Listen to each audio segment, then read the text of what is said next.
This kid was kidnapped by an old master who made him endure 20 years of hellish training, only for him to find out, at the very end, that his master was the greatest villain in this world, known as absolute evil.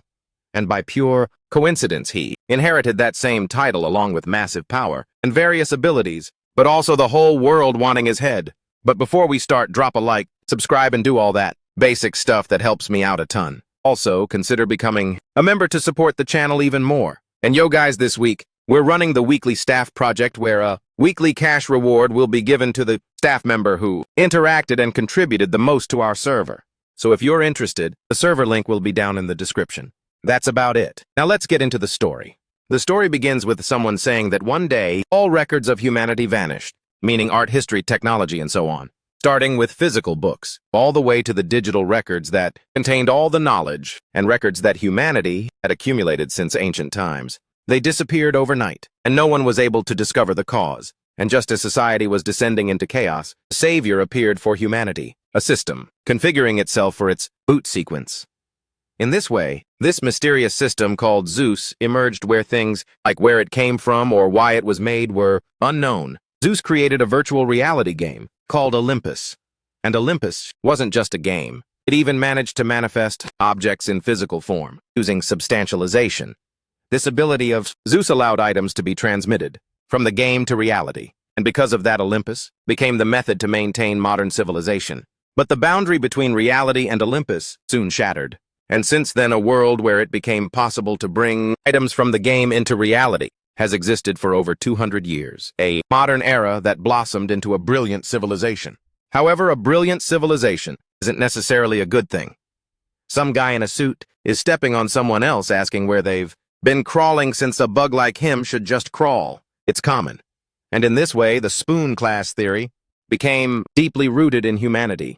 Due to rankings, influence, or items in someone's Olympus account, there was a mass obsession with wealth, which, like a class system, reshaped society. The rich became even richer, and the poor became even poorer. And in a world where it's impossible for a great man to be born to poor parents, Hangryoki is also just one of those countless dirt spoons. But it seems this law shouldn't be upheld. He who was barely 10 years old was kidnapped by a mysterious old man who said it wasn't about the spoon he was born with, but rather the difference in level and skill. And so he was given hellish training in the tutorial zone for the last 20 years. And the old man said he needed to become absolute evil, or something like that. So along with a constellation, an assassin, and the queen of death, they decided to become the absolute evil of this world. And now this is the return 20 years later. After the Olympus Revolution, humanity received its education in the virtual world, and students had to level up at the academy inside Olympus. And when they graduate, they get a job within the Olympus Union, making money through it. And that was the norm. He thought things would be the same for him, but suddenly trouble showed up, like someone was up there, just staring at him with a huge grin, saying he finally found him. The old man simply walked up to the boy and kidnapped him out of nowhere, saying he'd finally found a talented child. He could hardly even believe it. He tells him that he's truly gifted and that he should be happy. He's going to turn him into the strongest man in the world. The boy remembers being kidnapped by a weird old NPC. This nameless old man was the embodiment of strength, and he was forced to be his apprentice. That's how his difficult days began. They were incredibly painful days. He lacked the strength and had to take special medicines. Then the hellish training started.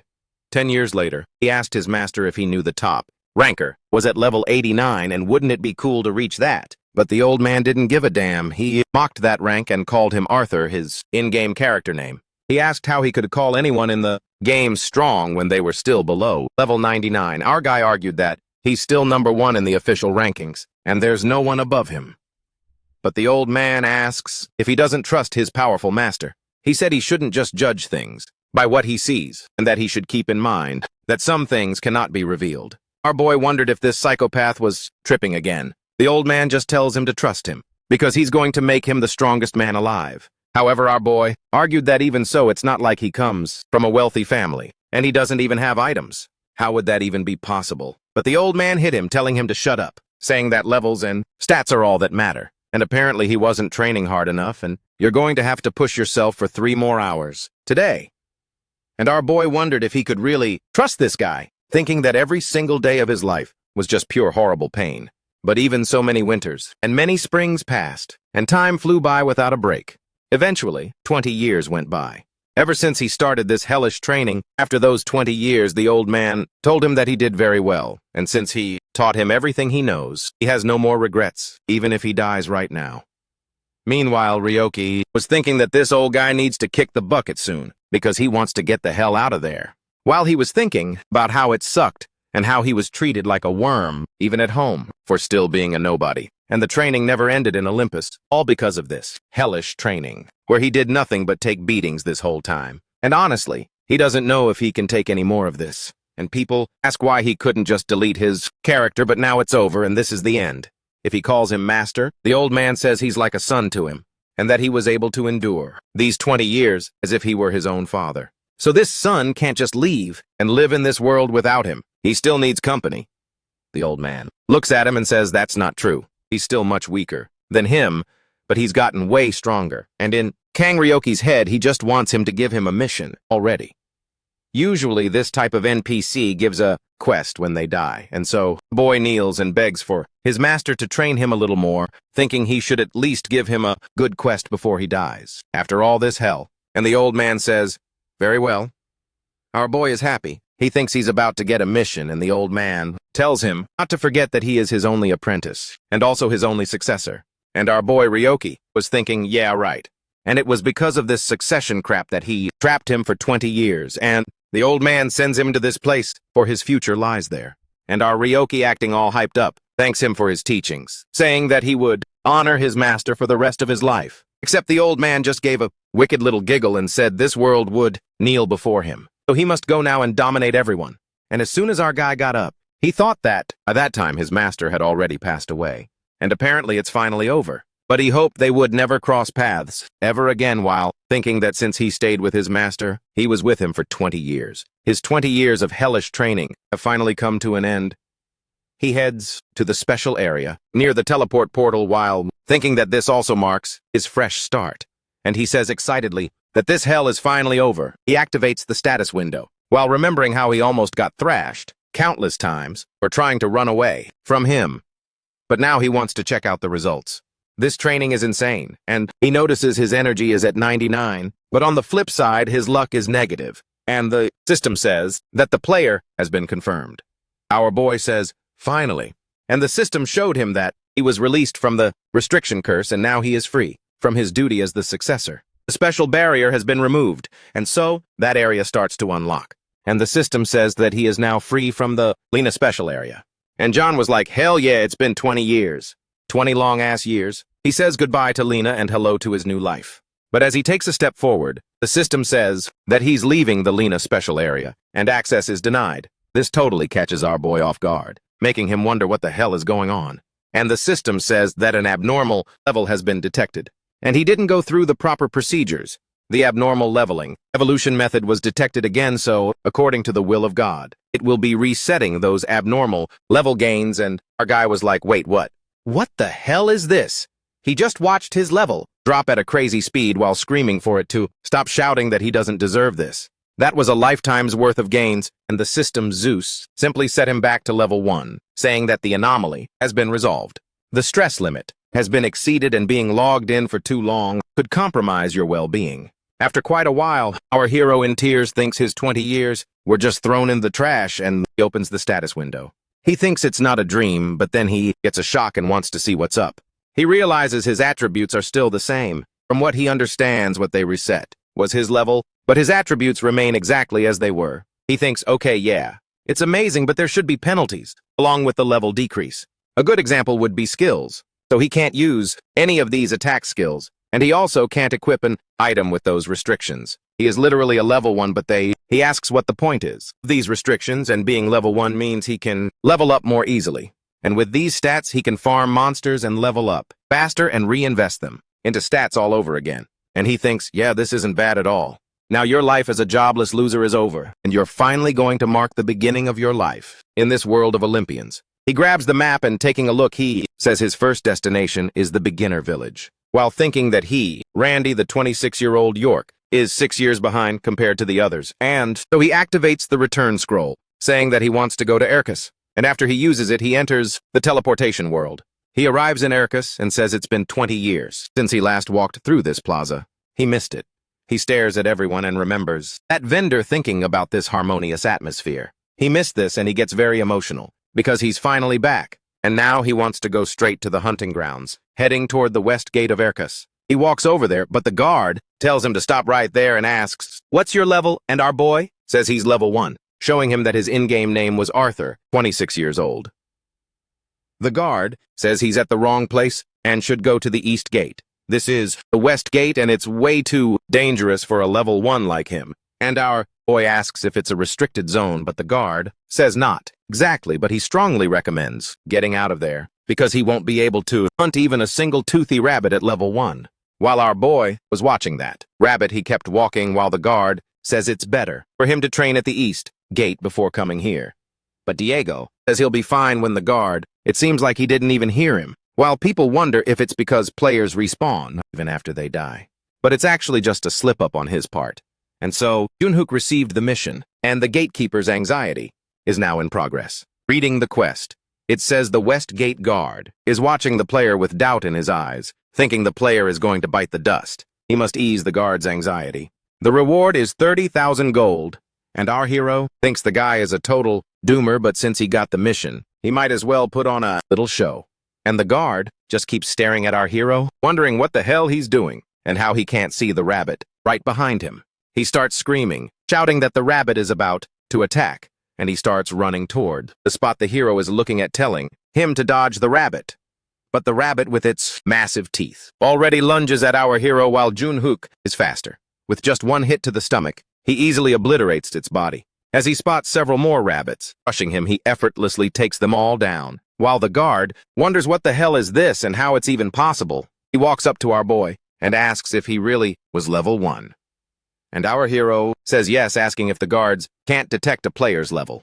The guard, shocked, says it's hard to believe, and he wonders what kind of method he used. Our hero excitedly says, "Trade secret," while in the back a huge boar is ready to strike. And the guard nervously says that's the West Gate troublemaker, the raging wild boar. The boar is charging at our hero, but Jake tells him not to worry, while the guard says that this beast is on a whole different level and it's extremely dangerous. But to the guard's shock, our hero effortlessly defeats that boar with just one hand, and after killing it, he leveled up, while the guard thinks he's positive they're just a newbie. He's really dreaming about this, and just like that, he receives the rewards for completing the Near's anxiety mission. Now he realizes he has 30,015 gold, and 1 Olympus gold is equal to 1 in real life. And he says that being said, it seems he can't invest in attributes, since they are already fixed. But he figures that as long as his stats stay at 99, he's not going to care about that anymore, and it's not an urgent matter. So for now, he's going to hunt in the more advanced hunting grounds, thinking that his life is now infinitely better than before. And after being enslaved for 20 years, he's finally getting his payback. So he thinks things have turned out well from here on out, except that after a few days, he's completely desperate, wondering what's going on. A notification pops up, stating that he took part in a murder and the chaos system has been activated. A murderer's mark will be given to him, and players can distinguish the murderer's mark. Penalties will be applied for activating the chaos system. While he thinks that in the last few days he was caught up in a number of incidents that led to several misunderstandings, and NPCs appeared to try and attack him, so he ended up killing a few. It's like they're mistaking him for a wanted criminal, and he wonders what is wrong with them. But he figures they wouldn't be doing this without a reason. But he can't think of nothing else except his luck attribute being -99. And because of his bad luck, the NPCs are convinced that he's a wanted criminal. And now they're trying relentlessly to kill him no matter what. And right behind him, there's another NPC trying to kill him. But he's faster and notices it, landing a punch and blocking the blow, while thinking that apparently this is his muscle memory. He ended up having to fight them to keep from dying. And out of all the chaos, they ask why it had to be the most evil one. The system says he murdered an NPC. He will enter the stage of maximum chaos, and the penalty for the maximum chaos stage increases the item drop rate upon death to 100%, and the experience accumulation rate is reduced by 90%. He's also banned from using public institutions. An average NPC affinity has dropped by 100%, and he realizes that he just got slapped with a bunch of penalties and he's really screwed now. And after that day, not just NPCs, but players started coming after him. There's only one reason for players to hunt him down like this.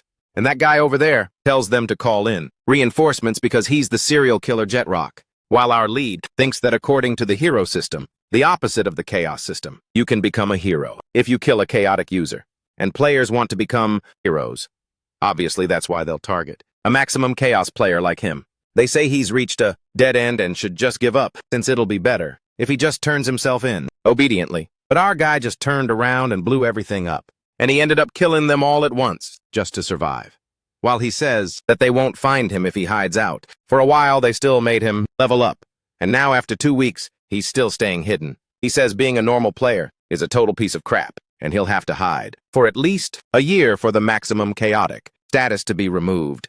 If he's got to be a villain, he'll at least be a villain who eats and lives well. So from now on, he decided to give up on being a hero. He thinks since he has level 99 attributes, he doesn't need to worry about eating and living well. But come to think of it, it's actually really weird. After making him go through extreme suffering for 20 years, right when he thought things would get good, he was forced into the maximum chaotic state, against his will. This must be the intentions of the gods, or maybe some kind of main scenario or something like that. And he thinks that, okay, there's got to be a hidden scenario there. Meanwhile, thinking he jumped from the frying pan into the fire, and he had questions about this situation, and the answers came sooner than he expected. Because the next day, there were several people kneeling before him as he asked what the hell that was all about, and Valley Center was saying he managed to see the descendant of the absolute ruler. This old man can die now with no regrets, and they started to praise and welcome the absolute ruler of the heavenly demons. While Yuki wondered what on earth was going on, the system showed the return of the absolute ruler SSS-Class, explaining that he was recognized as the absolute ruler of the heavenly demons, and his priority received the recognition of the 12 elders. And our boy was wondering what kind of SSS rank quest this is, while thinking that these quests are legendary. And out of all the quests humans have seen while playing Olympics over the last 200 years, this is the highest rank ever seen. And the number of times an SSS rank quest has appeared in these 200 years is only 3. And every time one of these quests was in progress, there was a massive upheaval in Olympus. And normally when there's an SSS rank quest, the main scenario is at least on a national level. And they wonder if something is really happening with him now. Between the winter training he endured for 20 years, the maximum chaos state he entered, as soon as he left Lena and these NPC bowing to him as if they've been waiting. It seems he's actually moved into some grand story that Zeus has been preparing for the last 20 years. And so it is said that after 7,000 years of chaos, when the war ended, harmony arrived and the world was split into 3 powers. The most famous, the Scintilla, had an absolute ruler and his name was Garcia Mentos, and he had 14 wives. And the 7th wife gave birth to a daughter named Arecitos. And Arecitos gave birth to someone not sure of the pronunciation, and then that person gave birth to another someone. And after that, someone from somewhere else gave birth to another person again, and so on. And he wonders why this family tree is so damn long, though he thinks it would be rude to just skip it. He keeps reading that the supreme ruler of that time, Suta, came to power. And Suta took the demon blood. He was stronger and more cruel than anyone. And it was said that all the heroes in the world feared him. But when the rebellion happened, the Suta was defeated by a honey trap, but he was only mutilated and didn't die. And after that event, Suta lived in a cave and recovered his power. Then he realizes his master is a direct descendant of this Suta guy. He keeps reading, and at the very end it says he should know that if he isn't recognized as the absolute ruler, he could end up in a very complicated position. So he wonders, wait, what? What kind of complicated situation is this? And if this situation gets extreme, it means he'll be blocked from accessing Kazakh. And just like that, the system shows a special perk, the Secret Forces. It tells him to dominate the 12 heavenly demonic elders, and the command power over the heavenly demons is temporary and will be recovered at the end of the quest. The 12 elders will receive the relationship attribute until the end of the quest. And the relationship attribute is like the player's alter ego. So he realizes that now they have to go to their home base. He asks if they're the heavenly demonic elders, and the old man in the middle says yes and thanks him so much for recognizing them. Except our guy knows he didn't actually recognize them. He just saw it in the system. So he says his teacher sent him there to lead the heavenly demonic elders, to recreate the glory of the ancient demonic heaven on this great continent. This really surprises the old man while our hero thinks he knows these 7 elders are loyal to him, and they all bow down, wishing him a long life. And then our hero says they must go now and show the way. The old man in the center says yes while claiming he's already cut off the heads of the shitty insects who they were surrounding him. While our hero thinks it's no wonder, it was quieter than usual. He starts checking the player's relationship with the elder, and the elder is now recognized as a clan member. The experience that the elders gain within a region is shared with the player. And because of that, he leveled up a lot. He's totally shocked, realizing he's already at level 9. Apparently, it's a national rule that normally, when a person enters the academy at 6 to 8 years old, they reach level 20 by the age of 20. If he uses this too, this could actually work. He goes up to the old man and asks, "What's your name?" The old man says his name is Luxo, and he holds the position of first elder. Our hero says that first, there is one thing that must be done. The old man asks him to speak his mind. And our boy says that currently, he's under, a special ban. He followed his master's warning, but in this state, he can't even use the skills his master granted. His mind remembers, but his body doesn't. And Luxo says they realized that, but their goddess commands them to believe in him, since he is their absolute ruler. He promises to help them reach a place where the sun shines, which surprises everyone and makes them very emotional.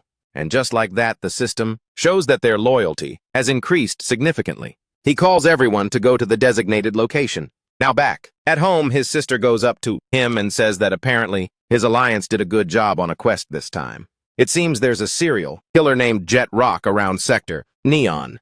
And then he notices that his little sister, hold on, and our nervous hero asks if they found him. At one point, she says it looks like he uses dual pistols and is around level 40. And she saw that he can take down a group of 7 people all by himself. If someone catches him, they'll get 3 million as an incentive, and our MC tells her that the bounty is over 100 million, but they're only giving 3 million as a bonus. And she says that their guild still gives them plenty of perks. But our MC tells her that even so, they're doing all the heavy lifting, and she's so hyped about it that if she gets the bonus, the barbecue is on her. And the dark circles under his eyes have also been pretty visible lately. He thinks it's because they've been eating less meat lately, but right then she thinks that it's probably because his luck is -99, and just like that, he goes back into Olympus. And that little spirit tells his lord that someone is following them. He asks what they should do, and the spirit reports that they haven't identified them yet.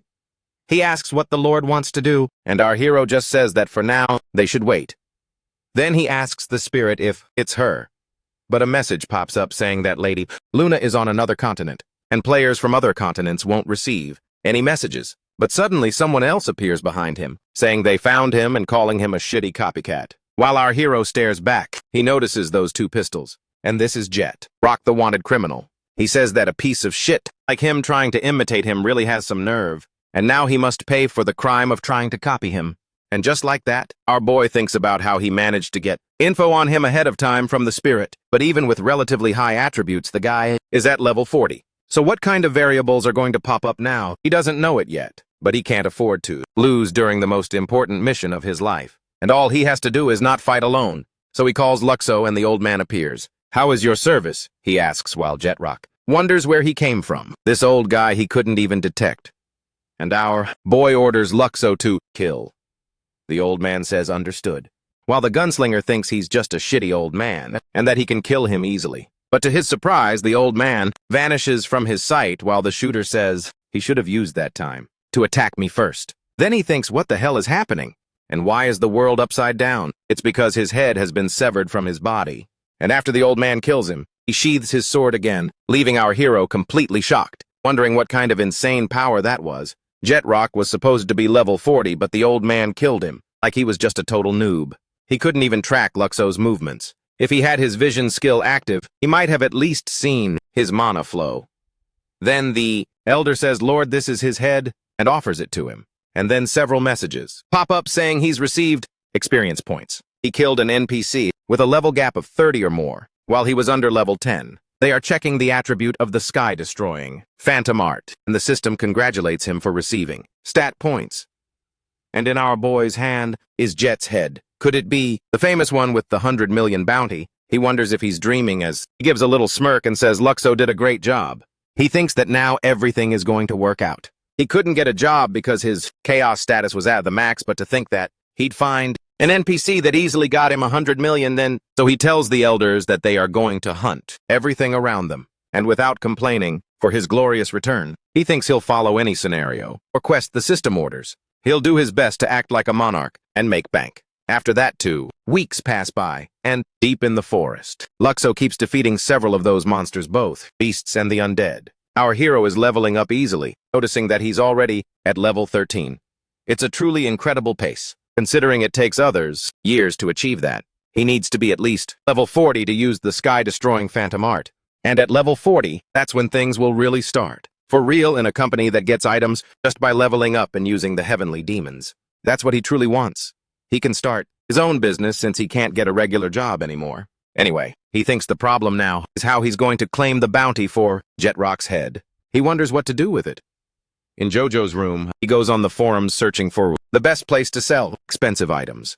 He reads through comments but remembers he can't use any public institutions because his chaos status is at the max. Plus, the in-game money is gold coins, which can't be used in the real world. Just then, his sister appears, asking what he's up to. Our MC says she's right on time. She asks what's going on, and if he needs money or something. Jojo says it's not that and just asks her what she would do if she had Jetrock's head. But she asks what he's talking about, and why he would even give it to her. If he were the one with it, if he sells it, he should have bought her something nice, but instead, our boy says he's going to give the head to her so they can split the reward 50-50. She's completely lost, asking if he's actually being serious. But she asks him if he even knows Jetrock's level and that even if he came back from the dead, he still wouldn't be able to kill him. Plus, she saw that he can't even go to other areas because of his training or whatever. But our boy tells her he's been out for a few days. And honestly, he already killed that piece of shit. His sister is shocked, saying Jetrock's level was supposed to be 40. How could he have killed him? And our hero says the guy died the moment he hit him since his level is 99. He asks if she forgot about that screenshot he sent her. 10 years ago, his younger sister received a screenshot on her phone from her brother, claiming he was already at level 99. But she didn't believe any of it back then.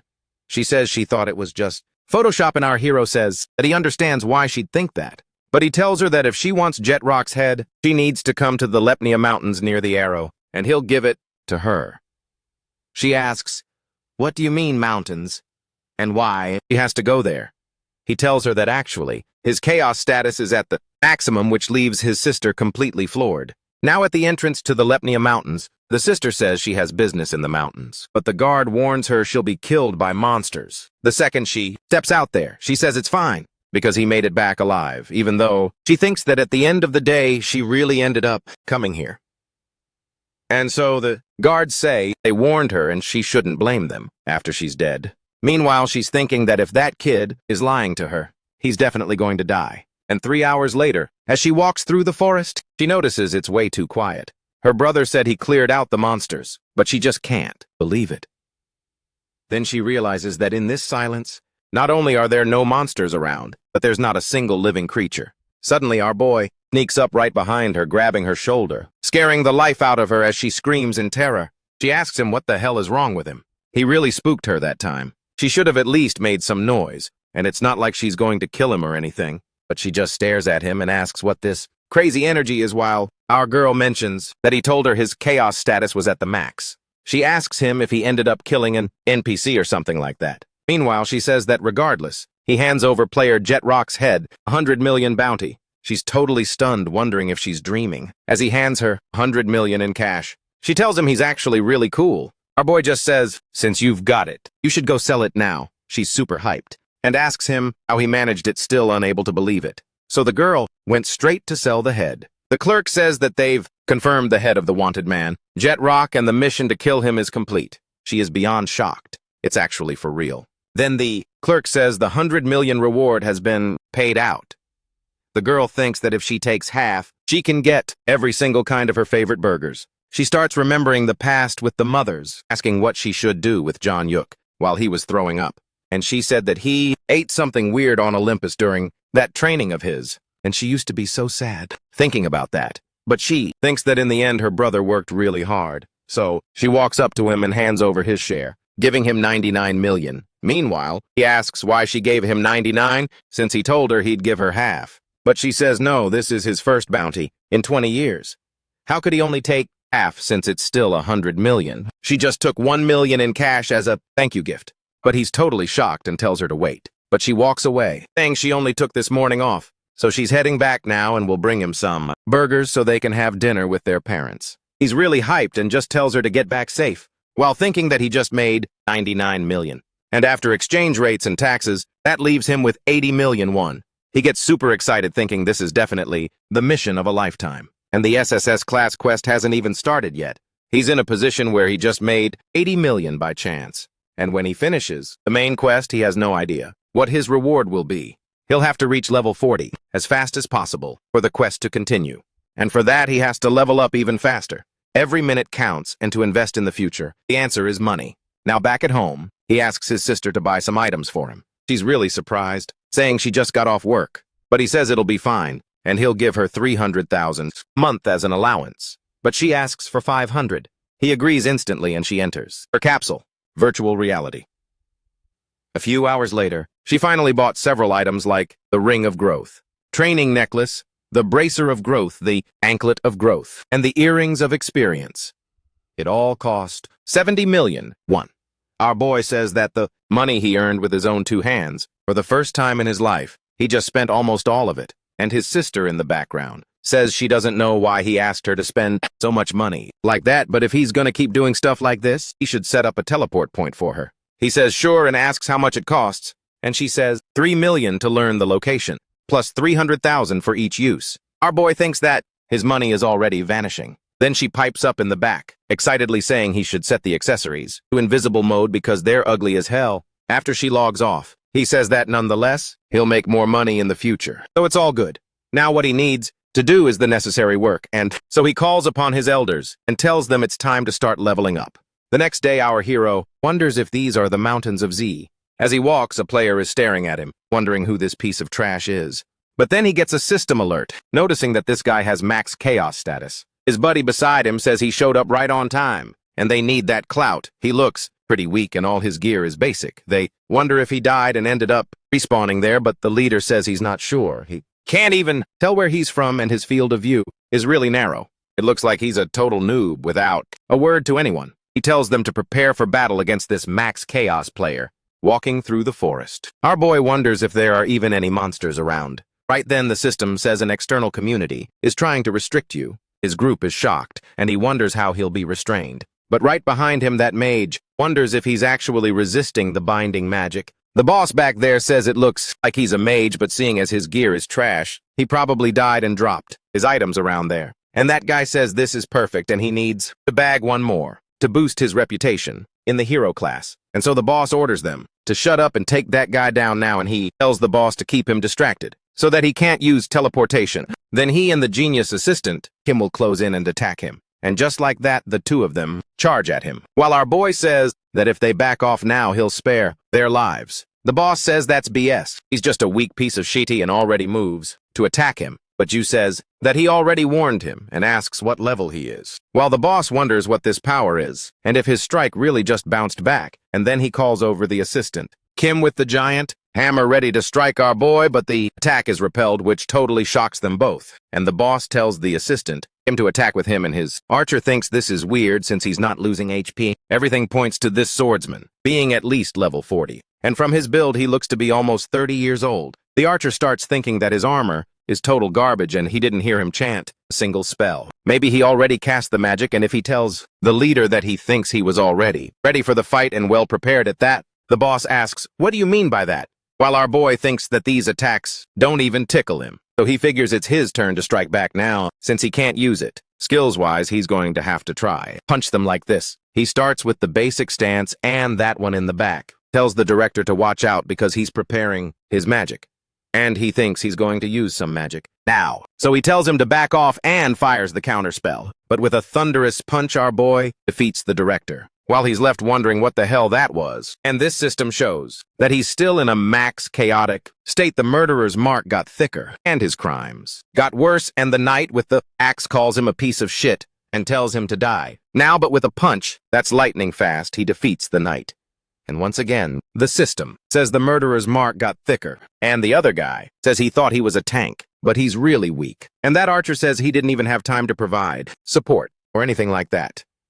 And they ask what they should do, but the knight from earlier just tells them to start running. They couldn't handle this guy, and their boss told them to run now because he won't take responsibility for this, and this archer starts running in fear, thinking that picking a fight with this lunatic was the wrong choice. He's no ordinary mage, except our hero here is way faster than him and appears behind him while they wonder when he got there. And smirking Diogo says he came to attack, but now he wants to retreat, and they ask if that was some kind of teleport, but he didn't use teleport before on purpose just to toy with them. There's only one person who can do that, the close-range battle mage, above level 60, the player hunter, Rufendal. And after finishing them off the kid says he's finally at level 16. And the system shows that he's displayed a strong desire to never forgive those who have tarnished their honor, and his people's loyalty has grown stronger, and the minimum requirements have been met. And the inactive attribute, charisma, was activated, and his charisma shot up to 10 points. And our boy says he has no idea what that is, but he's still all good, and then Lux appears, and our boy asks what's up. And the valet says he'd like to show him something, and asks if he could follow him. Now, while our boy thoughtfully wonders what this old man wants now, and so they go straight to the heavenly demon's hideout. And once they get there, the Duke wonders why he had to keep walking for an entire week, and why this hideout is so damn far away. And he asked me to follow him, and suddenly he followed as that old man opened the portal in the middle of the desert, but even so, he earned reinforcement points for walking. Too much. And after that, he just kept walking for a week, and there isn't a single animal, nor any monsters around there. And he was walking on just water. And that was extremely, extremely exhausting for him. This was only possible because he has level 99 attributes. But he's almost at his limit, and then Lux says he can see the village, which surprises our boy, thinking that they finally arrived, and Lux says that's the hideout of theirs, and our king asks if he's sure, and Lux says yes. And the guy, feeling discouraged, wonders if this is a joke, and it seems like his master wants to solve the problems in this place too, and now the residents are very surprised. It's really him. That's the absolute ruler, who is their savior. And they start celebrating that he's finally here, and they start bowing to their savior. And at that moment, an old man appears, the Prophet Cal, 163 years old. And so he takes our boy to his house and starts telling him about everything that's happened. And our hero sums it up saying that he then created 2 factions in this hidden area a long time ago. And these 2 factions searched for this descendant of the absolute ruler for a very long time. And in this region, they don't have any animals or monsters, and there's no fertile land either. So they're living in poverty, waiting for your arrival. And the old man says, yes, that's exactly it. And the Duke asks why they couldn't just get supplies from outside, but the old man says that was impossible. And none of the villagers or elders could get supplies from outside, and our ruler says that the first thing he has to do is stop the villagers from starving to death. And then he calls Lux.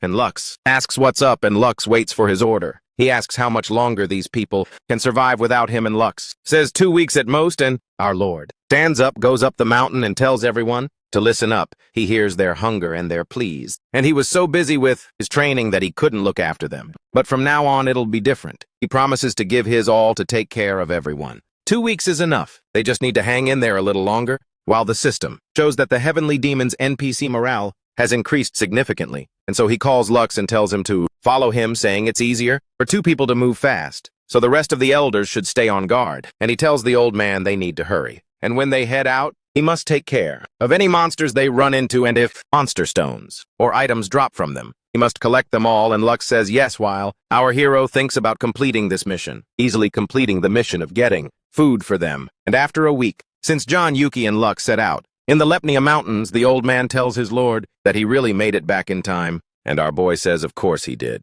And first he gathered the quick and easy stuff with the 2 of them, staring at several magic bags with unknown contents. And Our Lady says that now they'll start with the small things. And a few days ago, while his sister was walking through town, she received a message from Our Lady asking her for a favor, and she asked what it was. And he asked her to set up a soul magic bag and porridge for 800 people, and for her to take it to Laponia Mountain like last time, which really surprised his sister, while he thinks about how he prepared the food through her. But when she met him, she was suspicious of all this, but he didn't say a word and just gave her the payment. She's very shocked, seeing that her payment was a blue stone, and she asks him if he got a sponsor or something like that. But he says no, it wasn't a sponsor. And he asks what she thinks of him, letting her keep 10%. and she sells it for him, and on the way back, she must buy 3 teleportation portals for him, and she very discouraged. Says his luck must have been good lately. While he thinks that, with the blue stone that Lux found while digging sold, he bought the teleportation portal and set the teleportation points from Lepnia Mountain to the Heavenly Demon's hideout, and then to the Heavenly Demon's village, and with that he can save the time they usually waste just walking for a week. And he says it's perfect. And now back at the village, the 12th, Elder Erda says that all this time, they have been neglecting the heavenly demons until they had suffered through all of this, and now he wants them to follow and worship him just because he's the successor. And that's total BS, and that first Elder Lux followed him without a second thought. But not all of the elders share that idea, and if he tries to hurt the village, the heavenly demons, or lie to them, he's going to kill him. Only to his surprise, he hears a commotion outside. And when he goes out, he asks what all the noise is about, only to see our boy standing in the middle of several pots of food, and our boy excitedly says that there's all their food. He wanted to give them milk and honey, but eating such greasy food after starving for so long could mess up their stomachs, so they should just eat this for now, which completely shocks that guy, wondering where on earth he got so much food. Just like that, and the residents are floored by the scene, saying it's been a long time since they last ate rice. They start worshipping their great absolute ruler, and because of that, the system says his people's loyalty has increased again, and he thinks, yes, this is exactly what I wanted. And then he calls for an elder and tells him to distribute the porridge with Lux, and the 2 of them bow to our boy while he leaves and tells them to handle everything. Once he goes inside the tent, he thinks he needs to arrange food, clothes, and shelter. But first, he'll focus on food and defense. However, right behind him, that 12th elder asks for permission to enter, and our boy lets him in. And before he even opens the door, he is very emotional as he bows and begs forgiveness for his doubts. While the system shows that he's been recognized by the 12th elder, Werda, our boy, thinks that it really was easy, and then Werda says that even though he is his savior, he dared to doubt him, and our boy is surprised. He thought this mission was going to take a long time, but he's already made a lot of progress. His expression is hyped, and he thinks it's great, and then he goes to Erda and taps his shoulders, saying that there's still a long way to go. And since he has many restrictions on his skills, he understands if Erda says he can't trust him, and he would feel the same way. But from what Erda said, he's going to trust him, and so he will repay his faith with unwavering trust in him. This really touches Erda, who begs for forgiveness again for being a disloyal elder, and once again the system shows that the 12th elder Erda has fully recognized him as his savior, and if this relationship continues without any breach of trust, he will gain a lot from it. And our boy thinks to himself that this guy is a total idiot who was easily fooled. And now he has reached level 19 and earned stat points, so he wants to go to that place to test his attributes, and Lux said that doing more things could attract the attention of the Empire, and if he has to leave now, he thinks Erda is perfect, since he has stealth capabilities. And now, on Lepnia Mountain, a giant bear goes and attacks our boy and his elder, while Yuki says he has never seen this bear, and it will be called the giant bear, while Erda from behind asks if he should kill it, but Yuki says no, he can handle this, thinking that the level of this giant bear is around 40, and it usually takes a party of 6 to take this monster down. And since he defeated such a large group by himself, he can kill it, and the giant bear lunges at our boy, but he manages to dodge by jumping onto a tree, thinking that this little guy is nothing to him, landing a punch to its head and making it drop dead on the spot. After killing it, he earned 20,000 points, while Erda says from behind that this is his lord, but our boy says he thought it would take at least 1 hit, but it's much weaker than he thought. And then he tells Erda to enter the adamantium dungeon now. Erda says yes, and after a few days, they're finally at the entrance of the dungeon. Adamantium, and Erda says he can feel many entities inside the dungeon. And Yuki says, of course, did you think this adamantium dungeon was the starting village? It's a dungeon for beginners near Hercus, and it has a decent difficulty level. And since you can earn stat points when you clear the dungeon, academy students and instructors come here to train. And our boy remembers he took down a giant bear in 1 shot, so he wonders how strong the instructors will be from the Great Union. And he tells Erda to go in, and for now he should keep using his stealth skill. Erda says yes, bowing to his lord. And now in the safe zone of the dungeon, 2 guys are walking and chatting, saying they're nervous, and one of them says he hopes they can clear it this time. But 2, they're surprised. They ask, what's with that? Chaos. And when they see it, they get really scared and start screaming for their instructor, saying a chaotic appeared. And the instructor asks, did he really say chaotic? And he asks who this fearless idiot is. And now the scene shifts to the middle of the forest. After hunting monsters alone, our boy wonders why nothing is dropping. and he discovered that the items don't drop when he's the one who kills them. And so, he opens the attribute window, and at the bottom, he reads that the drop rate is -99, and this negative luck is really overkill. He wanted the elders to land the final blow, but that draws too much attention. In the cave, an instructor approaches, asking what he's doing. There, while our boy mentions that the system kept warning him about this, saying the instructors here are from the Grand Union, and they're over level 40. He should be careful, and if the instructor says he already asked what he's doing there, our big guy doesn't care about him and asks why he's talking to him like that. The instructor says he's seen plenty of people like him, and if he leaves, right now he will spare his life. He analyzes his stats, noticing that he's only at level 19 and has no items.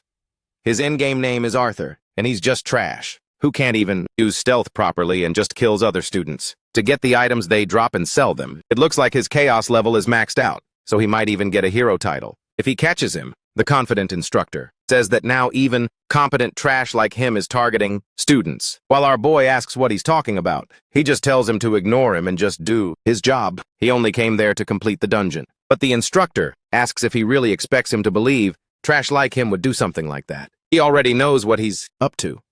He tells the others not to worry and to stay behind him, while the students say that since he's an instructor from the Holy Alliance, he'll deal with him. Our pissed-off hero says he thinks today he might find out just how comfortable the Holy Alliance people are, but tells him he's certain he already said he's leaving once he completes the dungeon. But the instructor says this is a loser's bluff, he says, drawing his sword, while Yuki says he has no intention of hurting the students. Nor is he a loser. He'll leave after completing the dungeon. He has said this countless times already, and with that, the instructor activates his skill and calls him an arrogant bastard, telling him not to bluff at him while lunging to attack.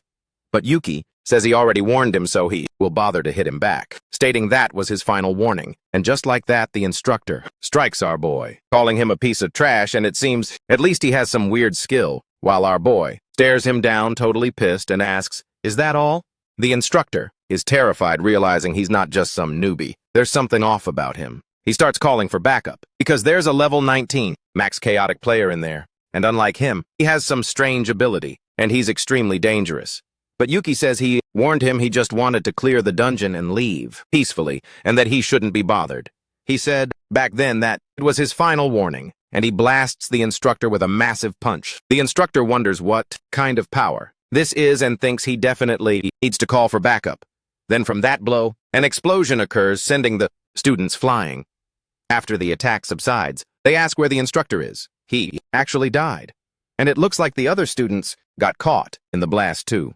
Our boy, still fuming, asks if they want to fight him too, and the students say no way. Our hero says that's a wise choice, and they should focus on doing their missions right and become great people, while they wonder if he's really just walking away. And a little while later, our boy says that even so, he didn't mean to hurt the students, so he feels okay about it, and after walking a bit, he looks up and says that must be the defense fortress in the middle of the dungeon.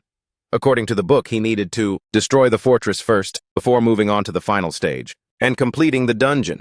And since he won't get any loot, killing monsters, he just wants to wreck this fortress fast. Then the system says the defense fortress is attacking the player, and the monsters are enraged, but he doesn't care about the skeletons and says he thinks 10 hits should be enough to destroy this thing. He charges up a powerful strike and punches the tower. The tower starts to crack, and from his very first punch, a hole opens up, and the tower simply crumbles. He starts running away, saying that the defense fortress shouldn't break like that. They wonder if that really was the defense fortress he was after, but at least it was quick. Now he just wants to run and get this over with. And after a while, the others reach that spot and notice the defense fortress is destroyed. They ask what that is and if it really already fell. And if he wasn't a level 19 player, they don't understand how he did it so fast, without even touching the skeleton soldiers. Maybe he used a unique item. Then the system pops up, making an announcement, congratulating him and saying the adamant dungeon has been cleared, which shocks everyone, saying that's impossible. Back to our boy. He wonders why there are so many skeletons there. It would be hard for real level 19s to get through. So this must be the last phase of the dungeon, with a massive crystal right in front of him. And he says that now he wants to see if the final stage lives up to its name. He wonders if it won't just break with a single hit. He charges up his attack and punches that crystal. Then the system announces that the final stage shield has ceased to exist. Our boy, looking disappointed, says the shield was completely destroyed. and he wonders what kind of lame shield that was. As for the other instructors, they didn't chase after him. Now he's got to get out of there fast and finish this up. With one more hit, the system congratulates him for clearing the dungeon. Stat points will be given as a reward for completing the quest. He says, this dungeon is low level, and it's actually super weak. Then the system asks if he wants to use his stat point, and just like that, he finally reached level 20. He says he can now head to the Dark Realm, but he thought the instructors would come to stop him, yet they haven't showed up yet. He wonders if maybe they're waiting for him at the dungeon entrance. Actually, that's better. He wonders how many people will be there since he thinks he can take on 5 at once. He hopes the players are at least level 50. As soon as he exits, he faces several instructors, saying this is more than he bargained for. This woman in front tells the leader of the enemies to listen up. Our boy asks who she's talking to, and if she saw the invisibility herb, but the herb says no. Then this instructor says he knows exactly what he wants, and he hopes they don't have a pointless battle right here. Our boy thought he was gonna fight, but he's just letting him go. If he had to fight there, some students would end up dying. Going after her and the defenseless ones, it's something he's not a fan of. Then front and center, he says he'll let him slide this time, because he probably doesn't want to deal with a pointless death either. And our hero says he gets it, and that he didn't even want to fight to begin with. He also mentioned he didn't mean to bother them. He walks past them thinking that for now, getting to the Dark Realm is his top priority. Then that guy in the back talks to instructor Zargal and says it's a huge relief. Thanks to him, they managed to move forward without any injuries. But the instructor says it was nothing. He mustn't forget that instructor Luther and the innocent students were with him, and they died when that man entered the dungeon. He purposefully approached them while remembering what he had explained to them, that he cleared the dungeon lightning fast. It seems like he's trying to flex, showing that there are other forces helping him.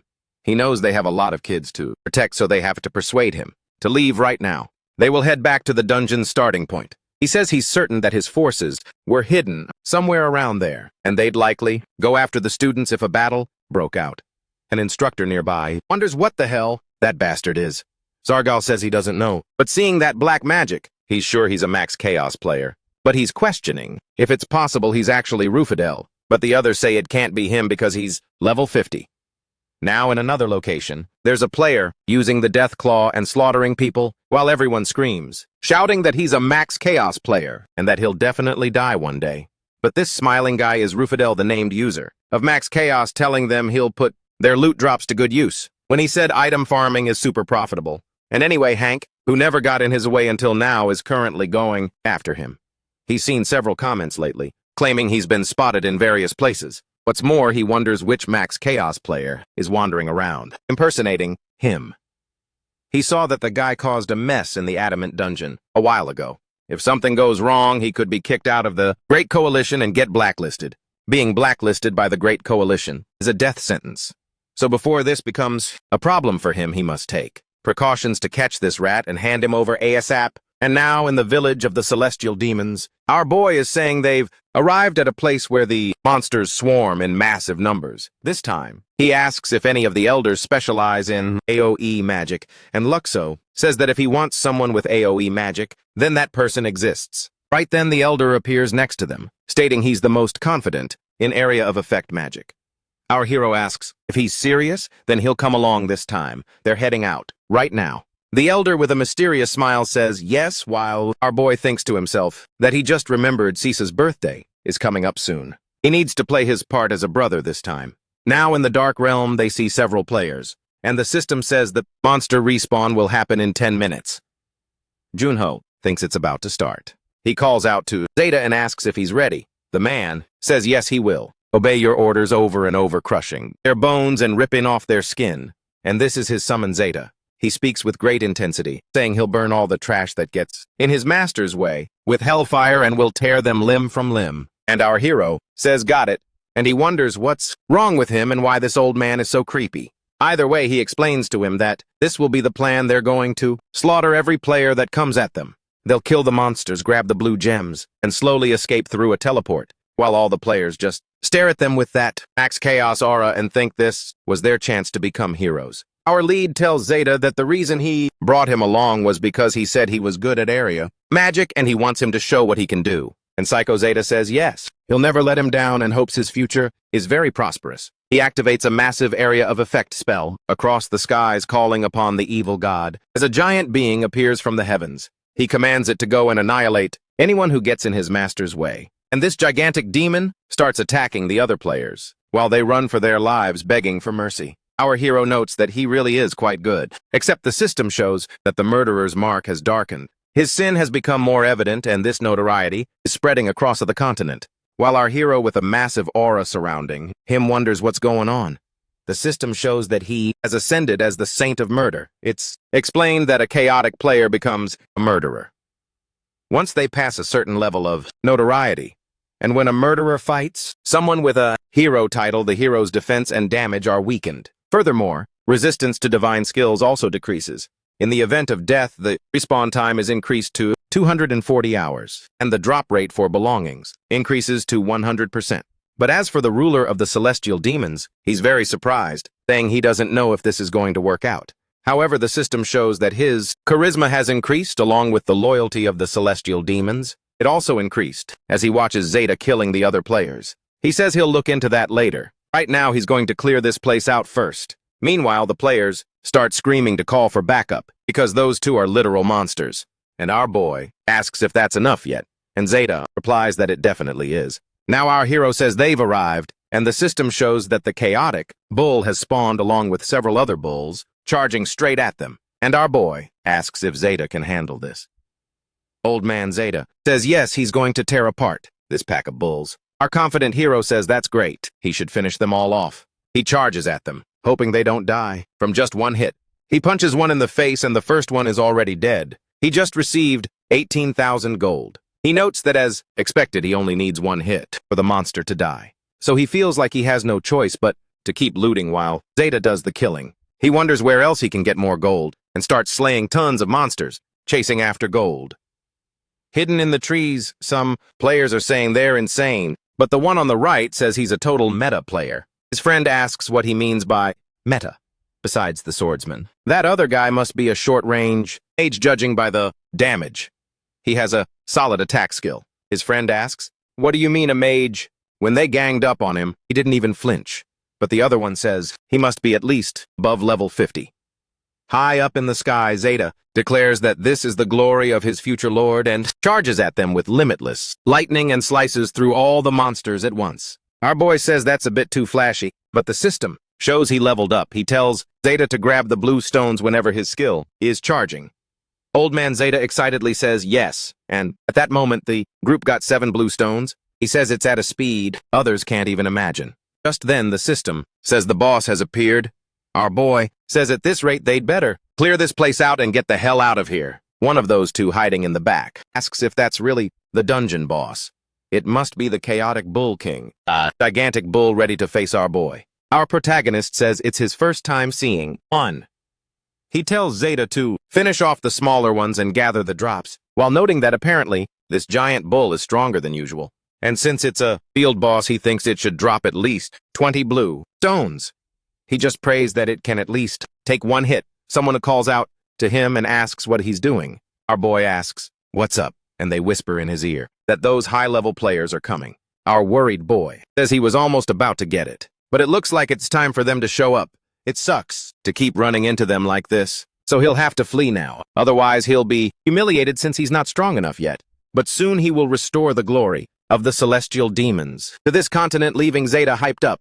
And today's achievements totaled over 2 levels and 11 blue stones. Now back at home, he thinks he's not sure since there's no announcement about a new monster. But that black, chaotic bull king is a monster that hasn't been released before. So this must be the effect of his minus 99 luck. And he doesn't know if it's a good or bad sign. But if that beast could have tanked his single hit, he would have scored a ton of blue stones. He starts reading the forum where players are talking about today's dungeon run. It was brutal. Black skeletons spawned out of nowhere. A level 19 guy couldn't even make it out. A giant black bear suddenly appeared in the giant bear's territory. Someone wonders what the pattern is behind these changes while Sorai thinks about how they're going to the same spots where he was recently. They wonder if maybe it's all his fault. But another message pops up asking if they saw that new monster from the Black Desert. Diogo is researching about himself, reading messages saying the max chaotic player wiped out the chaotic bulls and fled after seeing the black chaotic bull king. And after that, high-level players who went to hunt that player subjugated the black chaotic bull king, which dropped 3 bags of blue stones with 30 stones in each bag. This makes our boy super pissed. He just lost out on a ton of money. He really has 0 luck, and 90 blue stones are worth almost 450 million won. There were 450 million won right in front of him, but he missed out because of his terrible luck. In the end, he only managed to get 11 blue stones. That's 5.5 million won from today's hunt. A single grocery run to feed the celestial demons for 3 days cost about 36 million won. After fees and everything, he'll only have 15 million won left. That's not even enough to buy a birthday present for CA. And just like that, his hopes were crushed. And honestly, with his current stats, he won't be able to buy a house or a car. Since his current level is low, there are many areas he can't go to, and he can't use most of his skills because there are too many penalties. He's pissed off, thinking that now that it's come to this, he'll have to grind like crazy all over again. Meanwhile, in another location, a boss asks his assistants if the difficulty level has increased again. The assistant says yes, and the boss asks if a chaotic black bull really appeared, and the assistant says that's right. It's a monster whose capabilities have increased significantly. It's no ordinary monster, and his boss tells them to keep hunting the same way and he'll increase the number of people they need, since they have plenty of users they can use as fodder. This guy is the director of the Young Union, Wakam, and the assistant says he gets it. Then, Wakam says one more thing. If he finds that max chaotic player who is messing with their allies, he should handle it. And he reminds him to organize everything ASAP to get intel on him and find out if he's really selling Lumpendahl, because they need to show what happens when someone tries to go solo. And now 3 weeks later, our boy levels up again, saying this is great. Finally, he reached level 29. Luxo appears, saying he's worried that Socorro might be tired from the 3-week grind, but our hero thanks him for his concern. He's doing just fine, and tells him not to worry though. Luxo looks at him very sadly. But Joe Yuki says that even with all the limitations on his body, he can't afford to be this weak, and he wants to show off the beauty of this world to all of them, to show them the day when everyone will kneel before the heavenly demons. He can't rest and will keep pushing forward, day after day. He asks him not to worry, and to just help him. This makes Luxo very emotional, and he says yes. He's once again by his lord's side, saying he will help him until the day he dies. Meanwhile, our boy thinks that this is what he wanted. He must take care of everything. For his apartment, for his car, imported for his goal of owning his own home. Just then, he receives a message and hopes it's from Sia. While reading the message, his sister asks him if he got this too. The quest she received, more quests like it, have been appearing all over the world lately. And he wonders if it's the 7th constellation's quest. Just like that for Yuki, reading the system where the quest appears, the challenge to become one of the 7 constellations. He must annihilate the evil group and become a constellation that protects the peace of the continent. The 7 constellations must unite and challenge the evil that could devour the entire continent, and to fight against the evil that is getting stronger and stronger. Hidden somewhere on the continent, the 7 constellations must be formed as soon as possible. Our boy wonders about this evil group. This doesn't look good. Maybe they're talking about him. And on the forum, several messages appear, asking who these 7 constellations are and who is part of this evil group. Back home, Sia says that people are going crazy over this, and our boy says he knows. But why are they racking their brains over all this, while thinking that he doesn't know exactly what this secret class is, but if it is connected to the main story of Olympus? The power they can gain must be beyond anything they can imagine, and the question is whether he'll take on this challenge too. It's about the 7 constellations, but he tells her he can't. No NPC in their right mind would give him a quest since he's a maximum chaotic. He asks if she wants to try, but she says she's not sure. She doesn't think she has enough time given how busy she is with union work. Only no-lifers, with way too much free time, hardcore players, will take on this quest. He realizes the difficulty of the hunting grounds he usually visits has increased. He figures the quest is to flag him and the heavenly demons as the ultimate evil to advance the story. If that's the case, in the worst-case scenario, the 7 constellations with secret classes will come after him all at once. His goal is to live a normal, quiet life, but if he can't do that, he's going to have a lot of trouble. He needs to get stronger, no matter what happens. And now, he's logged back into Olympus. Shocking everyone, he announces he will travel alone this time. Everyone tells him he can't do that, saying they must protect him. because it's too dangerous, but Junyuki says he knows how loyal they are. However, based on the intel he's gathered, the Herpes Empire has detected their movements. They need to be careful in times like these, so he's going solo this time.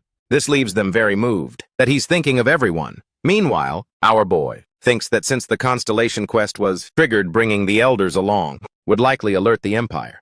He leaves the village and orders them to look after it. He heads off thinking that ASAP he needs to be recognized by the other elders to get more help. Fortunately, Retta joined him pretty quickly, so now he just needs 4 more elders on his side.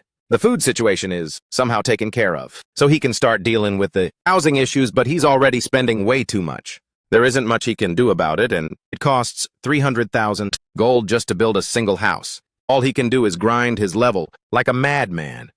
He needs to hit level 40 as fast as possible. If he can use the sky-shattering ghost art, then he'll be able to move forward with the map his master left and the other quests. That way, maybe he can find some way to solve his problems. Of course, he can't get items with a blue gem right now, but this is the only thing he can do. He's going to kill monsters and level up like crazy to prepare for the future. And just then, 3 giant wolves lunged at him.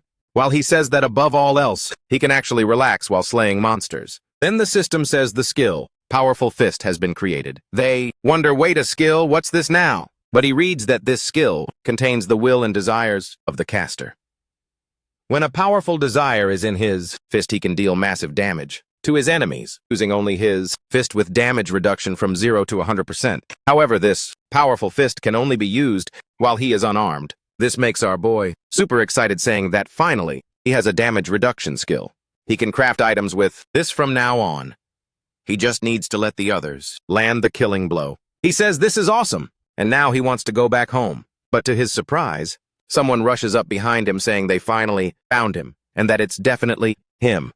Our boy says he feels like something similar has happened before. Then a hooded guy approaches him and asks if he has any idea how much trouble he's been through because of him. He's being blamed for things he didn't even do, and they won't even listen to him. He's talking about those bastards from the Union. This is Rumple, the player hunter, but our boy doesn't recognize him and asks who he is, all while thinking that given this wicked energy of his, he must be the maximum chaotic player who has decent gear. Then Rufendell asks if he really doesn't recognize him and if he has no conscience as a human being, to which our boy replies that he really doesn't know him and asks if this is supposed to be funny-making. Rufendell even more pissed off, saying he really is a piece of work. He says he's the real Rufendell, the one the boy has been impersonating. He's here to hunt him down and hand him over to those Union bastards. He asks if he understands the situation now. It looks like he wants to kneel and beg for mercy, but he has to pay for impersonating him. He asks if he's scared, saying that if he surrenders, he'll just rough him up a bit instead of killing him. He must then follow him to turn himself into the Union and apologize for everything he's done. But our boy tells him to stop stalling. He simply asks if they can just fight already, pissing Rufendell off even more. He keeps saying he's a piece of work. He didn't want it to go down like this, with a fellow maximum chaotic. And just like that, he attacks him instantly, telling him not to die after just 1 hit. But to our boy's surprise, they ask if this really is the main skill of the Rumfadon, the player hunter, who only managed to deal 37 damage to him. But he realizes that in the end, a level 50 player is indeed on another level, compared to level 41's. He activates his powerful fist skill and wants to test it now, setting it to 90% damage reduction. Meanwhile, Rufus wonders if he actually has a special skill. It must be true that he killed the great Union director in 1 shot. Since his skill is that strong, it must have a long cast time and a high risk. But to his shock, the boy is already right in front of him, punching rapidly. Rufus manages to use teleportation, and our boy wonders if he missed, even though Rufus's barrier was still shattered. Rufus says he was only slightly delayed. Our hero says it's a shame that he couldn't land a clean hit. An excited Rufus says that based on how he's talking, he must be trying to buy some time for his skill to come off cooldown. Usually, in a PvP situation, if a skill is ready, people don't waste time and just use it quickly. He teleports again, saying that if the blow had landed, he would have been in trouble. But now that the boy is on the defensive, due to the cooldown, he can defeat him easily. But the next surprise is he takes a punch to the face and gets sent flying. Once again, several of his items are broken, and his defense is almost completely wrecked. He thinks that this little brat is smarter than he thought. It seems he used the first punch as bait, and the second was the real deal. But seeing that he isn't happy must mean it didn't go as planned. Meanwhile, our boy keeps thinking that this teleportation is seriously annoying.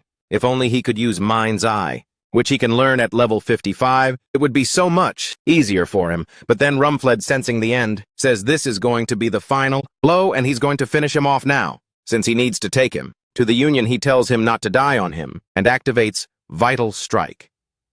Meanwhile, our boy remembers hearing that Rumfled had an ultimate skill called Vital Strike. Judging by his stance, he figures that's the ace up his sleeve. At that moment, our boy braces for the impact while Ronfredo starts screaming, saying that apparently he's out of skills to use. But it's already too late. He's going to kill him right now.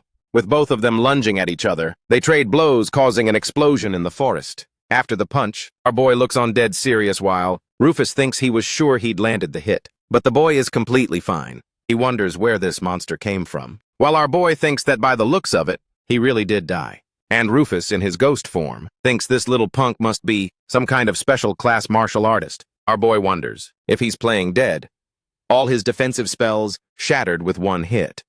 How could that even be possible? And why did he attack him? When the defenses broke, he thought the guy was stronger than him, but that Vital Strike didn't even take away 10% of his HP. He gets that the damage was low but attacking after. The barriers were shattered makes no sense. And what kind of max chaotic doesn't drop loot? This left Ronfredo extremely surprised, wondering if he really didn't drop any items. Our hero says that max chaotics have a 100% chance to drop items, so why aren't there any? From what he's seeing, all the gear is broken, causing Rumfled to spit blood, in total shock, crying out that his items were worth thousands in gold. Junior says he has no choice then. There's no way to drop anything if everything is already trashed. He figures it's fine regardless. Fighting a level 50 should be enough for him to enter high-level hunting grounds. And with that, he takes off leaping through the sky, while Rufus down below starts crying in a rage, calling him a shitty scammer, and swearing to finish him when he gets the chance, no matter what happens. And just like that, the Soul Link skill is activated. The system announces he's being restricted by the skill Soul Link, while Rufus wonders what the hell this is. But suddenly, right behind him, someone appears saying he's a good ingredient. The hooded person says they found a great corpse and that today is his lucky day, while Rumfled wonders who this guy is and what he's doing with him. The hooded figure remarks that it would have been better if he'd gotten his hands on the other one too, but this one will have to do. Just like that, Rumfled came back to life and they wonder what's going on. The system states that from now on, he is eternally bound to his restrictions unless he can escape. Then this jerk orders him to do 10 push-ups. Rumfled wonders what the hell he's talking about. He wouldn't do it, but suddenly, he gets shocked for not obeying orders and starts doing the 10 push-ups, while the professor says he'd better listen if he doesn't want to get hurt. Rufus, pissed as hell, says he's never heard of a skill like this. Maybe it's a secret class, similar to a necromancer. From the way he talks, he's young and maybe Rufus can use him. In case he can convince him, he then calls him Master and says that the damn guy had mentioned before that he wanted his body too. And he, all hyped up, says he'll help him get that body. And now, back on Earth, the two of them went straight to WC Donuts. His sister asks if he's really going to buy burgers for her, as many as she wants. Our boy says yes, and she asks if he can buy 2. He says yeah, she can have 2. So then she says make it 3. And he tells her she can have as many as she likes. She gets super excited because he bought her 3 burgers, and she starts eating. She's so cute. While her brother thinks about how he's working hard to feed the heavenly demons, but giving Sia a burger is still pretty easy. Then she asks her brother why he's been being so nice to her lately. He used to always pick fights with her, saying she could only ask for 1 burger, and wonders where he's been getting the cash these days. Our hero just says he has a favor to ask her. She asks if he needs her to buy something for him, but he tells she that what he's about to say is no joke, and she needs to listen carefully. But she asks why he got so serious all of a sudden. Is he going to take her burger back? He says that's not it. He tells her that he has 0 luck. It's not just that he can't get monsters, he can't get items just because he's a max chaotic. There are some NPCs trying to help, but it's hard to use them right now.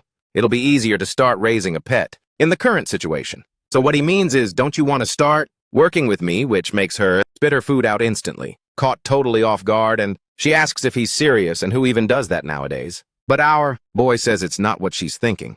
Still, she tells him no. She knows he has deep info, but it's easy to get ripped off by the Union. Lately, dark monsters have been appearing, so the market is in a really bad spot. Plus, she'll be promoted soon, so he shouldn't worry about the house or money. She tells him he should think it over. He says he knows that, but he still wants to make his offer. She asks what his plan is since she's at least willing to listen. Meanwhile, in the union's meeting room, someone mentions that many of their people died in the wild of the night, that Max Chaotic said he wouldn't kill anyone as long as no one fought him, and the union leader says that's why they made an announcement, just to let the Max Chaotic encounter someone without any items. The director says he thinks this Max Chaotic isn't actually Rumfendal and tells him to look at the video. They got this a few days ago. The Max Chaotic was in a fight with Rumfendal. The union leader says he really did get a great video. Rumfendal made the wrong move. His magic defenses broke, yet he still attacked him without a second thought. He says that after analyzing the footage, they've concluded he is a high-level, close-range martial artist, but he looks young. They suspect he has a secret class, and it seems he can't quite control his own strength because he's so new. While they were gathering intel, they got a quest from a noble NPC. The leader asks what it's about. The director says they need to capture someone named Randy Tan. Currently, the nobles think this Randy Tan is the Max Chaotic, and here's his photo. But the leader says he looks completely different of the guy from the video. And the director says exactly, and he also checked with the nobles to see if this was the right guy. As a result, it seems the system is detecting the Max Chaotic as Randy Tan. If they kill the Max Chaotic, the mission will be complete, but he asks if it wouldn't be better to kill someone they actually have info on, rather than some complete stranger. The leader says it doesn't matter what happens, as long as they get the points. That would be great. Then he asks how many men they're going to need. The director thinks 30 should be enough. Using the weakest members of the union as meat shields should help take down this Max Chaotic. He thinks it's fair to pay 100,000, one to those who die, and 13 million won to the top contributors. The girl next to him says 100 million for the dead, and 3 million as an incentive. She asks if he thinks that's enough for them to risk their lives like that. Death is only permanent in Olympus, but hardcore still exists.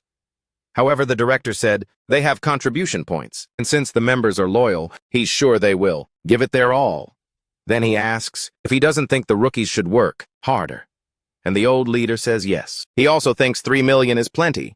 The director says his head is worth 700 million gold.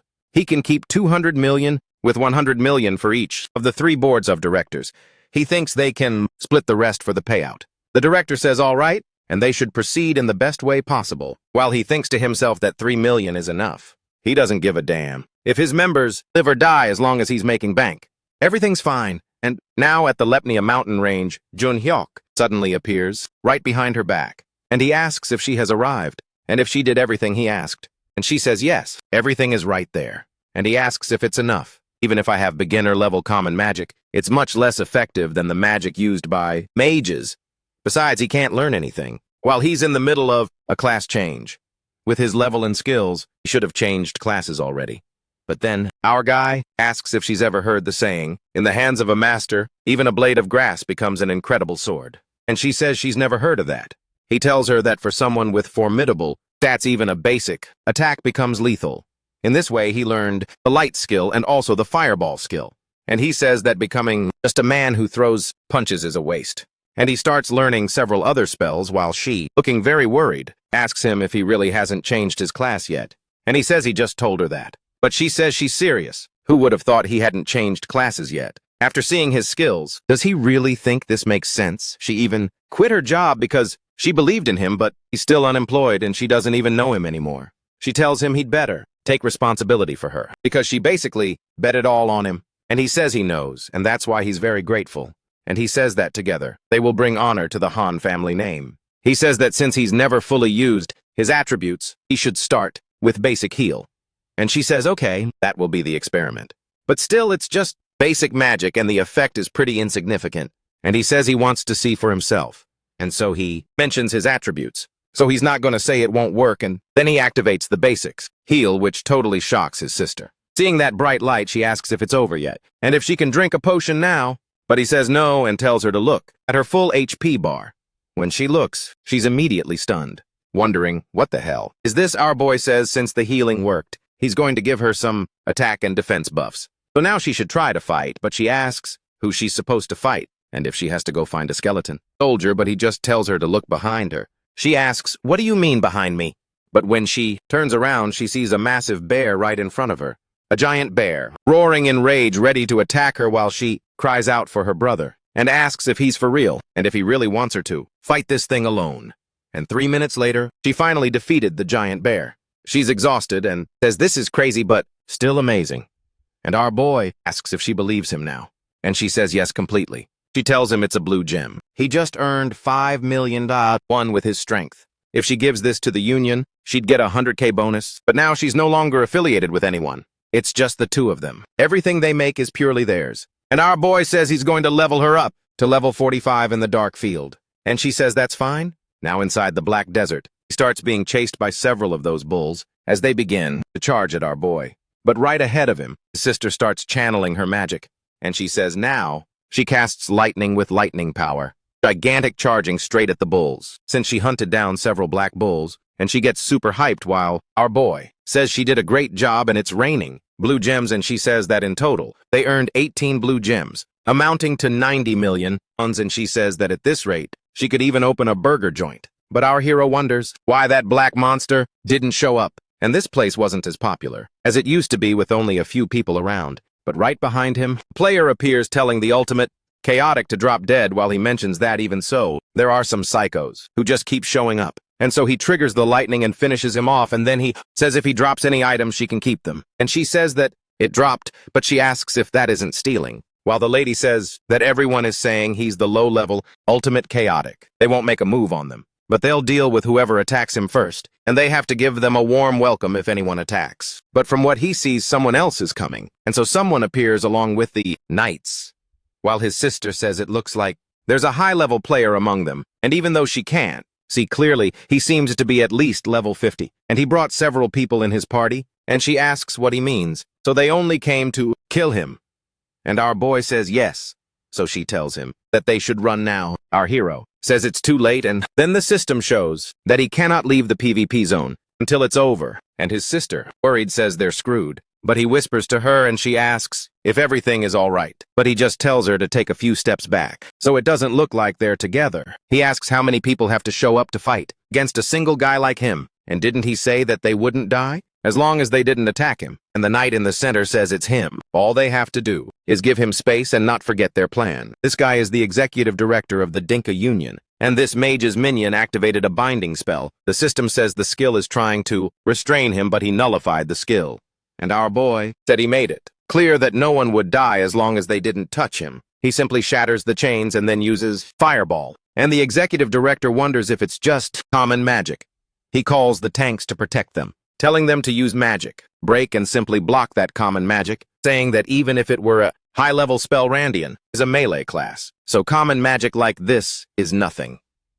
Ranged attackers should get ready to drop their skill combos the moment it's blocked, while the tanks only care about the 3 million won incentive. The fireball connects, but our boy just watches and wonders who this Randian guy is. Last time, it was that Rumpfendal guy, and now it's another one. After the skill explodes, the executive director wonders what the hell is happening. When he looks, he's shocked, realizing that they've all been killed. He doesn't get what this is or how this could even happen, and from the looks of it, he wasn't a melee fighter. He tells everyone to wait, breaking into a cold sweat, realizing that he's insanely OP even with just common magic. He doesn't understand how he can use magic if he's not a mage. It makes no sense, but he just doesn't get why his spell resistance is that freaking strong. And our boy just says, hey again. He says it looks like they're dead if that magic hits them. And his sister says via text that she's never seen a fireball like that, with such a massive range, and he says that honestly neither has he, but she asks if he's trapped right now, but he says he's not, and she asks why he's just standing there, and he says he's standing still because he's talking to her. And also the cooldown for fireball isn't over yet,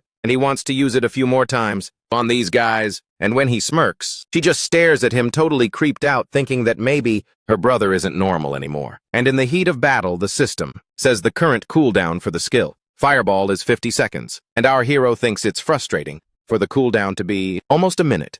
And the executive director tells the ranged attackers to get ready to attack on his command, as he wonders what the hell is happening, since he's not a martial artist but a mage. Then another night appears the union leader, the one calling for backup. They start messaging each other, saying they need emergency backup right now and that he's no martial artist, and they need a tank above level 30 to tank his magic.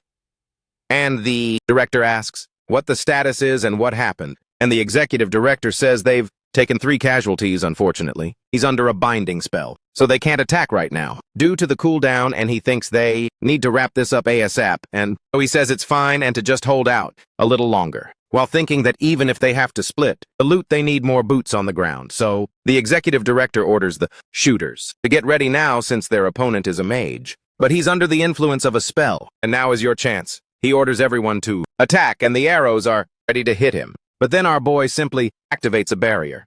And this, the director orders the second line of attack to fire, and the third line too. They start attacking from all sides, and a massive explosion happens, and he thinks his plan is working great. And it doesn't matter if he's a martial artist or a mage. All they have to do is pin him down and spam every attack. If they're lucky, they can shave off half his HP before the Union leader arrives. But to his surprise, our boy is right behind him, finishing off one of his guards while they ask what's going on and if he wasn't under the binding spell. And our boy just says that the cooldown is over, and he activates Fireball again, blowing up a bunch of guys, as everyone yells to stop him. But our boy said it multiple times. If they didn't want to die, they shouldn't have attacked him first. And everyone starts getting terrified of him, while the executive director orders them to stop him and not to run away. But the leader shows up and says he held out well, and now he should let them take care of it. And the executive leader asks about the reinforcements, and the leader says he contacted his associates. Since his priority is to catch this guy, he shared the quest. And they gathered instantly when he said he would share a level-up mission.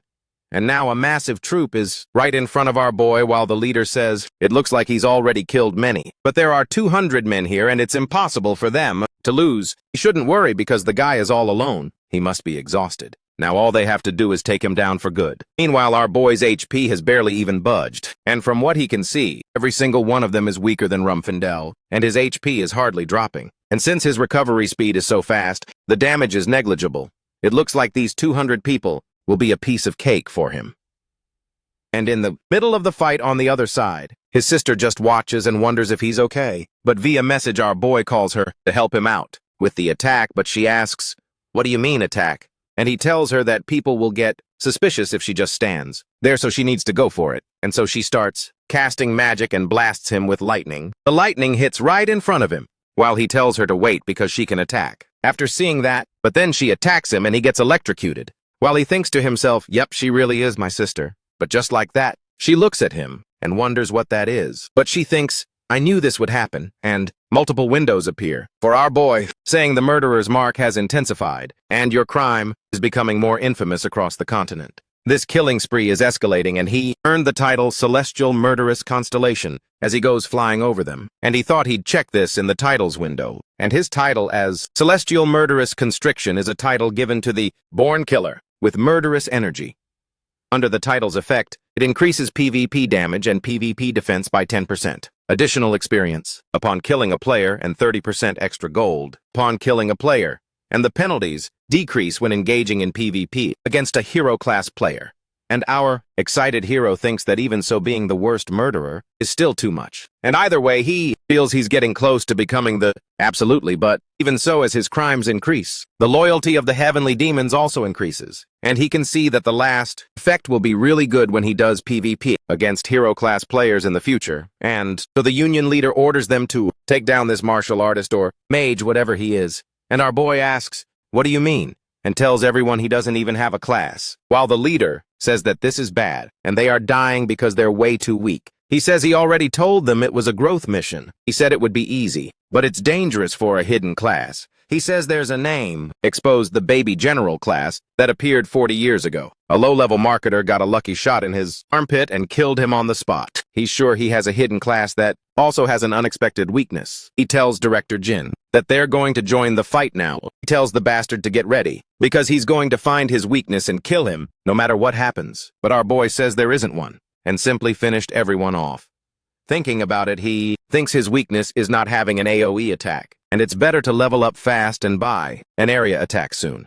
From his sister's phone, he can do some experiments with her, and he asks if she's doing okay. But she says that he thinks she got a special class, and he asks how so. As they enter the Lumania dungeon, she asks her brother if she can attack him, and he says he's already buffed up so she can try. When she casts lightning, he says it hurts quite a bit, and when she's buffed, it's almost as strong as Rumfindel's ultimate skill, and that regeneration speed is still too fast, and I think it would take a long time for him to die like this. And Cena activates Limpendia's Rain Lux, Midian and Fireball, and also Arrow, Cash Out, and Magic Missile. She starts activating several spells, and got tired from spending so much mana. And the system It says she managed to lower her criminal opponent's HP to less than 30%, and an opportunity to discover her opponent's true identity has been given to her. And the system shows she found the celestial, murderous constellation, and she asks, "What do you mean he was a constellation?" And the system continues, telling her that the first step to fighting against a murderous constellation has begun. He asks if this is related to the quest, but he says yes. He is a constellation, but he tells her to wait a bit because he's going to kill the monsters, and the system shows that the celestial murderous constellation is surprised, and that he also dodged and is showing very impressive moves, and she notices he didn't even seem surprised, and maybe he doesn't think it's a big deal, and she asks him if he can go as far as possible, and he says he'll keep going and stay in a straight line. She should send a message if anything happens, while she says all right, and then it appears that the celestial murderous constellation has fled and she met the requirements to complete the secret class quest, and so the system makes a main scenario announcement and declares that the 7th constellation has been chosen, and basically Sina became the 7th constellation, meaning she might have to fight against her own brother. And now cut to a conference call. An old man thanking everyone for coming, saying that he is the alliance leader, the strong giver, and he says he's sorry for having to say this at the in-person meeting. But the alliance is in a bad spot, and due to the maximum chaos mission that failed recently, many trading companies turned their backs on them, which had a major impact on the alliance, and this was very sudden, so they need to do something. So they will reduce the number of alliance members because of that chaotic piece of garbage, and they've already had enough problems. So he's certain that the leader of the alliance must be incredibly stressed over this, and on the inside, he smirks, thinking it's exactly as he imagined. And so he bows and says that to show their sincere apologies, they decided to share this mission. And he doesn't know when it will happen, but once the mission is complete, all of them will earn growth points. And he hopes they can meet again under better circumstances once things in the alliance improve. But on the inside, he's thinking that when there are many who want to work, he can hire some and then fire them, since young people place high value on hard work anyway. So he can just get new slaves, and then he goes to his office and gets into his capsule, thinking that they need to restore their relationship with the trading companies. But he's sure they will forgive them. He was also killed by that piece of garbage, and it's very hard to restore a shattered reputation. So he needs to take a risk, because he must kill that guy and revive his destroyed alliance, even if they have to use the other board, director's funds, and $1 billion should be enough. And after he logs into Olympus, he heads toward the house, while thinking that he needs to kill that guy, and as soon as he enters, the attendant says it's been a while, and asks what brings him there, and the old man says he has a hit job for the old assassin. He says it's a bit difficult, but he's sure the old assassin can pull it off. The attendant then asks if the payment for this job is ready, and the old man says yes, he'll pay $1 billion up front. Then he turns and says that 3 days should be enough, while the old man gets really excited, thinking that the old assassin and the Black Floral group, the two biggest hitman groups in the empire. Him and that chaotic piece of shit will definitely die by their hands, and it really hurts his wallet to spend $1 billion, but he has no other choice. And they can earn $70 billion if they kill that guy, so they'd only lose $3 billion. And since growth points will be given to everyone, this is the best option they have. And the other losses were mitigated by the staff reduction, and they will offset the $3 billion loss to a certain extent, so all he needs to do is wait for 3 days. But much to his surprise, as soon as he goes to the forest, his head is ripped off, and he's just dead, while he wonders what's happening and how he could be dead without feeling a thing. But at that moment, right behind him, a hidden character appears while he wonders who he is, but he's absolutely shocked when this masked person throws a card on his body, and then he realizes that's the Black Floral group's mark, and they ask why they are there, while the masked person says this is just the beginning, and they received an order to slaughter him, which leaves the old man shaking with fear. And now at the old assassin's main base, a man kneels before another, saying that they passed a job to the Black Floral group, as he ordered. And so the leader says he should be dead by now, and that's great, because he will personally handle this request. But the other one says he's already enough, and there's no need for him to go personally. But the leader gets up and walks past him, saying that if he said he'd do it, then he's going to do it. And that guy, shaking with fear, says they are. Everything's fine, as his leader says he'll handle this contract personally, so he should inform the others, and he starts heading out, thinking that his time has finally come. And since Absolute he created the Assassin's Veil and has led it for the past 30 years, a lot has happened since then, and there will be many dangerous days ahead, but the absolute evil he has waited for so long is not complete yet. It must be because of the restriction. But that's his problem, as he will judge him personally. And this guy is the leader of the hitman group The Veil, also known as the Second Elder, Johan.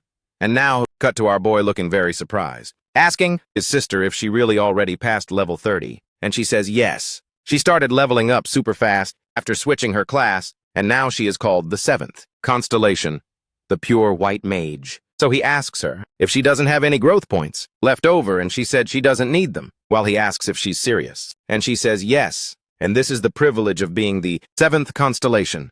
That must be why people go crazy for secret classes, and they really are incredible. Our boy thinks she's changed a lot, just because she changed her class. So he really must be the absolute evil. And his only goal in life was to eat well and live a comfortable life. But now it's not impossible for Sina to reach level 99. Anyway, since he joined the PvP group, he made her use cognitive rejection gear and use whispers instead of the chat. People might recognize her, and from what he noticed, she was promoted to a platinum rank hero just for lowering her HP a bit. And that could be a problem, because it might attract too much attention. But he sees his little sister looking so happy that he can't bring himself to say anything, and when she asks him all excited if she can kill him, our boy reminds her he's still her brother. But she's super hyped, asking how they can split the reward 80-20 just like their initial deal. So he tells her that if the day ever comes when he has to die once, he'll let her be the one to kill him. While she gets all fired up, asking if he's serious, and he says yes, it's a promise. While he wonders if she's really that happy about killing her older brother like that.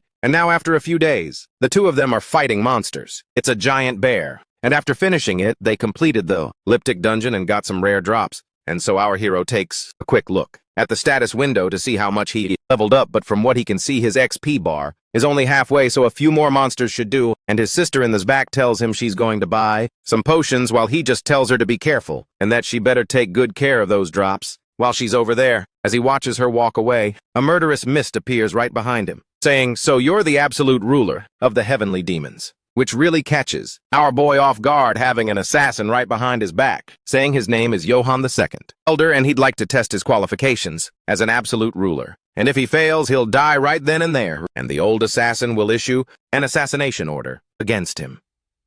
At that exact moment, a mission pops up. The ambush mission from the Second Elder, an SSS rank mission, and it's noted that Johan, the leader of the old assassin, possesses the absolute best ambush skills and stealth between the two heavenly demon elders, and the quest is for Johan the Second Elder to acknowledge him. And our boy catches on that this is a side quest that's part of the SSS-Class main quest. This doesn't make any sense at all, and Sina became a constellation after hitting him, which means there's a very high chance of being an absolute in this scenario. And if he supports all the constellations, who don't need growth points like Sina, then they can grow at an incredible pace and have many amazing skills, and some of them might have already passed level 90.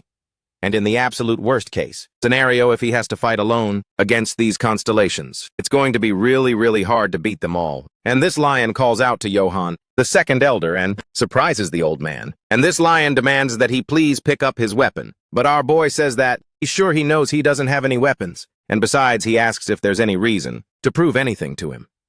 And the second asks, "What do you mean?" while our hero says that he must already know, but he's under a special restriction, and it will soon be lifted. And of course, he's very weak right now. I mean, he's really, really weak. And that's why it'll take some time to remove the restriction. And he asks if he hasn't been waiting for him all this time. If he can wait just a little longer, he will become his absolute ruler, and he's sure of it. So he asks why he's trying to crush that possibility. He knows he's in a hurry, but he asks him if he's really sure he won't regret this. This really surprises Johan, while our boy stares him down and speaks just like the old man, saying he knows he's not much to him right now. But soon he will learn the sky-destroying ghost art that his master gave up, and it's only going to take 10 minutes. While I wonder if he's actually talking about the sky-destroying ghost art, and if he's telling the truth. And our boy says, of course. He just asks for a little more time, and if they do that, the head of the family promised to give them whatever they want.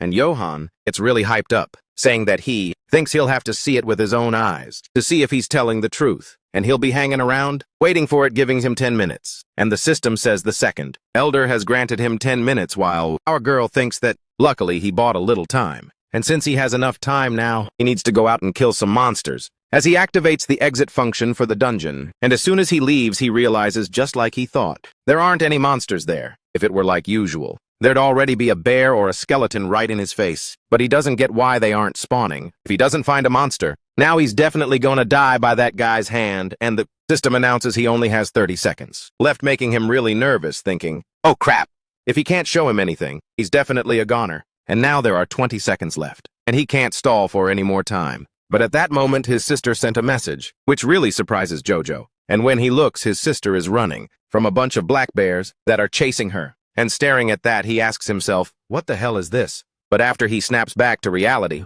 he gets really happy, thinking just as expected. From his little sister, she brought all these monsters right to him. And she asks what he's talking about, and why he hasn't run away yet, but he just speeds past her. He says it's hard to explain right now, so he tells her to run away first, and he'll make it up to her later. In the next second, he starts slaying several monsters. And finally, he leveled up and now reaching level 40 with only 3 seconds left. In the very last second, Johan finally appears, but the system triggers a reaction, stating he has met the requirements for the sky-destroying ghost art. So this art is being activated now, and like that, everything starts to glow. And the Onshima mark appears on his chest. While he thinks that was a close call, he almost didn't make it. And the system explains that all his attributes will increase slightly, and control of the heavenly demon has increased, and the title of Heavenly Assassin Constellation was granted to him. His title has been changed and the conditions are met. The system announces that the absolute evil is born, which shocks our boy, while Johan is caught completely off guard, wondering if he really is the absolute evil. And the system says yes, the absolute evil has been created. And thanks to the effect of his title, he has earned 1 point of absolute evil. He thinks that apparently it really is true, but at least Sina is on his side, so he thinks it'll be the two of them against the other 6 constellations. And so he begins to read about the absolute evil, who is a man born with the power and the destiny to bring chaos and shatter the world order. He must have the courage to make humanity his enemy and forge his own path alone. And his HP recovery rate has increased by 20% thanks to the effect of the sky-destroying ghost art, and the cooldown of his skills decreased by 20%, and your speed increased by 20%. The amount of HP and mana increased by 20%. And he starts looking at his stats and realizes they really went up a lot. But that was the least they could do after leaving him at level 1. And to New York's surprise, the second elder kneels down, calling him Lord, and asks for forgiveness for what he did, for not recognizing him and doubting him. But our boy says it's all good, and he would have doubted too if he were in his shoes. And our boy says he's very happy that he recognized him as his lord, while on the inside, he thinks the old assassin is his now. And so Johan says he swears loyalty to him, and to him alone. And at that moment, he completes the second elder's mission, while the boy tells Johan that he's looking forward to working with him. But his sister appears behind his back, asking what happened. But he says it was nothing, and he's already fine. But Sina, very surprised, tells him that he must have seen the announcement. And it's totally crazy. It was saying that the absolute evil was born. The community is going to lose its mind. While our boy thinks that in the end he's that guy, and his sister still hasn't realized. And he tells her that his attributes have already passed 100, and she asks if he's serious, because no one has ever managed to pass 100. That's so incredible. And he says they were at 99, and they all went up by another 19%, which leaves her totally lost, asking, what do you mean? While he tells her that he did some random things that got him really lucky, and she gets even more confused. And first, congratulations, Sina. But then she says her heart, she still can't handle it, and says she's gonna log out first, after she leaves Olympus. He wonders if it's too much, and if this is all too complex, while Jungkook wonders if it was too much for her to handle, so he doesn't know how to explain to her that he is the absolute evil. Regardless, the war reward was already great. He signaled Johan to continue, and Johan says yes, and says that first there is something he'd like to tell him. And our boy asks what it is, while he says he wants to report on the strength and also the current situation of the old assassin. But to Johan's surprise, he says they have an unwanted guest now, and with that, Johan vanishes. While our lead asks what the hell is going on, and to his surprise, several knights appear, shouting that he is the Rantadian, and whoever kills the Rantadian will earn a massive reward. While Jojo asks if it's this again, and why these scumbags keep calling him that. They are complete lunatics, and the knight said he is alone, and the Order of Bavaria will execute him, while Jake up ahead thinks that from what he can feel, these NPCs are nobodies. And after a few seconds, he simply takes everyone down, and says it's kind of disappointing as he heads toward their leader. The leader is pissed off, calling him a bastard. Somehow, he defeated the entire order, but he's sure he can at least wound him. But to his shock, our boy already lunges forward, attacking him with a punch while Jojo thinks that he actually blocked his punch, and that weapon must be pretty good. The knight says he looks exhausted too, but then Jungkook lands a direct blow, a knuckle sandwich right to his head, and he easily killed Viscount Bavaria. The NPC was an aristocrat, and he earned 2 absolute evil points. He thinks this sky-destroying ghost art is actually really good. And then he calls Johan and tells him to pick up where he left off. But at that moment, someone else appears, saying that he really is strong, which totally catches Jungkook off guard, wondering who it is this time. He tells them to show themselves already.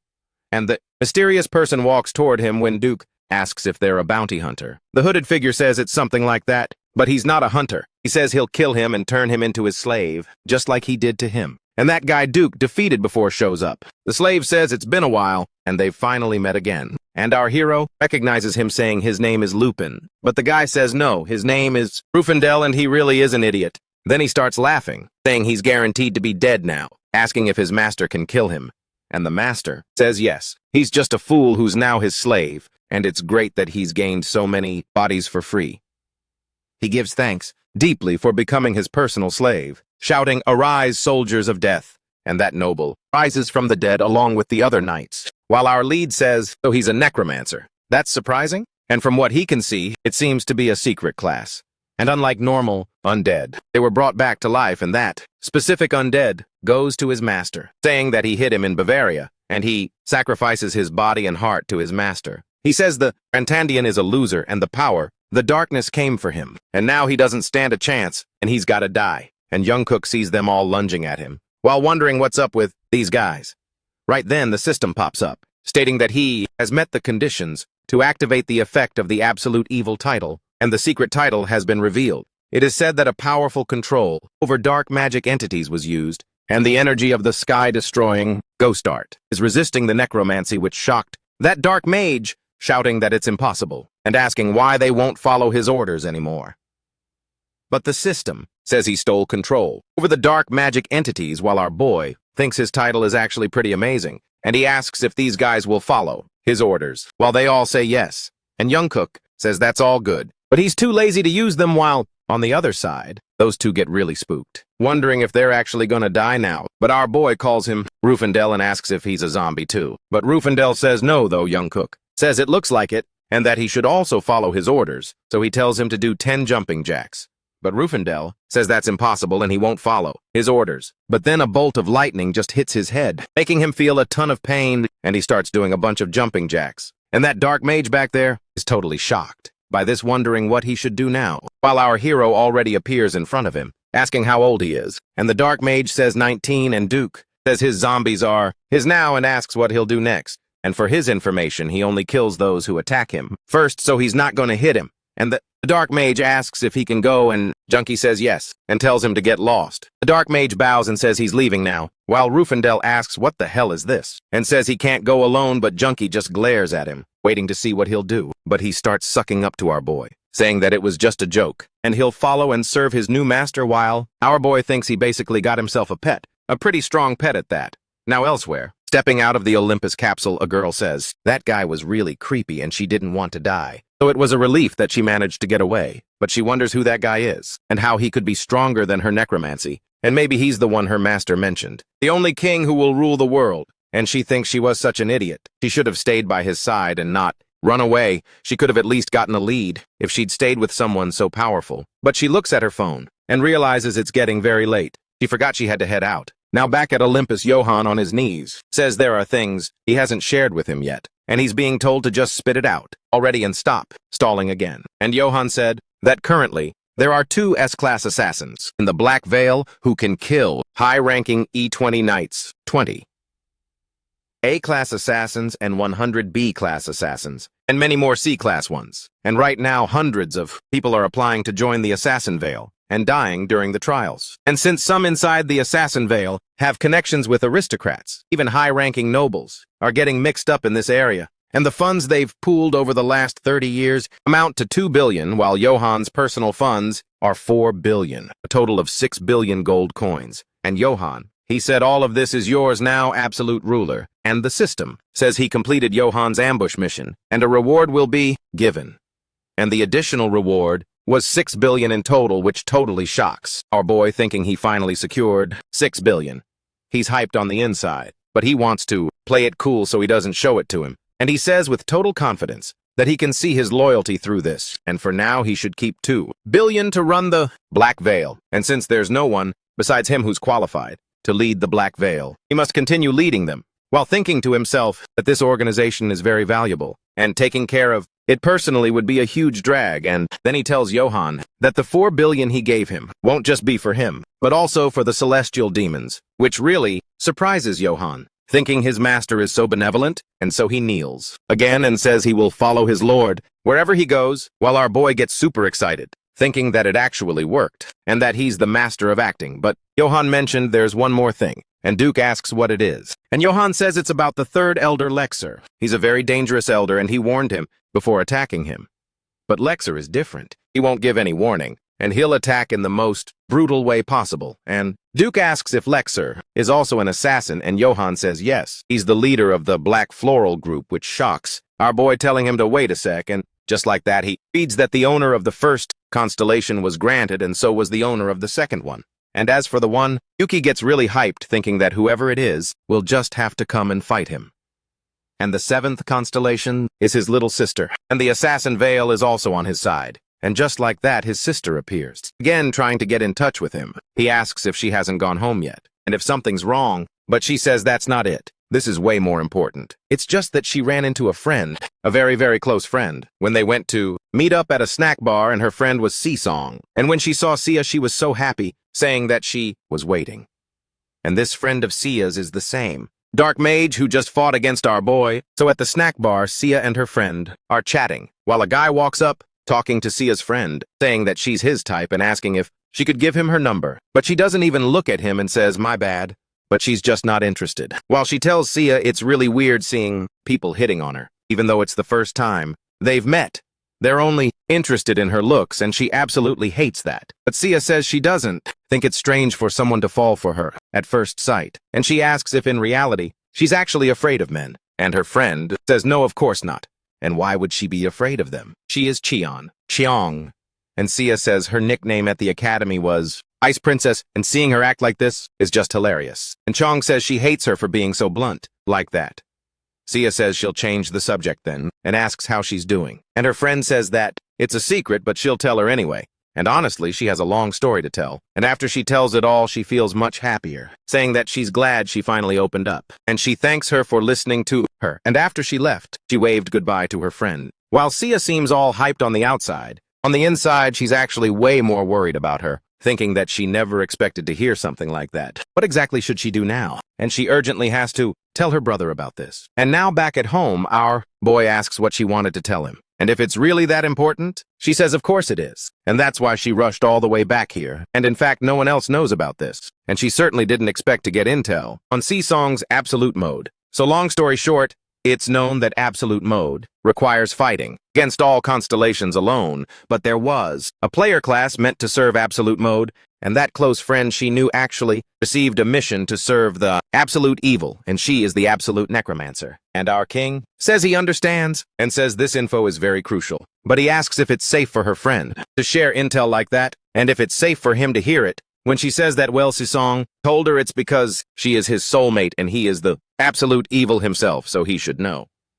Meanwhile, our girl asks what that's supposed to mean, and he has no idea what she's talking about. But she asks if he's really an idiot, and if he intended to hide something before telling her. But she already knows all about it. She knows he appeared out of nowhere, after training alone in that strange place for 20 years. And wherever he goes, black monsters appear. He's way too strong for his level, and also he is the ultimate chaos.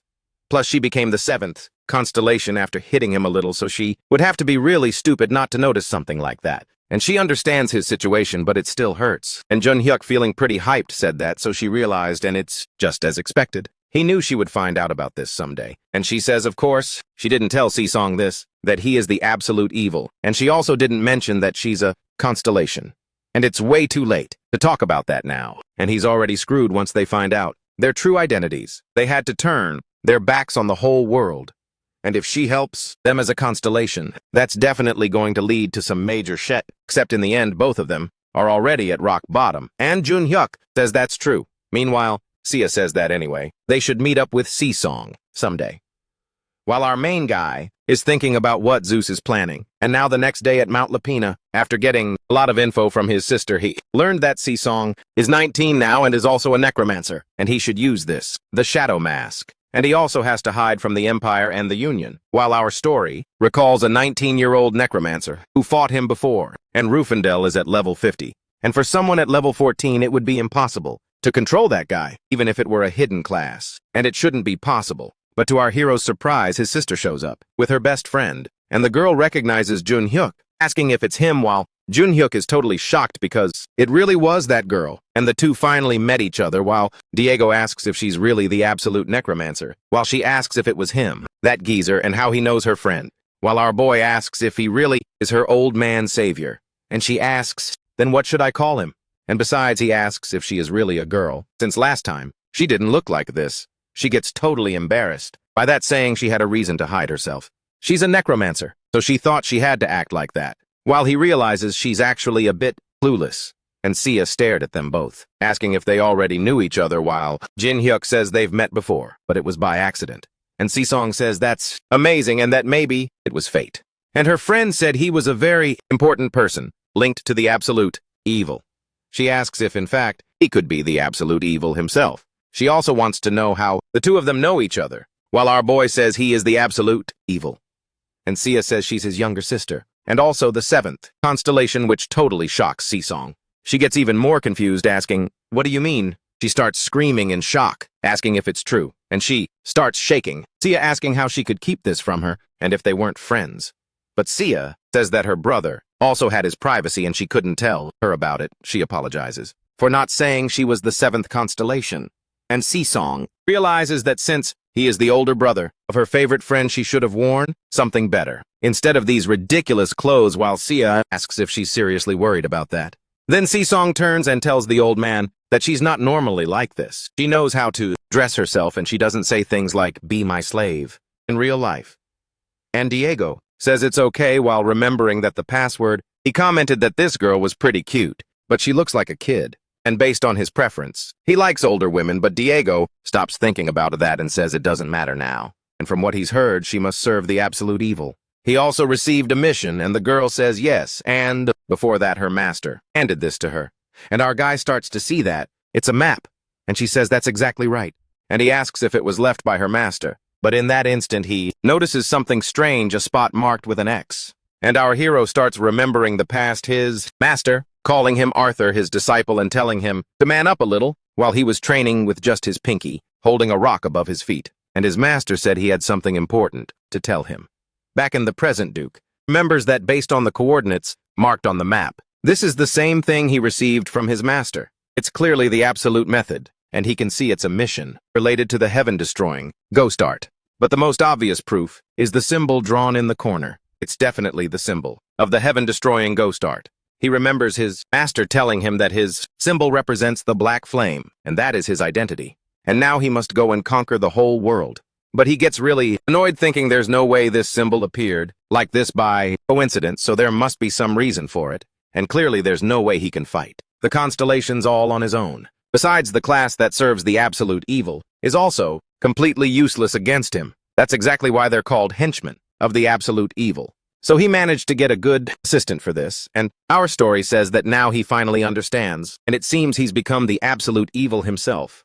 But for now, they have to keep moving. And Si-Song asks where they're headed, while he says that Sia's level is only 14 and they need to keep grinding her level so she can keep up with him. Few days later, still in the forest, they electrocute another giant bear while Saya gets super hyped because she killed another one. Si-Song says she's really cool, while Rufio walks up behind them, saying it's been a while since he last leveled up. Our boy calls him Pet and asks what he's doing. Rufio says he's going to grab that right now for his master. And now Rufio has been turned into the item-collecting pet for Arthur or Junior. He gets so excited grabbing his pearl and handing it over to his master, acting just like a little puppy. Inside, he wonders how the great Rufio fell so far to become a useless collector pet. Even if this crazy master has incredible skills, they have tons of heals, buffs, and even guaranteed rewards. He really thought he'd have the good life, but in the end, he's still just a slave. Meanwhile, back there, Diego asks Si-Song what level she is, and she says she's level 19. As he stares at her, he thinks that she's an absolute necromancer, a secret class that aids the absolute evil. On the surface, she seems kind of clumsy and says she has no talent for fighting, but that's just a front for her skills, which are totally broken with skeletons spawning at her command. And he thinks that basically the zombies she summons are way stronger than normal. They follow her faithfully, and she's totally different from ordinary necromancers, on a level that can't even be compared. And right now, he's in a situation where he has to avoid the tension from the Empire and the pressure from the elders to use his power freely. That doesn't mean he can't use some other players too. So the zombies are his big ace in the hole to drain the enemy's resources. And Sisong is the best soldier for circumstances like these. And Sisong's mission now is the same as his, which is to explore the ruins. And unlike his, where progress starts at level 40, Sisong can start her progress at level 20, which is a pretty ideal situation. And this mission was left by none other than her damn master. And its difficulty level must be hellish. Who knows what problems would pop up if he tried it alone. It's a real relief that she agreed to join them. Unlike in the game, his luck in real life can't be that bad, and Sisong gets super excited and goes running, to our hero hugging him from behind, saying she just finished grinding, and finally reached level 20. She says her level went up again, and thanks him so much, while Jin tells her to let go. She would have died if she hadn't hit him by accident, and he totally pissed asks his pet what he's doing, while Rufio starts running to pick up the dropped items. And there's a diary explaining that this shadow reached level 20, and they're on their way now to complete their mission. Their destination is the Cargano Mountains in Lunia. Lunia and Marine. You two aren't being tracked, so you should just use the Imperial teleport. They should go ahead and get some intel. And since they are pets and chaotic, they'll follow by using teleport, managed by the Alliance. And as soon as they split up, Rufio asks him if they'll be okay since there are two chaotic ones. Duke says of course not, but they can't do anything about it, thinking that even if airships are a bit cheaper, they're still way too slow. Not to mention there could be several route variables. And teleports, managed by the Empire, are cheap. But since there are only a few of them, the number of places you can go is limited. And if you turn chaotic, you can't even use them. The rest of the teleport portals are controlled by alliances, and the teleport he's going to belongs to the Great Ellen Alliance. Upon arriving there, a guard alerted the captain saying he should see this. The captain asks, "What's the problem?" And the guard says that a Max Chaotic appeared. The captain asks if it's true, and when they both go out, he realizes it's the real deal, and there's two of them. He'll stay there while she should go inside and tell the captain I want them both. He says they're both distinguished guests. And this is EVI, the head of the latest teleport portal launch for the Great Ellen Alliance. Rufio is super nervous, just hoping everything works out, while our boy says that PvP is allowed in this zone. Everything will be fine, he just needs to do what he's told. The captain approaches and says this is the portal to the Cargano Mountains, on the continent of Lunia. He asks if they both have enough money. Both of them are Max Chaotix, and from what he can see, he has blue hair. He asks if he isn't Rufus, and asks if the guy behind him is his lackey. Rufus says yes, that he brought him along to pick up his items for him, while remembering our boy saying he should go undercover and tell them that he was his master. And don't mention he used to be your master. And the captain asks if he's really just a loot collector. Even so, he couldn't even get someone decent for the job. From what he can see, he looks like a total noob. He wonders how he could say something like that. And even if his pet is a rookie or a trash player, what does that have to do with him? And EVI says that sure, either way, he must know that the fees for normal citizens don't apply to Max Chaotix. And for two Chaotix, they each need to pay 3 million, which totally shocks Rufino, who asks, "Say what?" But the captain says he can leave if he doesn't like it.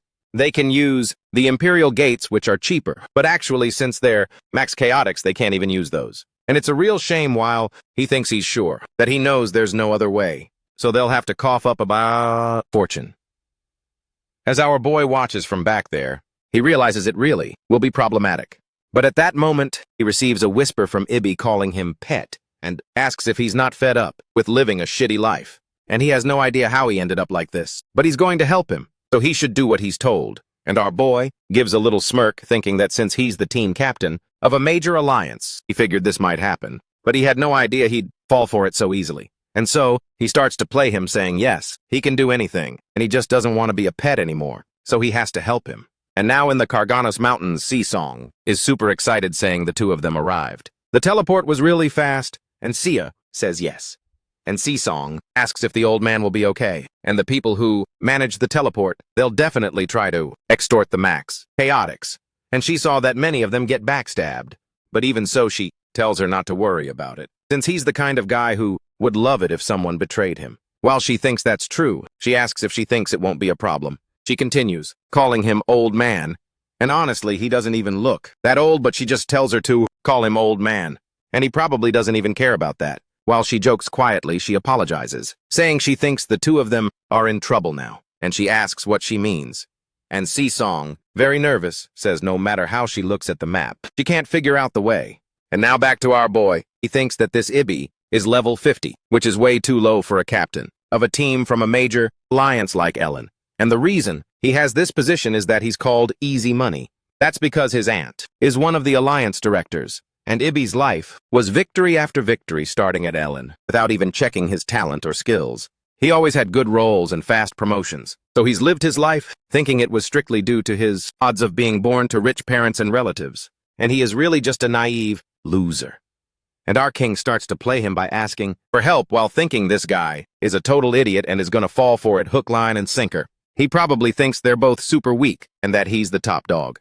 With that, he starts whispering to Rufio, and says that this piece of trash just offered him a deal to betray him. Straight up, he's playing dumb for now, and for the time being, he'll enter the portal and chat. He should act with restraint and ask him to lend 6 million, and after that, they're gonna take the portal, and as soon as they leave the safe zone, he's gonna jump him. That left Rufus totally terrified, but the protagonist explains he has a 0 damage skill. So first, they'll enter the portal, and Rufus says okay. He even messages Diogo, who calls him a pet, telling him to hand over 6 million, while our boy just asks for a second. But Rufus starts yelling, telling him to hurry the hell up. And after they finally pass through the portal, he arrives at the northern part of the Kargan Mountains. It's already at the exit of the safe zone, and our boy whispers to Ruford that EVI is about to strike, so he better get ready. Then our boy starts shouting at him, saying that from today on, anyone below him is going 6 feet under. And he tells him to act surprised and look pissed. He quickly throws a punch at him. 0 chance of damage, leaving Ruford fuming, screaming, "How dare you do something like that?" While inside, he says it really did 0 damage. This is actually mind-blowing. But in the trees, those guards say now's the time, but just to be sure they're gonna get ready to use Dispel, so he can't teleport away. Suddenly, one of them activates Magic Dispel, stripping Ruffled of his power. The 3 of them attack him, shouting that they'll take his head, and while the 3 of them attack him, our boy just watches. Then EVI pops up from behind, thinking he's sure Ruford banked over 6 million before, and this loser must be his walking vault. This is gonna be so good. He draws his sword, saying he did a solid job and his role ends here, so he has to die now. He lunges right at Jirok, but Jirok says this won't be fun at all. If he dies in 1 hit, he should at least survive, with at least 1 HP. But to EVI's surprise, our boy gives a confident smirk and turns on him, landing a punch right in his face, while Diogo himself is stunned. And after EVI takes the punch, he wonders why this guy's punch is so fast. Is he a fighter? And his fire isn't even strong enough to call it that. There's no debuff notification or anything. Up until now, this idiot must have focused on the agility stat instead of attack. That's the only explanation. But our boy thinks he was a total moron for not switching his skill settings, and he deactivates the damage reduction skill. While EVI gets absolutely livid, calling him nothing but a worm. How dare he attack him, and our guy asks what he's talking about, since he was the one who hit him first.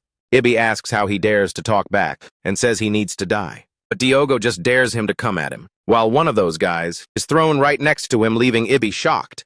When he looks, he's totally caught off guard by his teammates telling him that the intel was wrong, that he's way too strong, and they were set up. Before he can finish his sentence, the heart attack is triggered by Ruford attacking him directly. After he hits the ground, Ruford just stares, hyped up, and says he's a 1v1 battle specialist, and he can't believe he managed to step up and kill everyone. If he tells the master that his buffs are the GOAT, he'll lick his boots for the rest of his life. This totally shocks EVI in the back. Ruford hits him and asks why he's still alive, while our boy says there won't be any loot drop, so he should finish him off.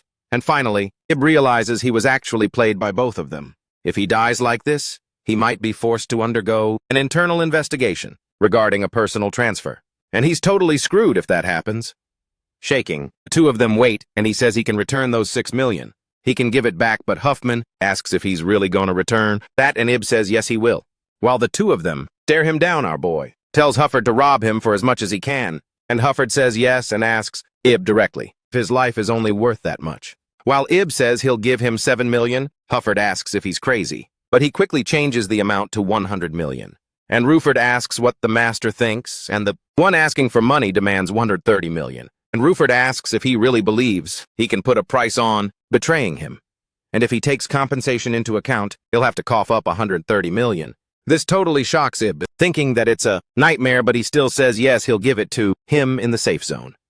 And Hufford asks, what do you mean, safe zone? It seems he still hasn't grasped the situation, and he has to hand over the money now. And simply there appears a bag of gold coins right in Ib's hands, and he says that's for his life. And after he hands over the money, he leaves fuming with rage, thinking that to receive such a humiliation, he'll have to get revenge. As soon as he gets out of there, he'll find a way to kill them both. While on the other hand, our boy says those kinds of people are truly wicked and only learn bad habits, and they must serve justice. With that, he just orders him to kill him now while Ruford starts running, after him saying he'll be the apostle of justice. And Ibby starts running away in fear, thinking that the master is more evil than he thought. Usually it's bad enough to let someone escape after stealing so much money, but to kill him like this, he can only be evil incarnate, and Ruford appears right behind him, knocking him to the ground, saying it won't be fun if he dies instantly, so he'd better survive at least one hit.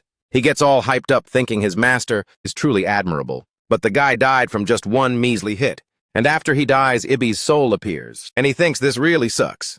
And he starts glaring at Ruford, picking up his drops, but he goes up to him and tries to communicate, saying that if he can return that item, he'll give him 1 billion. But Ruford looks at the bag and notices it's actually heavy, and asks if he's really going to give 1 billion for it.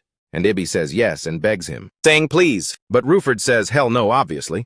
While Ibby asks if he even knows what that item is, Ruford goes over to our boy and says he's handled him while handing over a bag and saying this is the item he dropped. And he said he'd give him 1 billion if he could return it, but he just ignored him.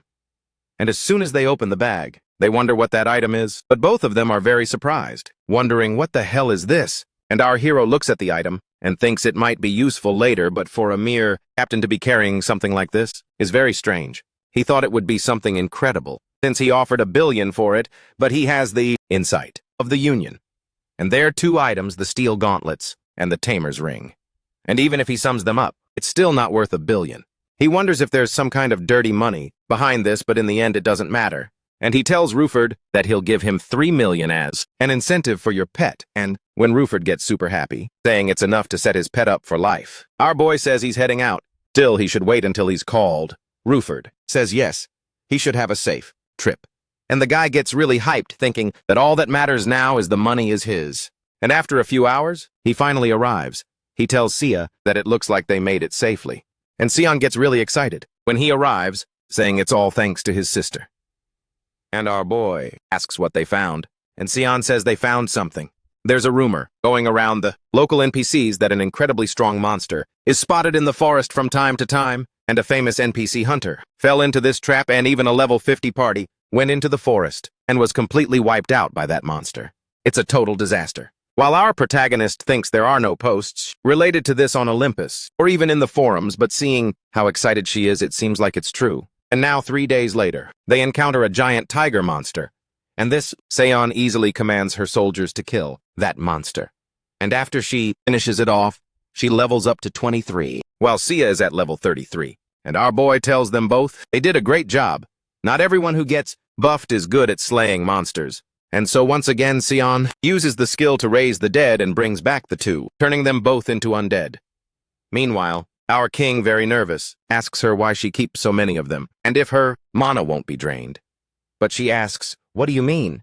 Because even with them, her mana didn't even budge, and she says very happily that the more she has, the better.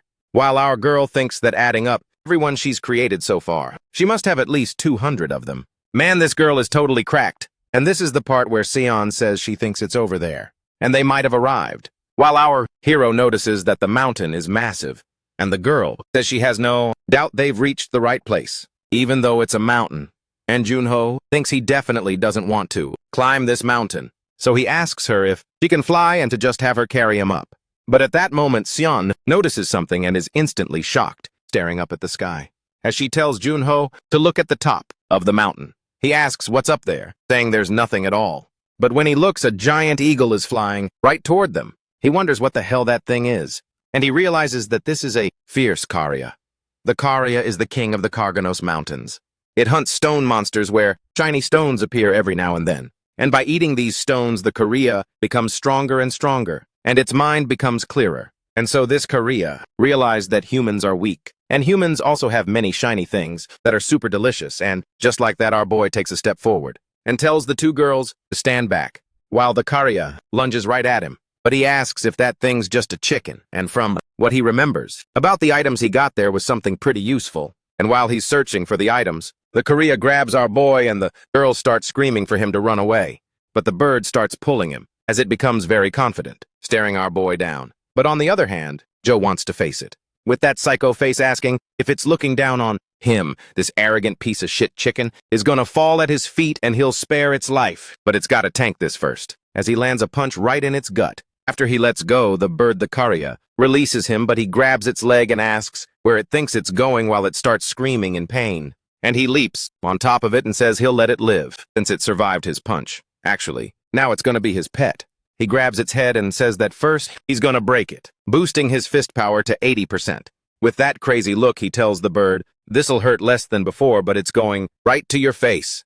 And he starts beating the bird while still midair, while the two girls are totally shocked by the scene, saying he really is a complete monster. After he thrashes the bird, the system says he can tame it using the tamer's ring. As he puts the ring on, he thinks the gear he got from playing Vigilante that day turned out to be super useful. He tells the bird that it's his now, his incredible pet.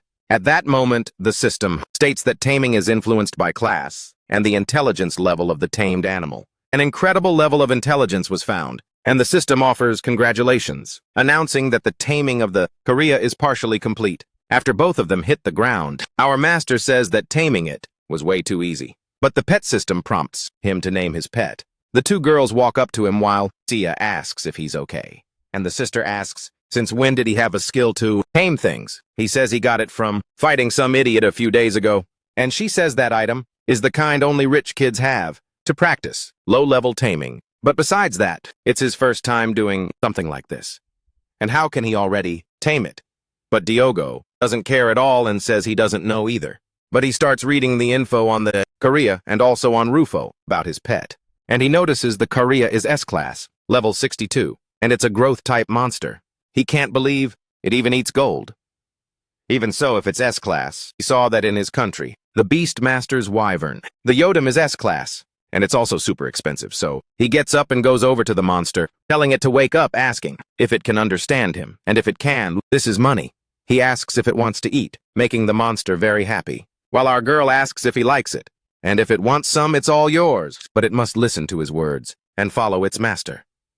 And the monster nods its head, confirming its taming, and our hero says it was way too easy, while this Seongi says that was totally incredible. But his sister, on the other hand, just asks who tames monsters like that, and after the monster is tamed, the three can fly on the Karya's back. And its name now is Kokekok. While they fly, our boy checks the map and says that from what it says there, according to this map, no matter how much he looks, he can't find the entrance. But Seongi goes over to him. He asks if he's found anything, but he says no. And she says he's really strong and asks if he doesn't think that something will happen if he hits that mountain. But he says that even being strong, he doesn't have the mining skill.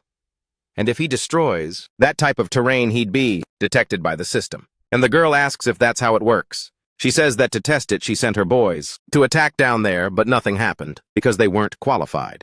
He tells the two of them to hold on tight to Kokekok then. He goes to the bird's head and orders it to go as fast as possible in front of that mountain.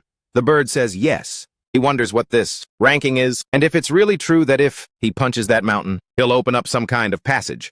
And the moment he punches the mountain, something happens, and the portal opens, with the system stating that a heavy attack charged with dark energy has been confirmed. But the conditions needed to open the portal of the Mountain of Time haven't been met yet. Our hero asks what's going on while the system says the sacrifice of 200 monsters inhabiting the Korgonos Mountains is still required. The time limit is 5 minutes. After that, the Mountain of Time will be opened, and he realizes that if he doesn't offer 200 monsters, within 5 minutes, the mountain might collapse. And the hidden class that supports absolute evil, the absolute necromancer. He wonders if that's how it is.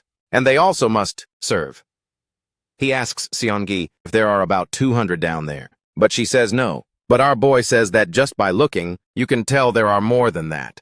She says there are 286 monsters. He tells her that she must have realized they need 200, but she says he can't. They are her precious children. And she asks what he means.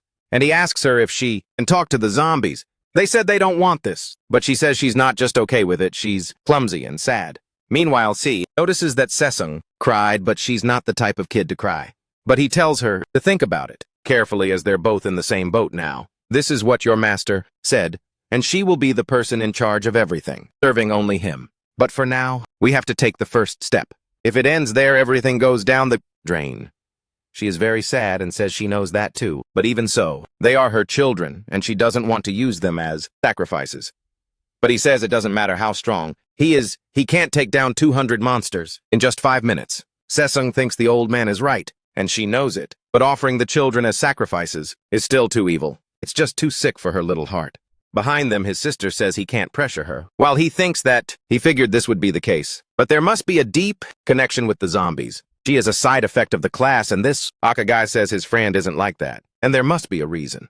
But he says that even so, they have no choice, and this is the only way. If she thinks she can't help, then it's game over for them right now. And he doesn't work with kids, who can't even do their own job, because they get too sentimental. Since he's tied to this mission, he's not relaxed enough to accept this childishness. There's no other way now. She has to decide if she's going to offer them as sacrifices and walk the same path as him, or if she'll walk her own path alone. And at that moment, she makes her decision, saying she has to follow the old man. And so she says, okay, she will offer them up. And our king says it must have been a tough call. He thanks her. And with that, she says she is Marianne the Absolute Necromancer, and she offers 200 zombie bodies under her command as a sacrifice. Just like that, the bodies begin to dissolve. The system announces that the 200 zombies belonging to player Marianne have been offered as a sacrifice. In that moment, an evil aura begins to enter her body, causing her to levitate with immense power, while our creator at this very second uses his healing skill, saying this must be a side effect and she needs to hang in there. After a while, the system says it's incredible, as she made a big decision for the cause. They respect that the Absolute Necromancer made such a serious choice while enduring the pain of her broken heart. All her skills have been upgraded, and the zombie usage limit has increased to 3,000. Several other improvements happened, and the system states that 200 zombies were consumed as a sacrifice for the portal. The Mountain of Time is about to open. Our boy goes up to her saying she did a great job, and he asks if she wants him to heal her once more. But she, looking totally exhausted, says no. Meanwhile, on the other hand, Tia starts choking our boy, saying he should see that Seongi is really hurt, and it's all his fault. He's truly evil. But Tia, on the flip side, thinks and feels that everything will work out because she listened to the old man. At that moment, the mountain opens up and that black mist starts to crack, and all that dark power heads straight toward her, while our boy says that nobody knows what's up ahead, and everyone must stay on high alert. As soon as they enter, Diogo asks everyone if they're okay, and they all say yes. Meanwhile, Sia in the back says this seems to be the right spot, and John says the map mentioned Kelt's legacy. Kelt was the name of his teacher, and the legacy left by that old man has a good chance of being right there. It must be some really wild stuff as they walk along the system. Says he's qualified for Kelt's legacy, and the absolute evil must defeat the 7 constellations. Therefore, the absolute evil requires powerful assistance, and 3 strong assistants have been identified. The consent of the 3 assistants is necessary, and if you fail to get their consent, then your account will be permanently deleted. Our Lady asks him, so since this has been done, there's no turning back for you. He trained for 20 years, and later met the heavenly demons. This is all part of a massive scenario, the main quest line of Olympus. From the very beginning, he had no way to escape, and he didn't have that intention anyway. At the end of the day, Olympus is still just a game, and he's going to beat it. He doesn't know what's going to pop up from now on. It could be very dangerous. He asks Sia if she got the notification to consent to being his assistant. She says yes, it appeared, and she really trusts him, so she's going to accept. He then asks Sesung, and she says she accepts as well. And he asks Koke. Koke just chirps, and Our Lady tells him he can eat 8 million. He must listen to his master. And the bird says yes while eating all that gold. Just like that, the system congratulates him, saying he is qualified to enter Kelt's legacy. The trial portal has been prepared and our guy heads toward the portal, saying he doesn't know what's going to happen next, but he's going in anyway. Meanwhile, somewhere else, inside an office, that real-life IB guy is on a call. Someone told him they think they can look into that as well, one way or another. From now on, he needs to be greedier and be more careful. If anything happens again, it'll be hard to cover it up. The chubby guy says yes, he'll remember that. After he hangs up the phone, he starts shaking with rage, saying those low-level worms dared to screw him over. And Rumfeld is that low-level rookie who was with him. Who would have thought he was the hunter from before he already found out about it? And it's actually great. He picked the wrong person to mess with. There are already over 700 quest requests that he shared, and no matter how much he crawls, he won't be able to handle these people. He has to catch him alive and get that bag back too. But at that very second, he gets another call. As soon as he picks up, he asks what's up. The person on the line says they're calling because he posted a quest-sharing message for Ratandian. The chubby guy says yes, that's right. The guy says that actually he became the first constellation this time, and he was lucky enough for that. So he's going to help him with his revenge. As for Ratandian, he'll capture him and hand him over alive. At that moment, he is teleported to Kelta's mission, and he looks from one side to the other and realizes they didn't arrive separately. But everyone should be able to handle their own task easily. At least that's what he thinks, because right in front of him there's already a giant bird staring him down. While he wonders if this is the mission from that shitty master right then, the massive bird lunges at our boy. Meanwhile, he starts beating the bird down, and in a few seconds, he finally killed the three-legged crow and earned 90,000 points while saying it wasn't as hard as he imagined. And it was actually pretty cool hitting this little bird.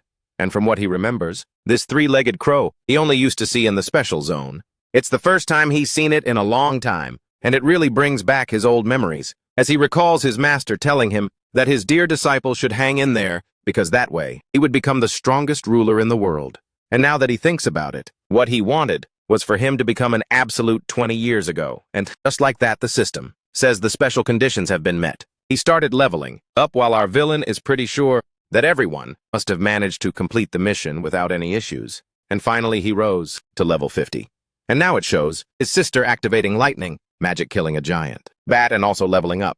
Meanwhile, she is very happy because her proficiency with lightning increased significantly, and she also learned the lightning rain magic. And now with the necromancer, all of her soldiers are facing off against other monsters, while she gets really excited, telling them to kill them all. And just like that, she activates her power. And she says that now they must all come to her and rise as her death soldiers. Everyone kneels before her, swearing loyalty to their master, Master Marianne, and they hail her with the glory of darkness. Sesong gets really hyped up about this, saying that those Death Knights have a totally badass name, and she's super happy about it. And now she's going to hear the old man's words.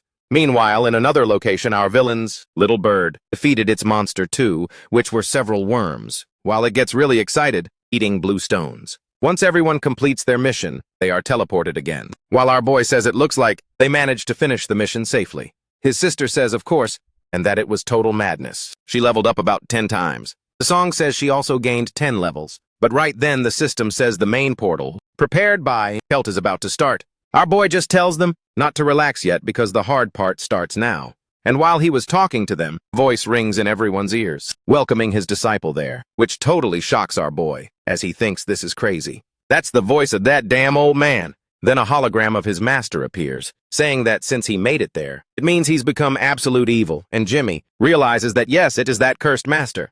His master continues, saying that the reason he succeeded like this is all because of this master's mission, and it was all thanks to him recognizing his talent and training him for 20 years. Our student gets incredibly pissed off, saying he thought he'd never see him again. But now he's showing up in front of him once more, and his little sister, standing beside him, asks if that person is the one who used to speak. And Jimmy what? Says yes. And the old man starts saying that now he must have been recognized by his elders, and he recognizes his qualifications because of that. Because he has the ability to move everything he needs through the heavenly demons' hideouts, and without that he would have starved to death by now. So he must guide them to the light. If he makes that place operate the heavenly demons' portal, it will come back to life once more. And he has no doubt that one day after he overcomes everything, he will conquer the world. And at that instant, the absolute evil main quest has been updated. While Diogo gets nervous thinking that SSS-Class missions, the title of Absolute Evil and the main scenario are coming together. and the road he'll have to take now is to leave the Herpes Empire, which currently dominates the entire continent, and become the ruler of the heavenly demon world. And he thinks that, yeah, the scale of this mission is insane. And his old master keeps saying that he must wait for that child who will come help him. Whether it's in a day or 1,000 years, he doesn't know. But that child is his disciple. And Jimmy asks what he's talking about.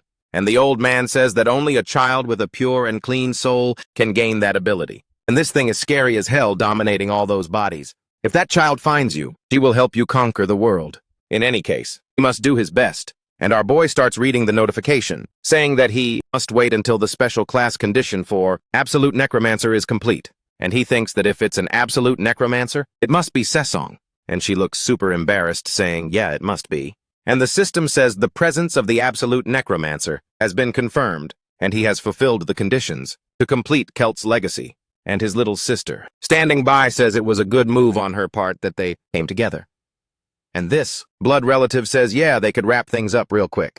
But our boy keeps thinking that he created this place where even if he gave 1,000 years for this bloodline to show up, she wouldn't have been able to find it. And if he had come without this bloodline, he'd be sure that he would have died before completing his mission. But he doesn't care about any of that, since the mission is complete. Stelt's legacy is being obtained and the rewards are being calculated. He gained 2 level-up points, 20 attribute points, a bonus, and also got a red stone.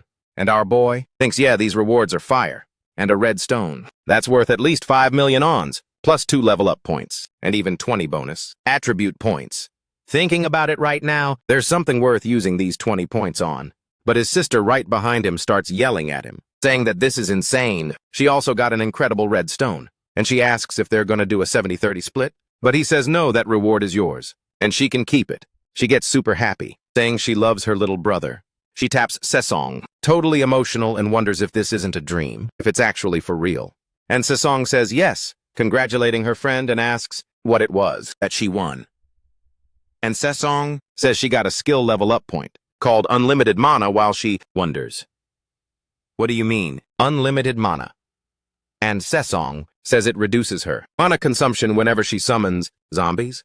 And right now it's at 50%. But if she keeps increasing the skill rank, she can lower the consumption even further, 100%, which is totally broken. And the supper said that she won a stone, so they should go grab a bite using that cash next time. But at that moment, one of them is completely shocked, thinking that right now they're talking like it's no big deal, and the mana consumption dropped when she controls zombies. And this is a straight-up insane hack, but right behind their backs. Coco also got an upgrade. And he evolved to level 73, and his class went up from S to SS, and he looks way cooler now. And Jimmy, who watches and thinks that by the way he's acting, he must be a male, but now what he needs to worry about is his 20 bonus attribute points. He needs exactly 20 points to strengthen the heaven-destroying phantom art. And this is the perfect time after all. He's in a state where his basic skills are currently locked due to the restriction, but no matter how many times he sees this, he feels he must strengthen his skill. And at that moment, he used his points and strengthened the true heaven-destroying phantom art. Links and the effect of this art was activated.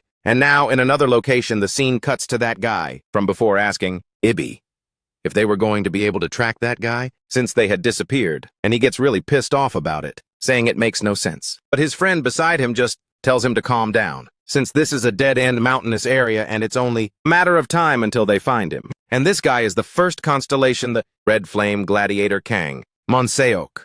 While EVI says for real, even if he is a Rantadian, there's no way he survives this dragnet. But at that moment, everyone starts screaming, shouting that there was a reaction on the mountain, and they start to notice that something is coming out of it. A black hole appears, while he wonders what that is. And what is that massive bird? As our boy stares them down from right on top of the bird, everyone with his tremendous aura of absolute evil, and everyone starts yelling that this must be the Rantadian. At that moment, the scene flashes back to a few minutes ago, when the heaven-destroying phantom art was activated and several effects appeared on it, like HP recovery speed by 30%, cooldown reduction, attack speed, and HP and MP capacity were increased by 30%.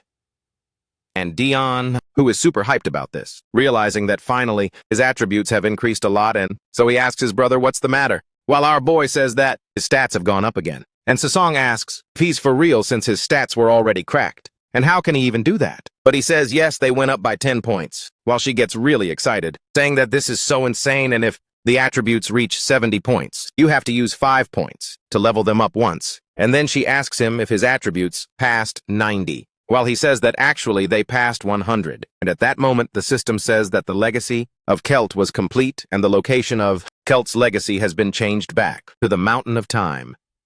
And Dion just says that it looks like they finished, so they can leave now, as the system reports that the necessary condition to complete the Kelt legacy was to strengthen the absolute evil heaven, destroying phantom art, while he wonders if that was really it. And the system, it says your account's permanent deletion has been scheduled to proceed once the remaining time is up, and there are 42 seconds left. Our alert says that old lunatic is definitely a total psychopath, setting the time bomb all the way to the end. And the moment he leaves the mountain, our villain says that now that they've completed the legacy of Kelt, he should head to headquarters. But then he notices something down there, and when he looks, there's a massive crowd staring at him, and he wonders if these are bounty hunters and what they're doing there. And his sister explains, the Rantadian mission is in full swing right now, and it looks like they think he's the Rantadian, and that's why they came. In that moment, one of the hunters starts charging at our boy, while the people down there are saying it's incredible, and Saya talks to her brother and wonders what they should do, and if it's better to just run away. But then that guy appears, saying it's a pleasure to meet the Rantadian, while he tells Luna and Marianne to put their hoods up and stay quiet. This guy is super arrogant, saying he's been lucky to escape so far, but today marks his end. And at that moment, several live streams started, while everyone is totally shocked, because he's flying, and that must be the perk of a constellation.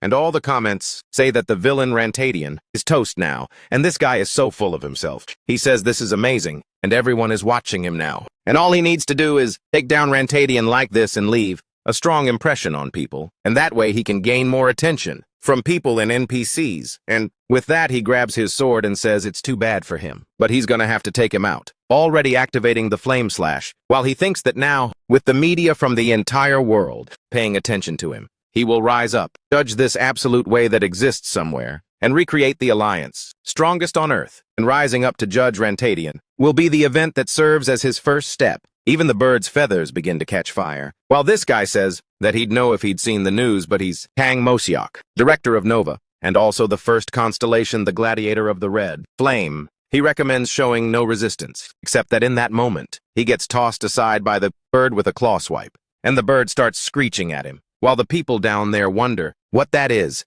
and if this constellation just got smoked by a pet. Where on Earth did this bird come from? And this guy's body is shaking while he wonders what this is. This is a level 70 monster. He was way too careless, and if it's at this level, then he can't deal with it like this. And Nino goes up to him, calling him first constellation, and asks if he's still alive, and very confidently says he'll only say one thing if you don't hit him first. He won't fight back, making that guy absolutely pissed, saying he's a total piece of trash. And then he tells the kid down there that he's making him really angry, and he just wants to kill him now. And the MC asked why, because even a second ago, he said he wanted to capture him alive, but Mokiok gets very irritated, saying this is just a warning. He'd better understand. While he thinks that not even Helen's team leader can lift a finger against him, so how does he dare act so recklessly in his presence? And if he tells Junko that he's very arrogant, and he's going to show him the true power of the first constellation. The power to deal with absolute mode, not some weakling like him, as he activates the flame armor. Standing behind him, she asks if they should fight too, and she senses that he's become much stronger. But Diogo just tells her no, she can just chill, and the two of them should use the recognition inhibitor and cover their faces. The way you talk, your behavior, little habits, are things you can't hide, and if something goes wrong, they'll be tracked instantly. And our MC thinks it feels like just yesterday that he was just unemployed. He glares at this kid and asks if he wants to throw down, and from what he sees now, he's in a situation where he's going to fight against the director of a major alliance, and he's not even scared. And Mosiok says he wants to see how much longer he can keep up that attitude, while our villain thinks that Kang Mochiok must be pretty damn proud of himself, and if he kills him, then he'll be going up against the Nova Alliance. He just saw the attack coming at him with all his strength, but he thinks he doesn't give a damn. Since he is the absolute evil, he'll have to cross paths with them eventually, and so he starts charging power into his punch, while saying this idiot is weaker than him, because he is the absolute greatness and he can't run, landing a punch, extraordinarily powerful, with 50% damage reduction, and with only half of his power, he shattered the flame armor, and the director is shocked by this immense power, while several items are activated to save his life. And Diogo thinks that, yeah, he built up a solid defense in his own way, and it seems he has plenty of support items. And Moshiok says he's good while thinking it's only because he let his guard down, and he's not the kind of idiot who pulls his punches. But our boy asks if that's all the first constellation has got. He talks a lot of smack about being the director of Nova, but is this really it? And he saw that he was just a third-generation chaebol who stuffed himself with support items that the Alliance gave to him, so he wants to know if he feels no shame at all. But Moshiok says he's just a mere trash-tier nobody who shouldn't even dare to clean his boots. There's a limit to how much he can look down on someone. Fine then, if that's what he wants. He's going to show him. Activating the Furious Flame while our boy shields himself from the fire. He realizes the heat is reaching him there. And Moshiok starts screaming with the power of his flames while our boy notices that his HP is slowly dropping. He's overdoing it a little, and he thinks this skill must be similar to Berserker. This is Diogo who jumps over there and tells Coco to protect them, and the people down there wonder what that is. Is that a skill too? What the hell is going on there? And our hero jumps straight into the fire, while thinking he wants to see the true power of the first constellation. But at that moment, the scene cuts to the director's office, and some guy enters and asks why the director called him, while the director says they must stop the media, and today's footage must not be leaked. The assistant says he gets it while secretly thinking that the director is just deeply embarrassed, because once that video hits the internet, it'll be a nightmare to handle. And the assistant says he'll do his best so the scene of his death doesn't spread, but hearing that word, the director gets super pissed, asking, "What do you mean death?" Which really scares the assistant. He says he's not dead, and that he just logged off to take a break. The assistant quickly agrees, while the director is still absolutely fuming, asks why he's treating him like he's already dead. There's a person perfectly alive right in front of you, and if it's right to treat someone that way, he's already feeling like crap because of all that constant nagging. He keeps talking like that and starts saying things like that, but after he calms down a little bit, he asks him to please clean up his office. The assistant says yes, and the director keeps saying that nowadays, society is heading in the wrong direction. The establishment is being too soft on too many incompetent people, forgetting that the world today only functions because of users like him. And in the coming decades, this world will be reorganized. So those who lack the status to be someone won't be able to exist the same way they do today. The era of the powerful taking care of the defenseless will end with your generation. And now back to the game. After our boy defeated that guy, he says they're almost there. And he tells Coco that he's quite convenient. And he asks the bird why he seems so happy anyway, even after leaving Luna and Marianne behind. Is it because you got lighter? The bird says exactly, but in reality he remembers that at that moment, the fire that burned his wings, the man who mirrored that fire was really strong and it hurt when he got hit. But even he, who was a monster, died with a single blow from his master. That made him feel very confident. So from now on, he will be a good little bird and listen closely to his master. Now at the Heavenly Demon's headquarters, the bird is eating gold coins, while everyone watches. And our team debates in the huts while the elder tells him that these are the business reports, while Diogo asks if this is the survival strategy to endure the winter. And the elder says that's right. And winter in this region is incredibly harsh compared to others. And to survive the winter, individual winter gear and heaters are necessary. The current population of the Heavenly Demons is around 200 people. And according to the calculations, the minimum required is 8 million. While the senator thinks they've figured out how they survived the winter, even before he got there. But 8 million is a lot of money. And the funds that Johan and his assassin offered them are 4 billion. He wants to think of this as his investment, and they won't spare any expense. And he called for Seoltan. He says it's a grand plan and an investment for the stability and resurrection of the Heavenly Demons. She shouldn't worry about the money and should spend as much as necessary. But deep down, he's totally bummed because it's going to be a ton of cash. Meanwhile, Seoltan is overjoyed. She asks if they can also continue buying some slightly more expensive items, and he says of course. And then she explains that it wouldn't cost 8 million before, but 800 million. Except now it'll be 1.4 billion. Not knowing what to say, he just says of course. She can go all out, and she just leaves very excitedly, saying she'll spread his generosity everywhere. Long live the king! After she leaves, Jug thinks that it's fine since he reached level 50, and the hunting ground restrictions will be lifted soon, so he can make more money. But even so, it was a total stab to the heart. Now, at another location in a tower, a long-haired guy arrives and goes to the old Black Master, stating that for him to be the first to seek him out is no surprise, and he says he's already arrived. As he said if it were business as usual, he would have called him first. But the situation is complicated, and the long-haired guy says that might be the case, and he asks if he's there to talk about the absolute person, and the guy says yes, he senses the energy of the Phantom Art, Sky Destroyer in him. And with that kind of energy, he must have the minimum qualifications to be his master. And the long-haired guy says, yeah, maybe, but he should know that he doesn't plan on calling anyone master who is weaker than him. And he tells Johan that just as he worked hard to seek out the assassin, he also worked hard to build the Black Floral Group, but the true master, who's supposed to control his Black Floral Group, is weaker than him. And he asks if that really makes any sense. And this is the leader of the Black Floral Assassin Group, Lexa, the third elder. And Johan tells Lexa that he himself wonders if he's actually capable of beating him. And that person is different now. But Lexa interrupts and asks if he's saying there are restrictions on him. And of course he knows that. And he's also waiting. But his patience is running thin. And the elders that he must join are thinking the same way he is, which means they won't wait forever either. But Johan says it's going to be different from what he's thinking, because he's sure the others know the master is under a restriction.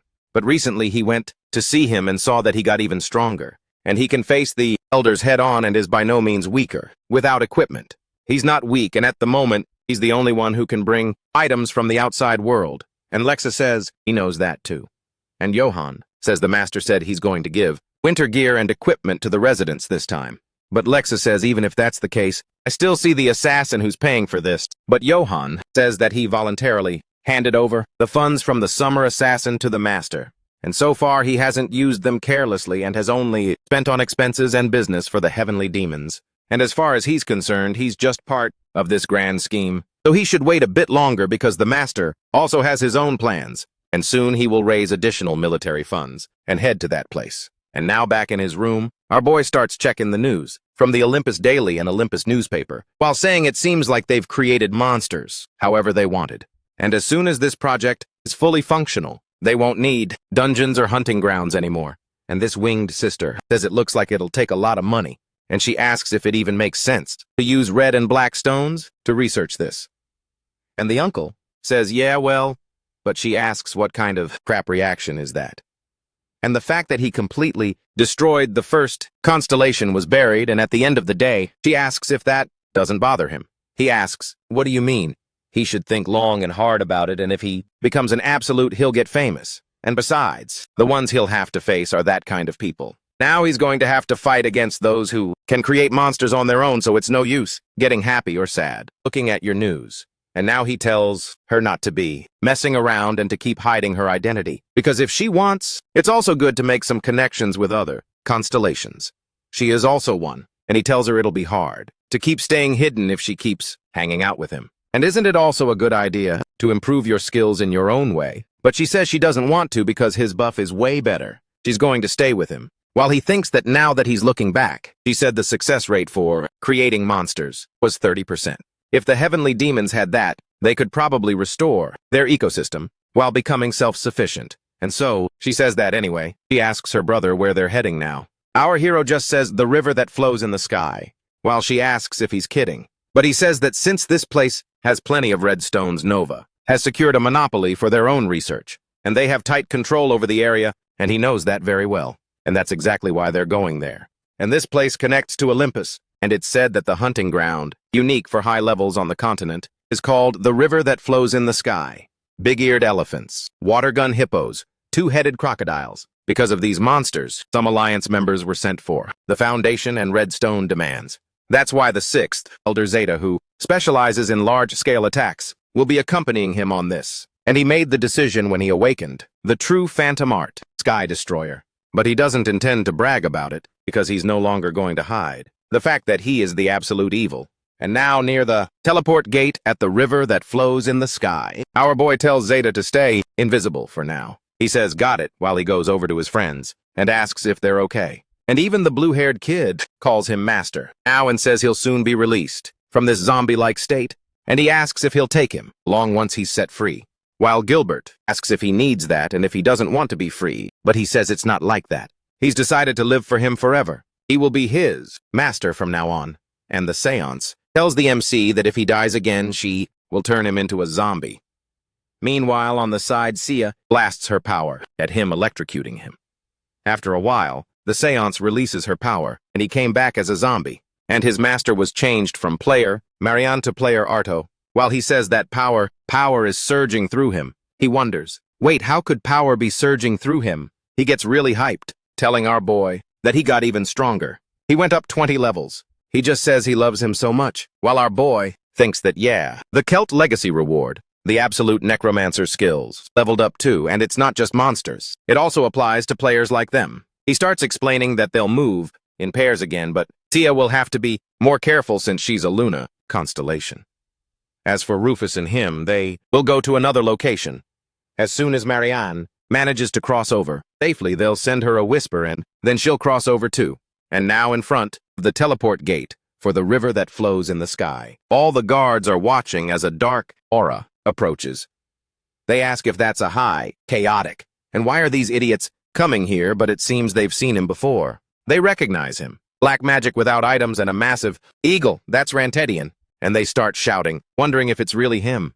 And all the guards shout to get ready for battle, while another one says to send a message to headquarters. But the message from the HQ says to just let them in, and everyone moves aside or keeps their distance since they let them pass through the gate, and they should keep going forward and use the portal.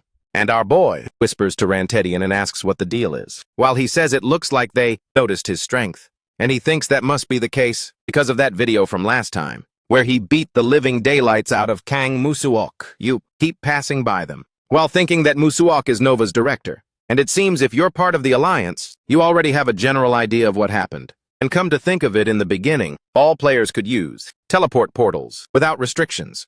And they ask when exactly the big alliances took over, claiming they should manage them.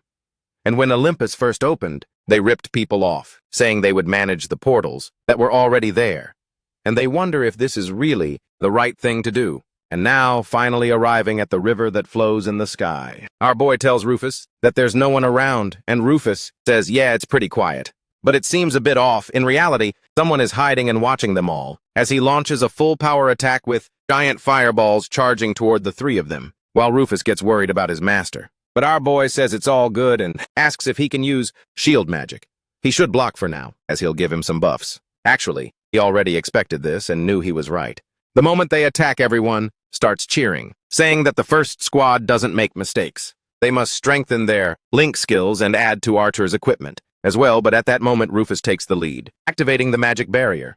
While our boy asks if Rufus can handle it, he says, yeah, I got this, no problem. But the area is a bit too big to block alone.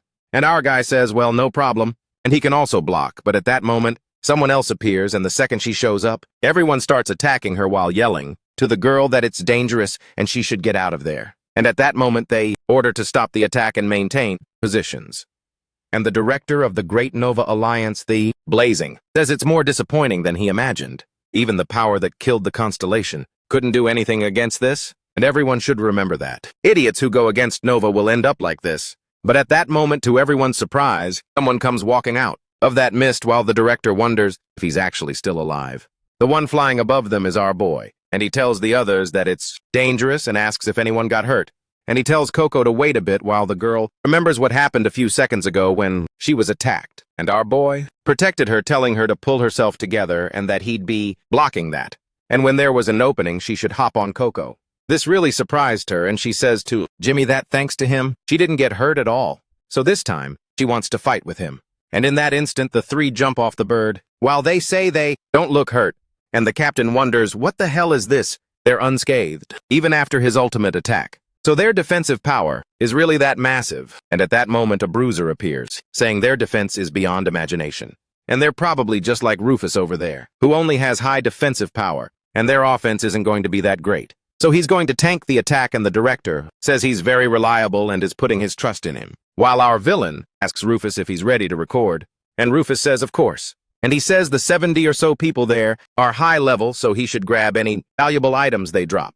And when he realizes he's taking on so many, he keeps moving forward, saying that even if he seems like a pretty notable fighter, he can't beat them and his gear is trash. They also have overwhelming numbers, so he doesn't stand a chance and ought to surrender. And this is a director of the Great Alliance. Hatchet, and he confidently says he doesn't know what he was thinking, coming all the way out here. But he should repent for his sins, apologize to Director Kang Moseok, and then he might avoid being wiped out. But Diogo asks what he means by wiped out and what the hell he did wrong. Then the tank says it was the crime of invading the territory of the Great New Alliance and the crime of causing a disturbance where ordinary people make a living. This is undoubtedly an act of blasphemy against the pride of the New Alliance, and he already has plenty of justifications to order his extermination. But our villain just smiles at him and asks if this land belongs to the Great Alliance, asking if they were the ones who created this map or not. And the tank asks what he's talking about. Then our guy asks, what kind of crime is that? And by what right does he say that he committed a crime just by entering this area, and who the hell are they to be charging money for portals and hunting grounds just to keep things for themselves, to maintain their control? He says it was Kang, Mosok, who attacked first and ended up dying for it. And he asks, isn't that embarrassing? And at that moment, the tank wonders what kind of energy this is. It's incredibly powerful.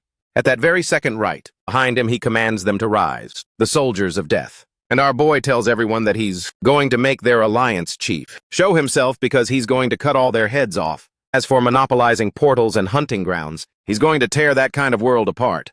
Then he tells them to bring it on. The director gets pissed off and orders his soldiers to get ready to attack. He figures that even if this idiot is strong, at the end of the day his items are basically trash. And between defensive magic, or whatever else he's using to buff himself, plus recovery magic, if he can just hold him there and isolate him, then he'll win.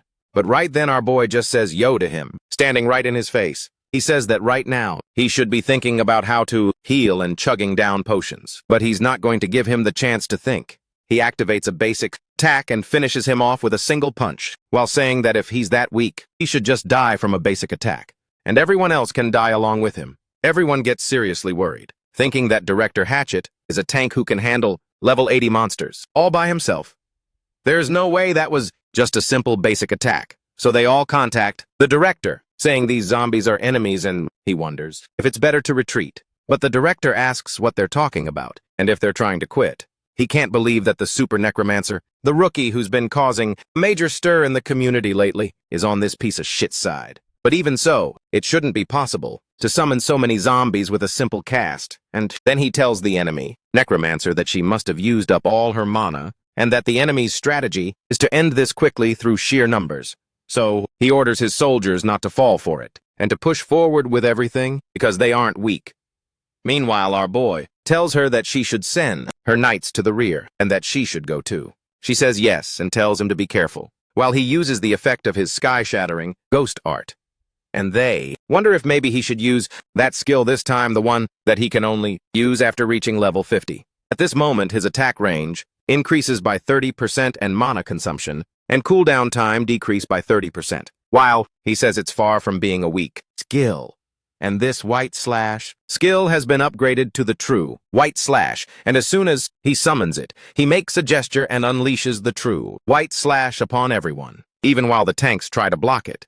But easily, everyone's bodies are sliced in half, leaving the director to wonder what the hell that was, and if he's really going to die from a single hit. And the system states that he killed a hero-level player, and his sins have deepened, and it congratulates him for gaining 5 absolute evil points, as our hero just lets his bloodlust rip, ordering the Death Knights to charge again and wipe everyone out. But at that moment he's caught off guard by the system saying there's an incredibly rational element linked to the absolute mode body. He wonders what kind of element this is. And now in another location, at the board of directors of Nova, someone starts slamming the table and asking what the hell this scene is. Is this that pest again? Does it really make any sense that we can't stop that shitty little villain from entering your exclusive hunting grounds? And another person says it's worse than that because he even posted the video on the internet. Great Nova's reputation is about to hit rock bottom, and they are trying to control the PR as fast as possible. And the trash from Rio Fluente will be deleted too. They were hired a while ago, saying that the young alliance leaders joined in to help. And that director who was killed stares with wide eyes while Seo Song raises him as a zombie, and they ask if really they'll all be zombies from now on. She gives her order for him to kill all his comrades right now, while he's there, foaming with rage and asking who she is, and how she dares to do this. But she's very cheerful and says it would be better if he just gave up. And our hero even saves him by landing a punch to his stomach. And at that moment he managed to acquire a bundle of red stones, and realizes that he can get items after he kills them. And when he was reading about those rational elements in his body, it was a stroke of luck. He really thought he wouldn't be able to increase it, even pulling his luck out of the negative. And that was definitely badass. And they wonder if maybe he can use that on his other attributes too, but while his Rufus goes around collecting the items, he tells his master that other people have arrived and they're named players. These are the young leaders of the Nova Alliance, the 3 Nova Swords. And that guy in the center, just tell him to surrender quietly and submit to the investigation, because if he complies, he'll avoid being wiped out. And so the Duke asks what the kid is talking about, while saying it seems like these Nova scumbags are really hell-bent on destroying them. The Duke asks if they are actually strong, while Rufadieu says the one on the left is Kurtle, who made a name for himself as a max-level chaotic. He's a hand-to-hand martial artist, and he's known for having a secret weapon. And the one on the right is called the Assassin, who is also known for having a secret blade-related class. And the last one is Rumphin, someone who specialized in defense. And our villain thinks that this Rumphin kid is also decked out in defensive magic. Then he might be saying that guy over there is his master. This Huff guy arrogantly says that if they want to surrender right now and accept the investigation, they will avoid being exterminated. Or he asks if there's anything else he wants, and the Duke asks, "What do you mean, what do I want?" He doesn't need any of that, and this Huff guy says that in that case, they'll give him some time to think. But since they can't just stand around, they are going to attack him. He should try to hold his ground, and in that instant, that Kurtle guy already charges at our boy at high speed, saying he won't go easy on him just because he has no items, already punching him with the lion's fist, while telling him to prepare to die, but to his surprise, his fist was stopped, which even threw off Rufadal. And our villain says he's faster than he thought, but even so, he stopped him with his own bare hands, and he says that fine, he might be fast, but he's still not much, then punches him, sending him flying far away. Rumphin is totally shocked, thinking he just landed a direct hit on QR's face all at once. This piece of trash is a total monster and is definitely way stronger than the report said. They were played, and after hitting Kurtle, our boy said that even so, he thinks it's true that they're strong, since he didn't die from a single blow. And hearing him say that his master is totally incredible, while our Hora just tells him he should fall back and start recording after that. But at that moment, Rumphin starts whispering to our boy, saying that they already know he's strong so they can negotiate. But our boy said he doesn't want anything from them. He needs to understand that. And Rumphin said, if he lets them kill him, they will give him the right to hunt in this area, and the order of extermination won't be issued either, and they can even protect him. And if he joins Nova, they'll let him use the hunting grounds as much as he wants, and the portals under the Alliance's domain. And he promises to give him 100 million won per year in a formal contract, but much to the surprise of Rumphin, our boy said he's talking pure crap. And these hunting grounds and portals, it means they're monopolizing everything as they see fit. And he was very clear, from the very beginning, that he's going to destroy their monopoly system. And he doesn't care about the consequences. And he asks if he really thinks he needs those kinds of conditions, a 100 million annual salary, exclusive hunting ground rights, portal sharing. He asks if he really would have given him those conditions if he were just an ordinary player. And until now, the low-bloods have been crawling like worms at your feet because of a hunting ground and a portal that they control. And while our villain is saying this, several messages in the chat. I'm talking about the conversation and Jimmy, who stares them down and says that in the middle of all this, he is trying to negotiate through whispers. He asks if he really just wants him to, but that Paladin over there says the negotiations have failed, so they must kill this noob now with the 3 of them charging at him. But our villain confidently says that unlike them, he can't do something so pathetic, and so he unleashed the true white slash, cutting through Kurtle's body with a single blow, while those clowns wonder what the hell that was. He didn't think Kurtle would die that easily, and there's no way around it. The only thing he can do now is target the other guy besides Rantedian. And that necromancer is protected by zombies, and with that kind of skill, she must be an important strategic partner for Rantedian. And as is standard for necromancers, her melee skills must be pretty weak. If he can take her hostage, it'll be huge. But to his shock, a new shadow begins to surround his body, and they ask what this existence is that he couldn't even sense. But then right behind him, one of the elders appears, saying he's being quite cute, calling him a noob, and unleashing the savage sword destruction, analyzing that assassin. And the soldiers in the back ask their lord what they should do now, while Ruff himself is in disbelief, realizing that the assassin was wiped out with a single attack. And they wonder where he's from and if he is from the Assassins or the Black Floral Group. Why is that kind of person there? But the elder says that the little kids are running around a lot, and the old assassin will bury all their sins. And Ruff gets very worried about this, realizing that Kurtel is the assassination veil and that must be the leader of the assassination veil. But he wonders why the leader is there, while he looks back, and he realizes that all of his subordinates are being finished off by assassins. This boss had never been revealed before. And what the hell kind of connection does he have with that absolute menace? And at that moment, someone starts laughing, surprising Ruff, because when he looks up at the sky, he sees the arrival of Defa, who is another elder, saying that everyone must be slaughtered, all those who block his master's path, and he orders his little buddy to go and crush them all. While our boy, on the other side, says he didn't even need to give the order. They've already done everything while you show up calling him Master Lydie and says he's very sorry for moving forward without permission. But Juke says it's all good, and they just caught the assassin in the end. But at that moment, Juke receives another whisper from Hufflepuff. They are going to make a mistake against him. So he begs him, please, give them a chance to negotiate, because he was blind and wasn't able to see the reality of things. And he can't believe that he tried to bargain with only 100 million, and he will give him the best treatment, and the Grand Alliance will actively support him. But our villain just lunges at him, saying that he told him before that he doesn't need anything from them, while Rufus himself wonders what kind of basic attack that is. This doesn't make any sense at all. And after they beat everyone, Rufus goes around collecting the rewards, very hyped up, by the way. And then Sam goes up to Junior and asks if these two old guys are his subordinates. And our boy says yes, they are the heavenly demons. And she asks if he's going hunting with them now. And he says they need to, because they said there are a bunch of red stones appearing there. And then Ruff comes over and says he collected them all. And today was a totally amazing day. Meanwhile, on the other side, the two elders just watch and think that this guy is a very honest worker. And our hero starts to eye that loot bag. But at that very moment, he senses danger. He looks at Coco and tells him to come here now. As soon as he lands, he tells Ruff and Marianne to get on Coco's back and fly to the sky, for now.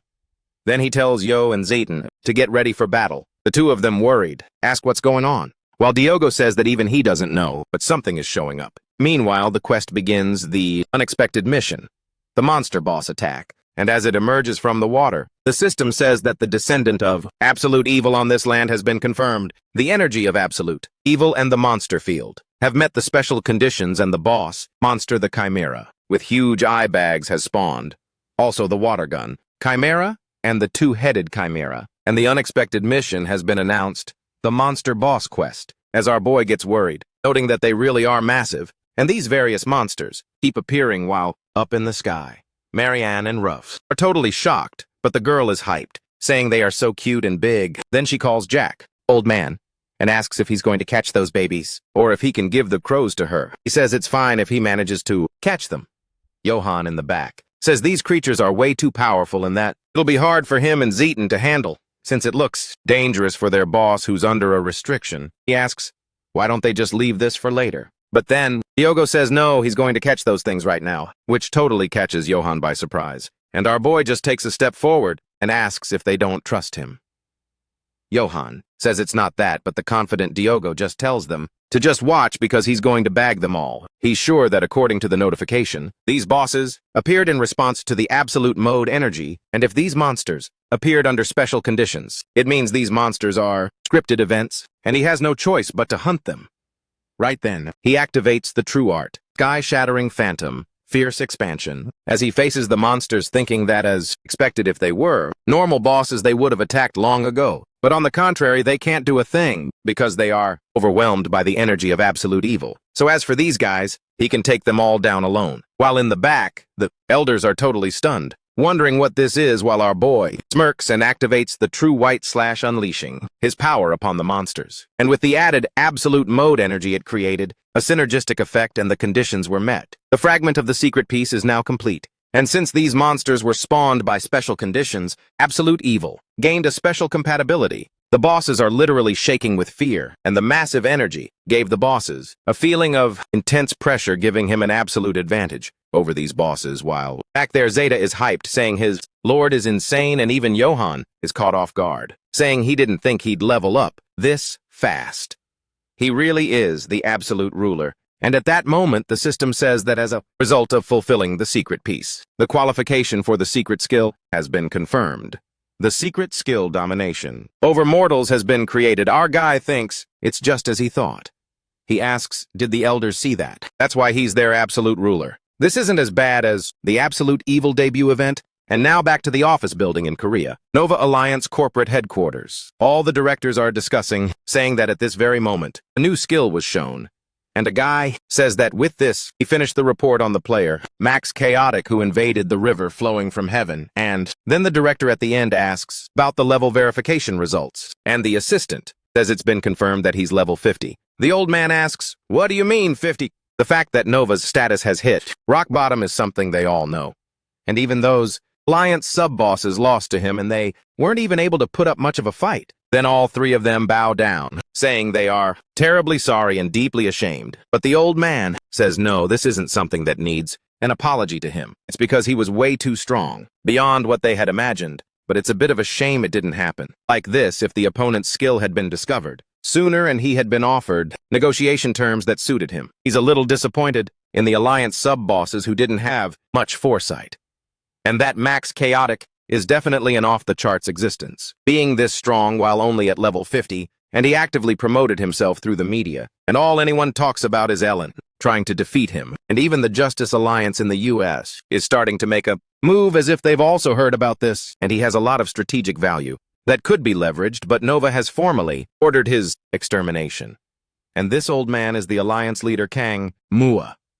And so he tells everyone that at the end of the day, regardless of strategic value or room for negotiation, a Max Chaotic player is someone who defies society. And the worst part is that today, it was confirmed that there are people helping him. Furthermore, if you look at his recording again, it can't rule out of the possibility of him being absolute evil itself. In a way, this is more convenient. While he wants the best for his grandson, the old man starts saying that he is trying to throw society into total chaos by being absolute evil, and it just depends on that fact. So make it so he fits perfectly into that state. The old man then says that therefore he will be proclaimed as absolute evil, and he will use this to change public opinion.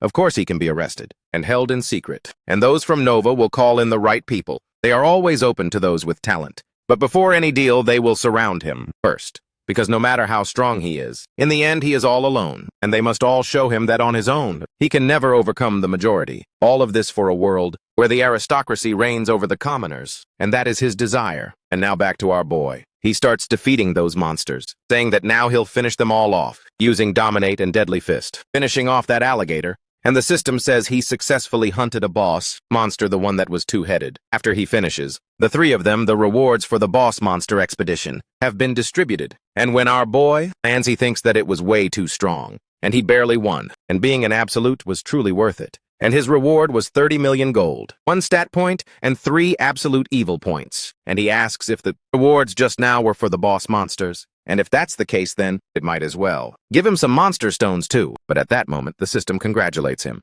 and a glow begins to surround him, making 3 stones appear, while he wonders what this is. And the system simply says he received 3 black stones, and everyone is totally shocked, wondering what that is. While Yuki looks satisfied, staring at those stones. And Yo from behind says it looks like his master is happy, and Zeta says it looks like he is, since he showed off all his prestige. And at that moment, Johan senses something and looks back, and apparently a guest has arrived. And the 2 people appear: Blueheart, a director of the Helen Alliance, Blueheart, and the chief of the Justice Alliance, the captain. While at that moment, Johan appears right behind them, telling them they must stop now and not take another step, while the woman wonders when he got there. And this guy in front asks why he did that, while Yora in the back communicates with our boy and asks what he should do. And the woman says he is Blueheart, a director at Helen, and she asks him to please listen. And the other guy says he is the captain of the Justice Alliance. And our boy wonders what the Justice Alliance is doing there, especially the chief himself. He tells Yora to let those guys go. Yora says she understands and goes back toward our boy. And he tells everyone to back off a little, because he wants to hear what they have to say now. And the woman says they would like to recruit him. They will pay an upfront amount and an annual salary of 300 million ons for each of them. And they'll offer item sets of unique tier and access to hunting grounds operated by Helen and Warp Maps. They would provide support, but the guy behind all that is also there to recruit him, and he will give him an upfront amount of 300 million. A salary of 500 million will be provided. and they will also give him item sets from tier weird. And he asks if he doesn't want to join forces. He will lead the world down the right path, except our boy just sighs and realizes that they want to recruit him. And the woman says that no matter how strong he is, it's going to be tough to survive without the protection of a major alliance. And what she means is that you might not be able to use any of the commercial facilities within the Korean peninsula. Meanwhile, she thinks that as long as he doesn't change his routine, he won't be able to ignore their influence. But just then our boy starts charging up his power and says, let's say they're right. But to be honest, he doesn't give a damn about them. And he also has his own way to get items and deal with them as much as he wants. And another thing, an annual salary of 500 million ta. He doesn't care about that. And several monsters are appearing right behind him, while he activates the true white slash, wiping them all out with a single attack. While Jin Hyuk appears, saying he finished collecting the items, so the woman is left completely shocked by this and thinks his fighting skills are much more brutal than what was shown in the video. And Jin Hyuk says that an annual salary of 500 million, he can easily make that much just by doing this. And these deals don't move him at all. But the girl tells him to wait, but the guy steps forward and tells him to stay cool and says something is off, and he thinks he might have misunderstood.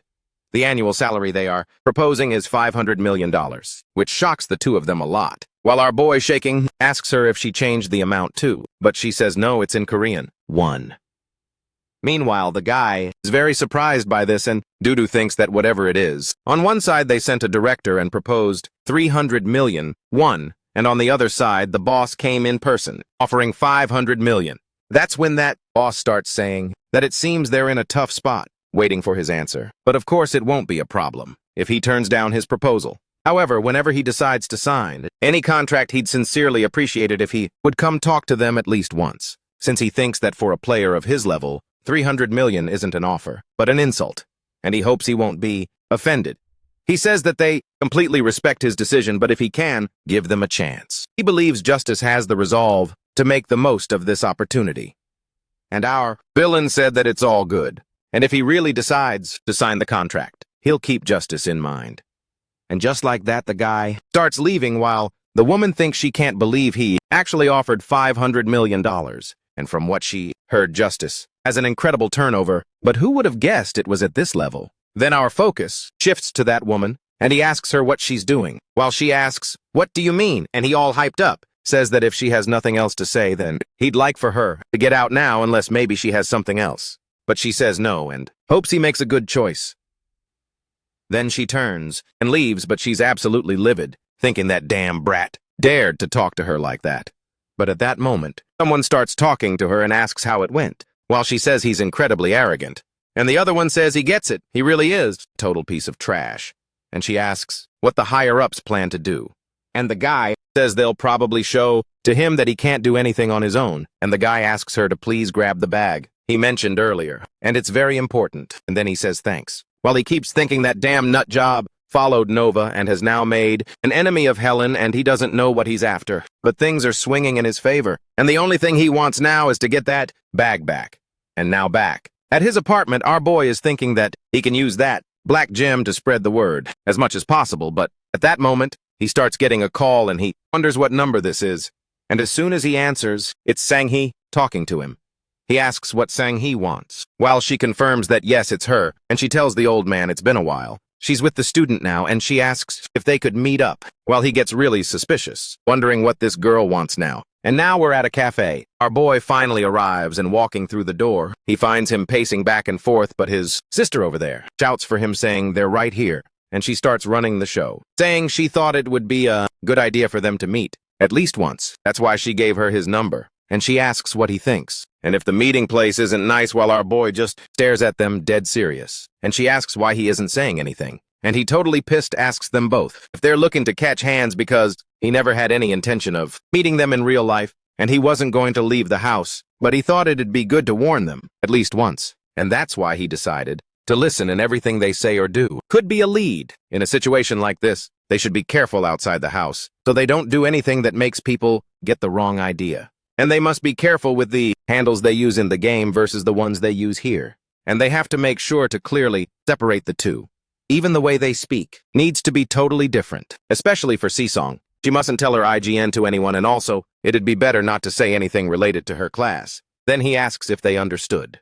And why isn't she answering? And Si-song gets really nervous saying she understands and will do as he says.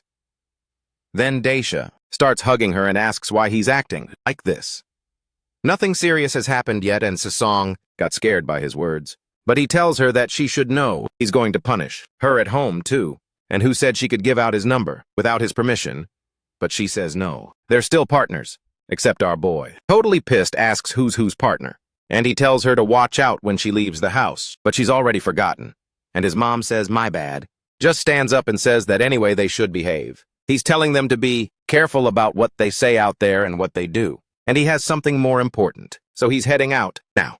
And as soon as he leaves, the boss feels really awkward and says that honestly, who would even be paying attention to the way they're doing things? And she apologizes to Si-song, saying he's not usually like this. But she says, well, yeah, while thinking that the first time she saw him, something about him felt comfortable and he took care of her at every important moment. So she wanted to meet him in real life, and that's why she's grateful to him. But she ended up getting punished. And Luna said that the old man's jaw would drop if he saw her face. And she wonders if he really wasn't interested in her looks. And now, Senna returns to the game with Rufy, showing up and saying he's organized the item lists that he received during the expedition so far. He tells him to take a look at the market prices of the items that, after being traded, he prepared everything in advance. And if he's satisfied with it, he can give him a head pat, at least once. And our villain pats his head, while saying he did a good job. And he stays there on the side, saying he doesn't need any incentive. And for him, it's enough to eat a few crumbs that his master drops, while our villain thinks that he'd probably faint if he found out he has black stones. Then he starts staring at his hand, holding that recording stone. And he starts watching the recorded videos that were listed. Several recordings appear. While our boy wonders what all this is, he filmed the exclusive rights to the teleport and the hunting grounds that were bought and sold with bribes. And that's why he said he'd pay $1 billion if he returned that bag. And now he understands. And so he calls Johan. And Johan appears, and our boy tells him that there's a private teleport portal facing the Korgonos Mountains on the continent of Ranya. It's managed by the Great Alliance of Helen, and in that place there's a specific team captain, and he's likely been extorting some places, until now. And your order is his elimination. You must execute him as soon as he leaves the safe zone. And Johan asks for the reason, and our boy says the reason is that he is absolute evil, so he has to ask as absolute mode. And he just says he doesn't like him, while thinking that if he makes good use with this, he thinks he'll be able to pressure the Great Alliance. And now in that guy's office, he starts checking the forum and wonders who that piece of trash Rantanian is. When classless people like him get some power, they always act like this, trying to gain some popularity with the masses. But at that moment, he notices something important news about the identity of absolute evil being revealed. And he gets really hyped up and asks what he's going to do against Nova now. Fine, he can admit the guy has some fighting skills, and as a solo player, he really is on another level. But even so, a damn jerk who's just a maximum chaotic seems to have made everyone his enemy. And this kid provoked Osioki and was flagged as absolute evil. Who would ever stand by his side? If it's not just Nova, how hilarious is it to mess with them? The Helen Great Alliance. And at that moment, the Helen Great Alliance agreed with Nova's position and launched a vote regarding the absolute evil, while IB says there was no way Helen would just let this slide. Since the first and second largest alliances in the rankings are acting like this, it's only a matter of time until other alliances blindly follow and go around trashing things. Since he's doing it now with his pure combat skill, it might work, but only to a certain extent. Because in the end, if he moves to another continent, he'll need to use the teleport portal. If he's blocked from using the portal by any means possible, then he's doomed to be eliminated. And if the major alliances take the liberty of blocking him and trashing his items, then this bastard will be no different from a useless, unemployed loser. But at that very moment, another huge piece of news appears, saying it's urgent legendary Blackstone appeared on the market while she looks at him, and says that maybe if he had a treasure as valuable as the Blackstone, it would also be possible to escape. And after news of this Blackstone hits the market, everyone is in shock, running back and forth wanting to appraise one of these items and see if it's really true. They need to be the first to get their hands on this black stone, because from what everyone knows, the black stone has its own utility. That doesn't even compare to the red or blue ones. And they say its energy capacity is literally almost infinite. And according to the results from the U.S. Research Lab, they say black stones can control natural disasters. Its appearance after 30 years made the whole world tremble. And this guy still can't believe it's actually a black stone. and who's going to snag it. But elsewhere, at the Alliance leader's office, his assistant says they have a problem. And the old man asks what kind of problem. The assistant says the owner of the black stone refuses to sell it to them, completely shocking the old man, who gets pissed off and asks what he's talking about. And he asks if they gave him a reason. The assistant says the seller is that maximum, chaotic they were talking about, and the reason is he just doesn't like Nova, leaving the old man in shock once again, realizing that piece of trash is the seller. And back to our boys group. Our sister is absolutely livid, filled with rage, overflowing, and she asks when the hell her brother ever did anything to be described in this kind of nonsense. Everything in these articles is a total lie, and our boy reading the news says that as expected, even the bare minimum would be favorable. But now that's over, and so he asks her what her problem is with her and why she's crying in pain even though she says she hit a tree. But she says whatever. She just wants to sue all those reporters. But Diogo tells her that to show she's close to him, she doesn't need to do that. And he asks if it still hasn't clicked, even after she was punished last time. But she, really annoyed, asks how they can call writing a proper article like that. And she's very irritated with those guys, who only know how to tell lies. And her friend says she's completely right, and how they can call that an article. And he's not even such a bad person, she says, asking him directly, while he says he's just so-so. But she says no, the old man is actually a good person, while our boy wonders if he's ever even shown his good side to her before. And he just tells the two of them it doesn't matter. He already predicted all of this. And actually, as long as Nova and Helen see him as the enemy, it's kind of a gift. And now isn't the time to pay attention to stuff like that, since he has the black stone, and he's going to sell it for a high price at the auction. So obviously, he won't sell it to Nova or Helen, even if they offered everything they have. So now the day of the auction has arrived on the continent of Sentina at the abandoned Colosseum.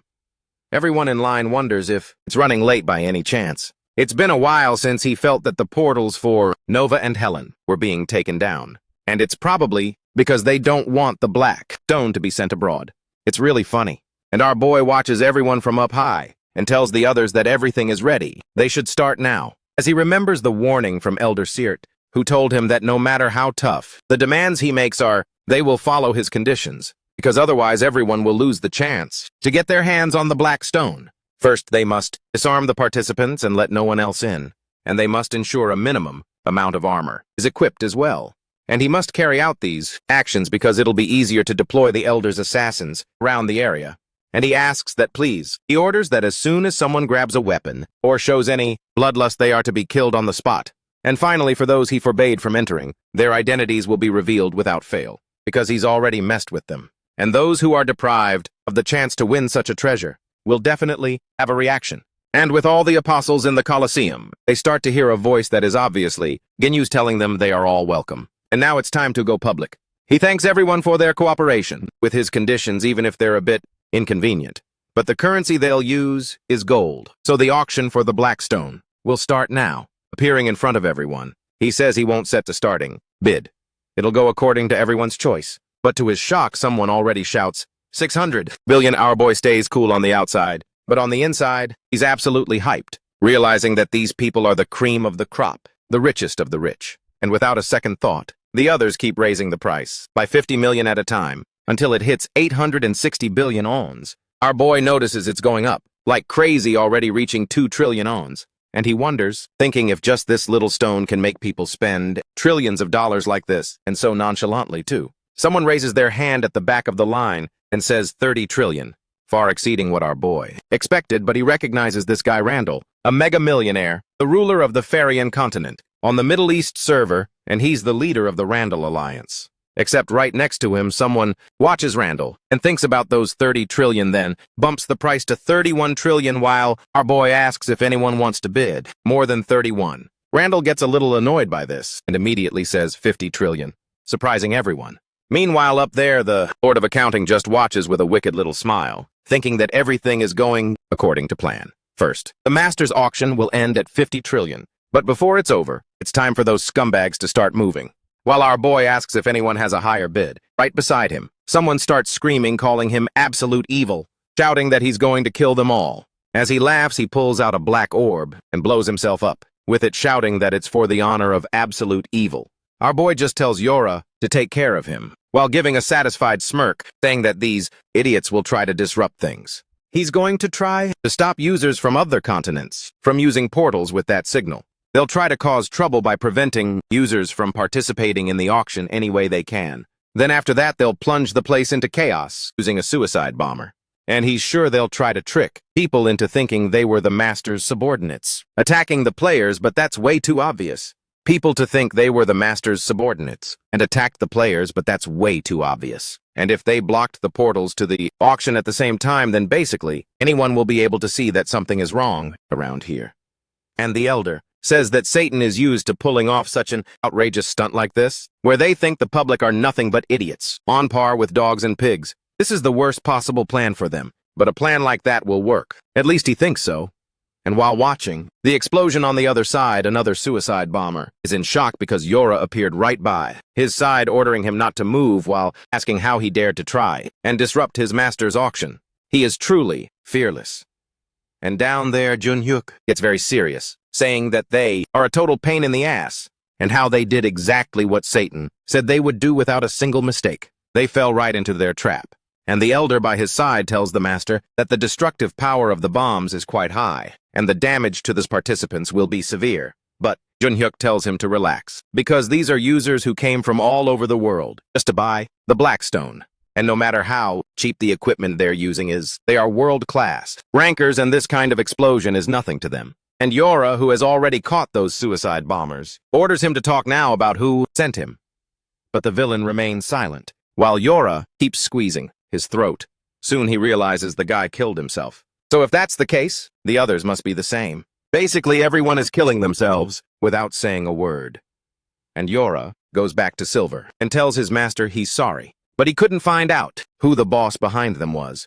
And Junhyuk says he did well for the second attack. Lone terrorist, and he's sure they were ordered to do that. But the law enforcement people aren't the type to let something like this rattle them. So up there watching everything, that guy who met Silver chapters ago says he's going to conclude this as a terrorist incident that is strictly an act by outsiders. And he's already seen that he was waiting for this to happen. Therefore, this alone won't stop his hospitality toward him. While our boy says he's incredibly outraged right now, but he knows the Alliance is responsible for this. But he's sure it had an unexpected effect on him. He's feeling really offended now, and the Blackstone, an item that he could use himself. Even so, he brought it here so everyone could come for the sake of world peace and the development of human civilization, thinking it could be used for a much better purpose. And actually, he has two, but he's not going to sell them until the master behind this order shows their face. And he says that if their master isn't revealed, then they will be isolated even within Korean society through unknown powers and further impacted negatively, so they'll be the only ones taking the hit. So he hopes they understand, because even if the master is revealed, he won't sell it to the Nova or Helen alliances. And one of the spectators asks if he can know the reason for that.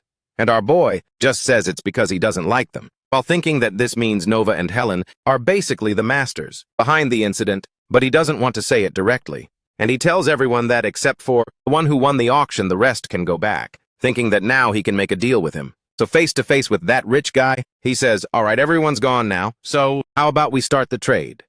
And this guy says that, since he's a chaotic user, why not make this trade an official one?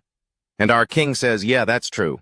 Then Randall says he'll give him the money first, and they're at 50 trillion gold coins. And our boy asks if he's really going to just give it to him, that easily without going through the trade via his subordinates, or checking the items. But the guy says no, he saw qualities in him that would make him a future ruler of the world, and he'd like him to see this as basic courtesy toward him. While our boy thinks that this Randall is actually a damn generous guy, and he feels really embarrassed for having thought about ghosting as soon as he received the money.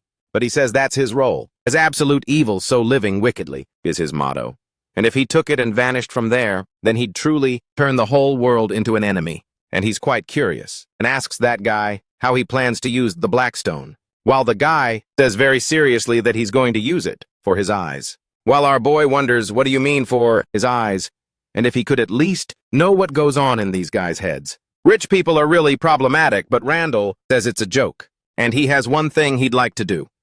And our boy asks what it is, and he explains there are many people in the world who need a hand, whether it's an unexpected disaster or an accident. Those whose livelihoods have vanished, even from Olympus, the academy they attend, and to finish it off, the same academy that kids can't even enroll in. He's going to give them a hand, and he's going to sponsor all the children.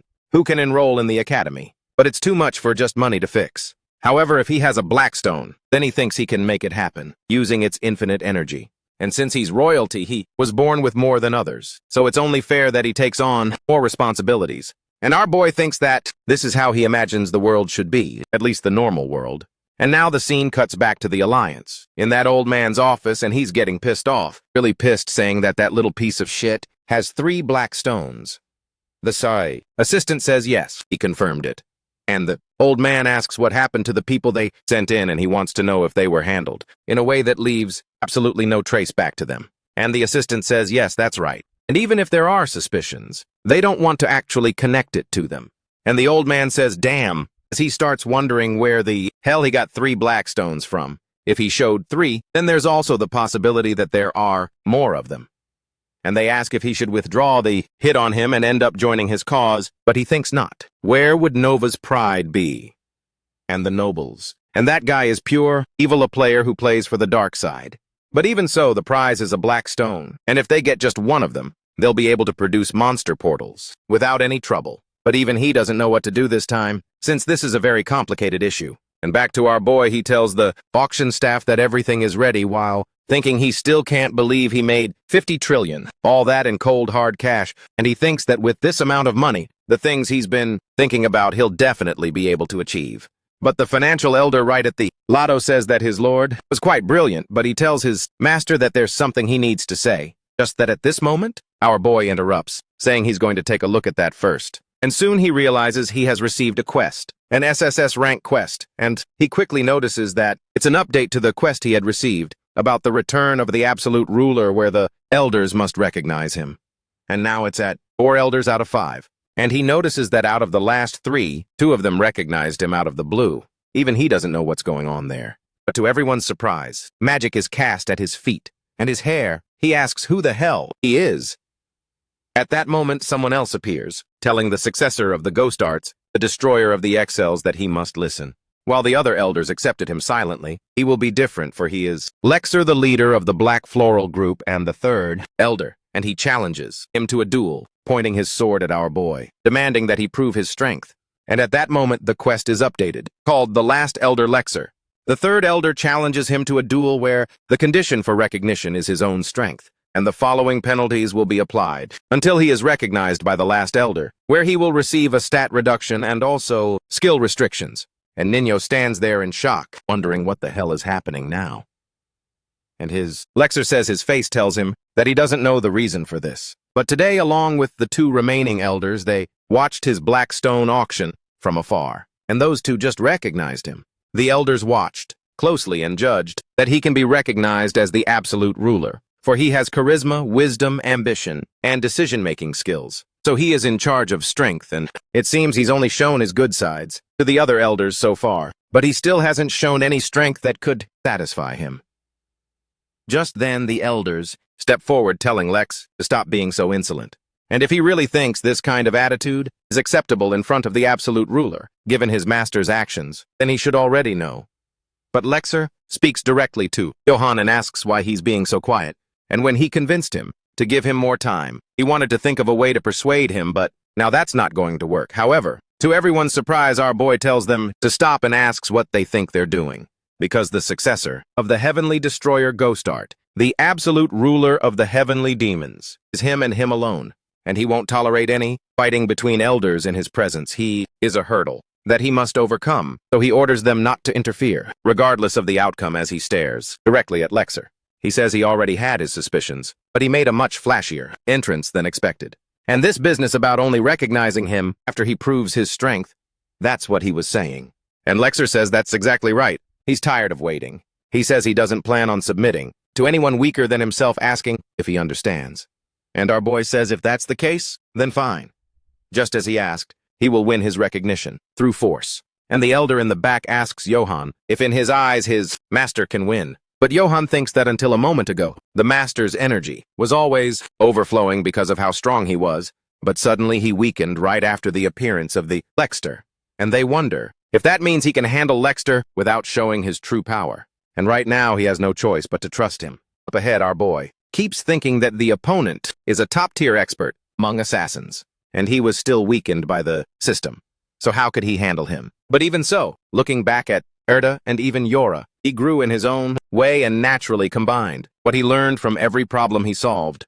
So to sum it up, even if the NPCs act autonomously, Zeus let him pass because of the scenario. Within the limits of his ability so far, he mentions it's been a while since he's been in this position. So it's a bit strange, but he's going all out already, showing him the basic stance. And Lex tells him not to regret it, while our boy calmly says to the assassin that he won't take that long because he's very busy. And Lexi says that then he'll bring the heat. These are his skills already taking over. Junhook's vision and appearing in various positions.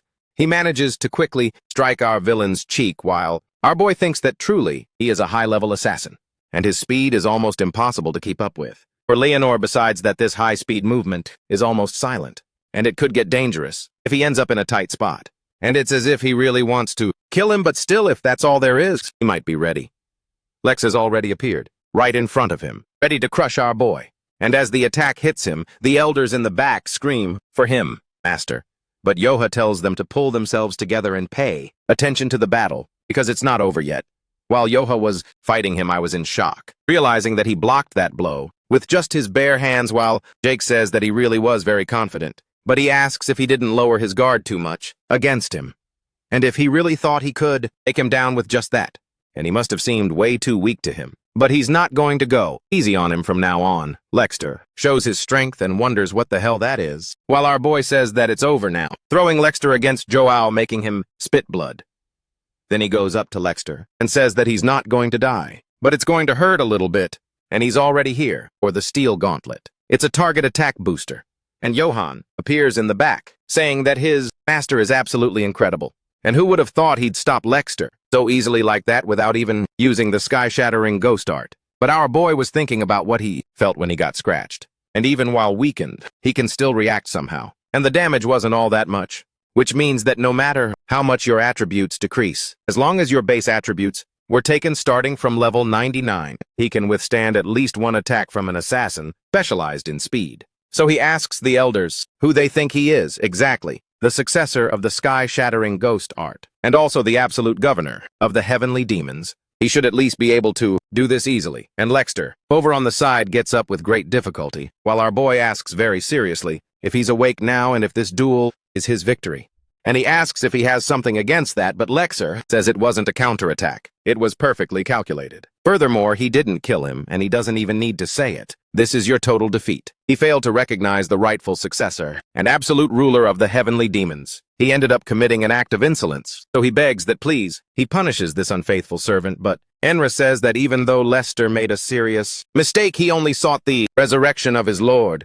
And our boy asks if he really thinks he's going to kill him. He just tells him to lift up his head, because he knows that this duel is also a sign of loyalty to the heavenly demons. So as his master, he won't punish him.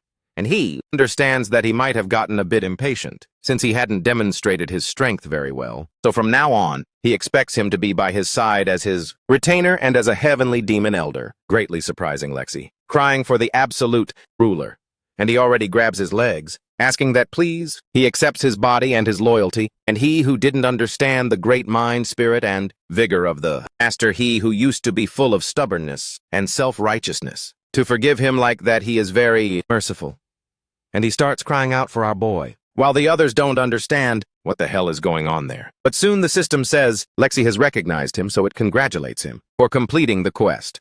Return of the absolute ruler. And while Lexi goes around apologizing to the other elders, the finance elder goes up to our boy saying that about the thing he couldn't say before. He wants to talk about it, and he starts saying that he's mentioning it now because he believes this is the right time. And having 50 trillion lotes now, they can carry out a metropolis relocation, a major relocation. And after he says that, our boy asks, what do you mean metropolis relocation? But after that little chat, they head back toward the heavenly demon village. Inside the meeting hall, the little guy explains everything to everyone. First, he starts by explaining to the group why he suggested this, a full metropolis relocation. Currently, the soil here is completely worn out, and even with the basic community infrastructure set up inside while we're building, he asks if he's being serious, but the gentleman continues saying it will be much cheaper to move the city entirely than to artificially revive this land. So the question is, where are they going? It turns out there's a very suitable spot, a land called Manhwa. Behind it sits a high, steep mountain, making the terrain perfect for fending off foreign invasions. Plus, there's a massive river flowing right out front, meaning at the very least, they won't have to worry about the land drying up. The river's layout is also very advantageous for the water supply. The land itself is top tier too, so depending on the situation, it can serve as a military strategic point where they can defend against a 1,000,000-man army with just a few 100,000 troops. Our boy sitting in the corner thinks everything he said makes total sense, even though he didn't think Sergio would make a ridiculous proposal. He soon interrupts him and asks to move forward with this. What does he think the initial budget will be? Without a second thought, the elder says the initial budget will cost at least 10 trillion lotes, leaving our boy in absolute shock, realizing this is essentially burning money. But he considers that Randall spent 50 trillion lotes, and just thinking about 10 trillion bao makes his stomach turn. He realizes he still has a very narrow worldview, and if the elder, he goes on to say that, of course, this isn't a small amount, but to prepare against the Empire's invasions, which are bound to happen at some point. Inevitably, he believes nothing is more justified than making a massive investment now, and if they can, proceed with this. The 8th elder who recently joined, along with the 11th elder, will make everything go even more perfectly. And this is the dream location, a place he's always known about, but never realized how good it was. He asks for his master's permission, while our group thinks that in the end, these are the people who have been leading since the start. Just like the mission goal in U.S. military spending, it's a quadrillion per year, so 10 trillion is pocket change. So he says all right to Sergio, and he asks, how could he refuse when it's something good for the heavenly demons? And since the 8th and 11th elders are there, he must keep giving his all, while everyone stands up saying that yes, they can leave it to him, and they shout, long live our master. Meanwhile, the system states the heavenly demons' hideout has been relocated to Manhwa, and the sense of loyalty from the elders increased even more. And after a long time, lots of talk and a lot of money spent, they finally arrive at the capital of Manhwa, while our boys Sergio and Lexa observe everything. And he asks Four Eyes how the project is going, and he says it's going very well. And this location will be the first step of his great journey. And our boy says yes, he hopes he makes it, and he's heading out now. And he starts thinking that even though he's the one approving everything, with Sergio leading the work, everything there is going according to plan. He also needs to take care of his own business.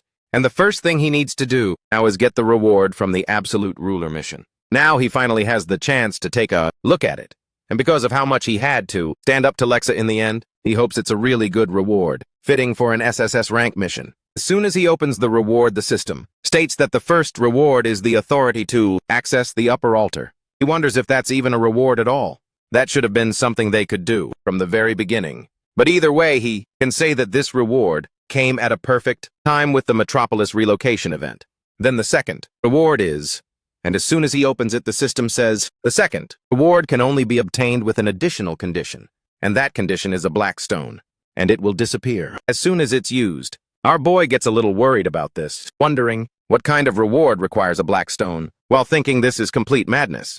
They want him to consume one now, just one costs 50 trillion. Imagine if he couldn't receive a main scenario mission as well. It's saying something is worse than a black stone, so he's going to try it. Soon the system says the second reward will be granted, and a demonic aura begins to flow out of our boy's body. The system notifies that a forced class change has occurred, and the absolute evil class name has been activated.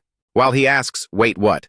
Class change, what's going on? But soon the change was complete, while our boy wonders if there's ever been a case where the title and the class were the same. But in the middle of all that immense power surrounding him, the students get really worried, shouting for their master. Meanwhile, Lexa says the energy is beyond terrifying, and the scientists ask what kind of intense feeling this is and what's with all this pressure. But soon our boy finally understands.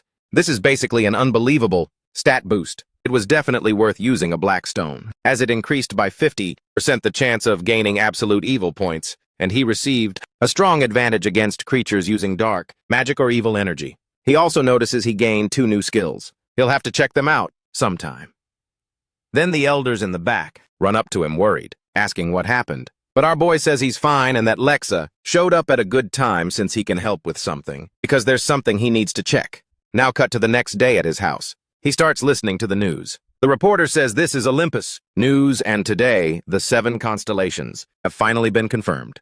And the main fortress for the constellations has been set as the imperial city of Herpes on the Satina continent. And today the first assembly was held in the imperial city of Herpes. The first assembly held in the Grand Conference Hall ended successfully. Our boy watching the broadcast wonders if that side has finally decided to move. Maybe it's because he's an absolute from Satina in Korea, but it seems the scenario is also centered around this continent. And CIA must have shown up at that meeting too. Just as he thinks of her, she appears telling her brother that she's back. He asks how it went, and she says it was pretty incredible, and 5 out of the 7 are Korean. And it was at a level where they barely even needed to use the automatic translation system. And their levels were no joke either. There was even someone who had passed level 130. It's her first time seeing anyone here above level 100, and she tells her brother that he should be careful, while our boy starts thinking that to be level 130 then, that rank isn't official like what the professor said back then. It's the first time he's heard about someone at level 100 since the time he was with his master.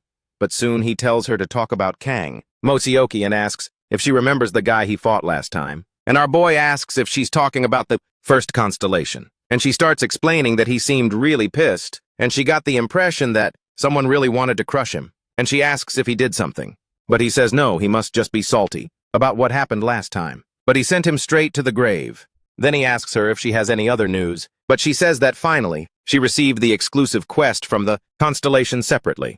But they said that the 7 of them have to move together. And she doesn't think she can hang out with him until they complete this mission. And he says that's good. That's actually great. He'll get closer to them if they're all together. And she says annoyed that it's true, but she didn't want that. But he confidently tells her that this is a good opportunity. On the contrary, there won't be any need to go out looking for them, because if they're gathered up, it should be easier to collect info like the traits and weaknesses of each constellation. And this is the chance to figure that out. And to sum it up, she's going to be like a spy making her sister's eyes light up, really hyped about it.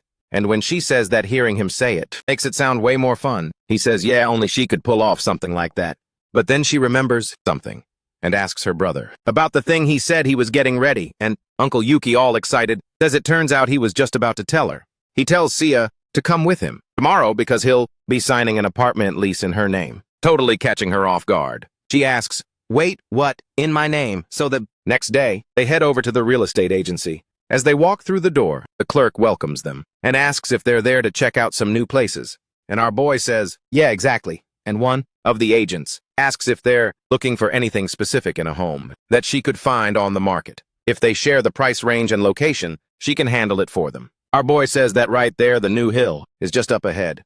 But she asks what he's talking about. Then it clicks and she says it's a great choice. The area has solid infrastructure. She asks if he'd like her to look for a place with an annual lease. But he says no, he wants to buy it. He'd like to buy it outright. And he asks if he can pay in gold coins, completely stunning the agent with what he just said about buying the place. But she gets all hyped up and says, of course, he can pay with gold coins, so she asks him to please wait just a moment, because she's going to contact the owner right now. And after a simple phone call, she shows the contract to him and says that just as he requested, it's written in his little sister's name. She walks them out and says that they'll meet again when they decide to move, while our boy thinks about how he earned 50 trillion sows and bought a $50 million house. It makes our sister really happy. While he thinks he could have bought a place, that was even cooler. But since you're bound to stand out at a place like that right away, he thought it was better not to, as he doesn't want to draw too much attention.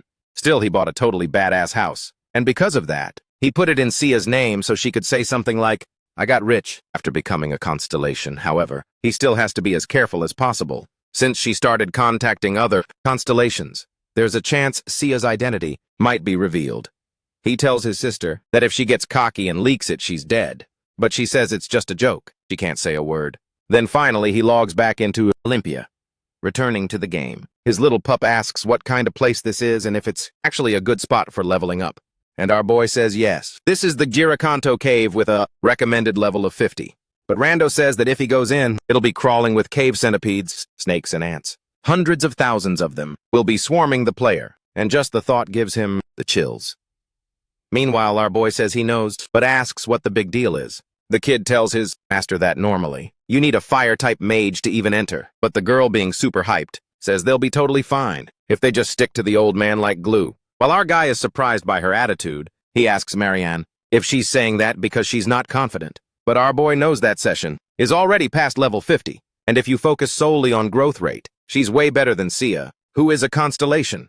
Since she rolls with her countless zombies, she's going to keep getting monstrously stronger. But as long as the constellations are gathered and continuing the Alliance quest, they have no time to slack off. So they finally entered the dungeon of the Giracanto cave, but there's another group inside, fighting off ants, and soon the mages in the back attack. Those ants with a wall of fire trying to burn them to a crisp, while their leader spots there, working hard, and tells them to rest. For now, because they're going to farm together.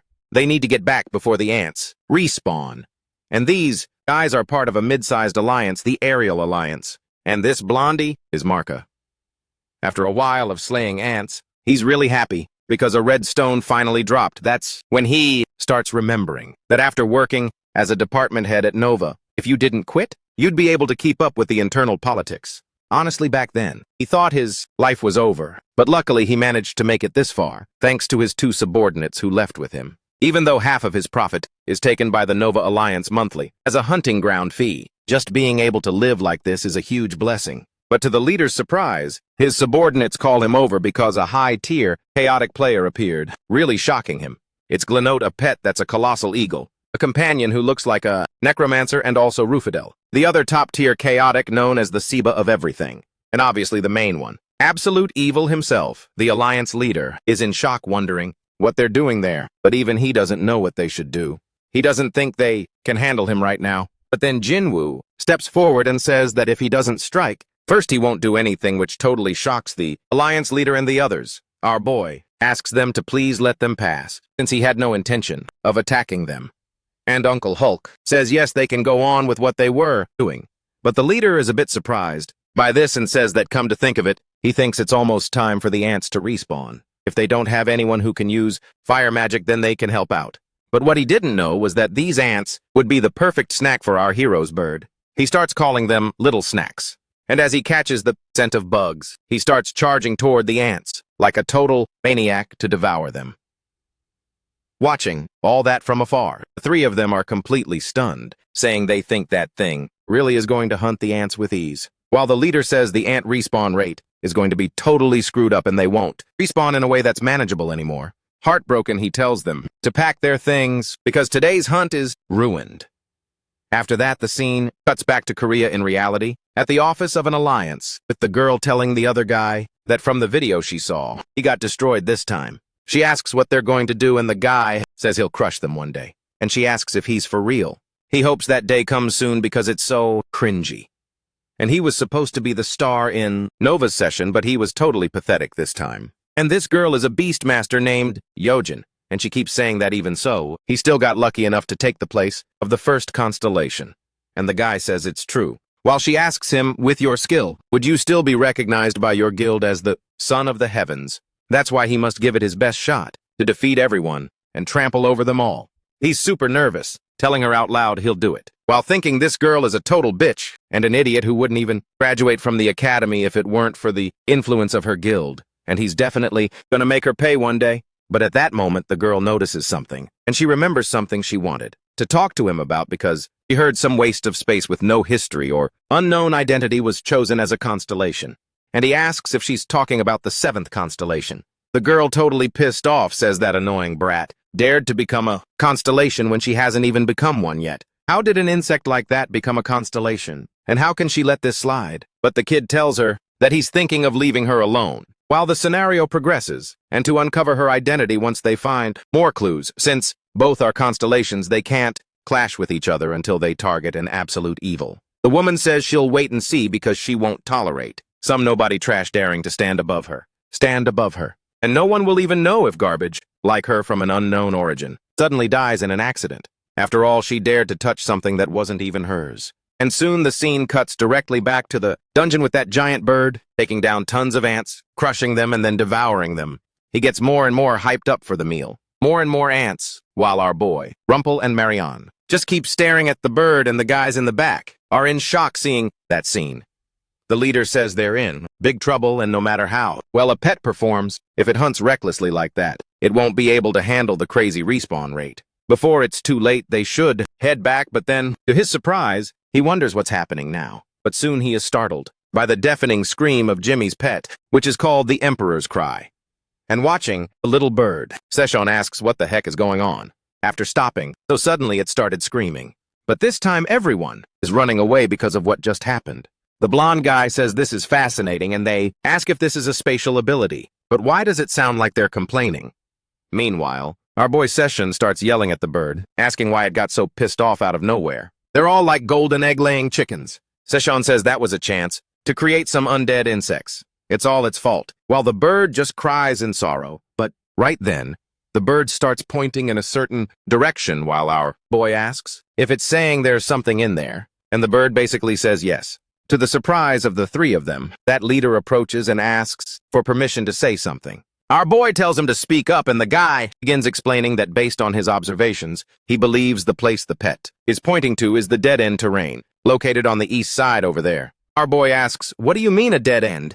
The guy says, yes, that's the name of the area. And as they might know, the Gira dungeon is divided into 5 areas in total, and that is one of them. 5 leaving. Duke very surprised by this, thinking that this alliance leader knows this area very well. Then he asks if he wants them to go together, since he is much more familiar with the area and he'll split half the reward with him. But the leader gets very nervous about this, asking how he could request such treatment. They can just take all the treasures they hunt. He'd be grateful if he could just take charge with his powerful skills, knowing all too well that excessive greed keeps things from working out. So basically both groups join up and start walking toward where the bird pointed.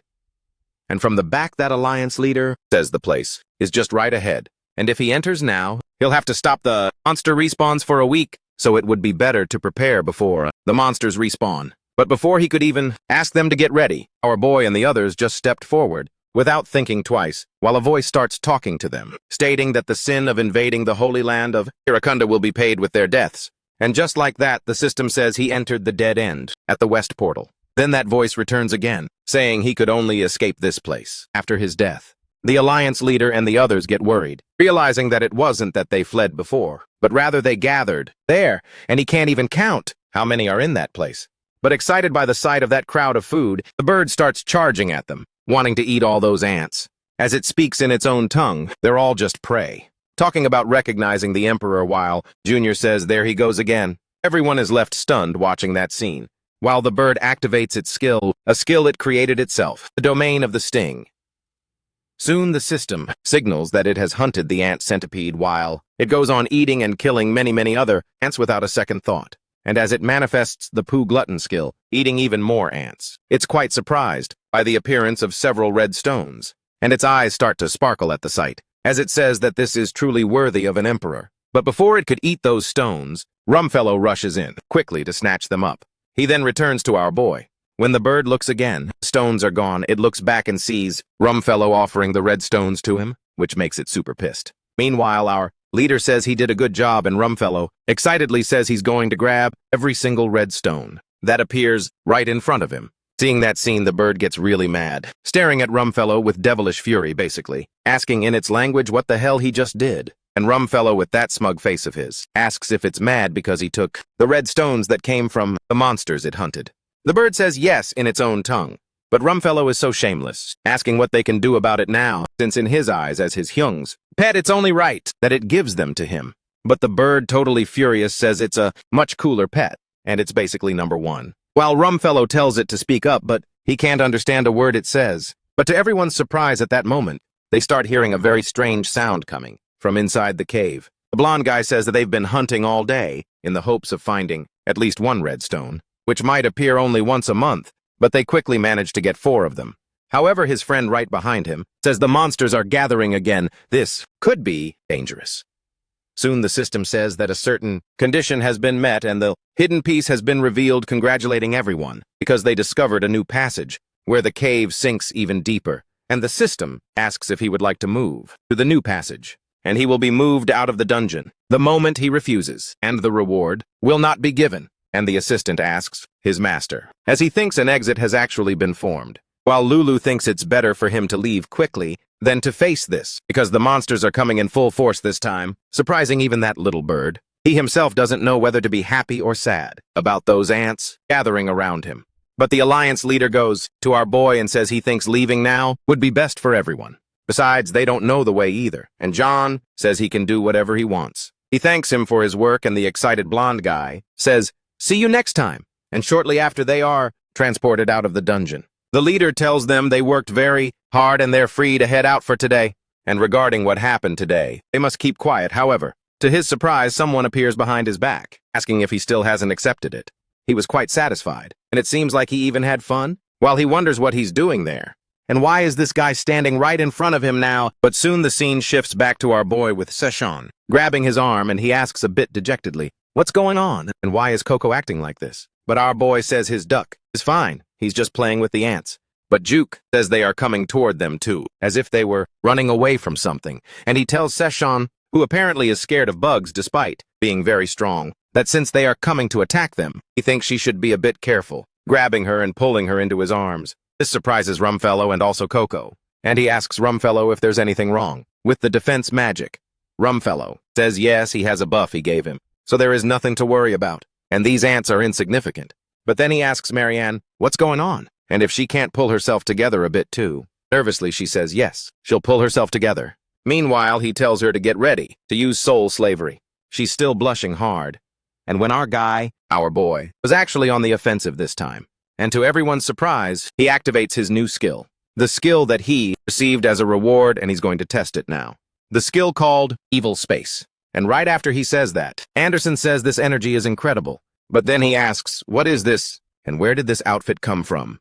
The system says Evil Space has manifested, and our boy up there gives a wicked little smile, as he remembers that Evil Space is a skill that creates another skill, allowing the authority of the Absolute to manifest as much as possible. It only works for a brief period of time, but when used, several buffs are granted, including to the people nearby. And according to the test with the elders, the fan is labeled as a fighter type, and he can even observe the incredibly strong effect in the administrative setting. And this skill will play a crucial role in the upcoming war, which will include fighting against the constellations. He'll have to see the combo of this energy with the Absolute Necromancer.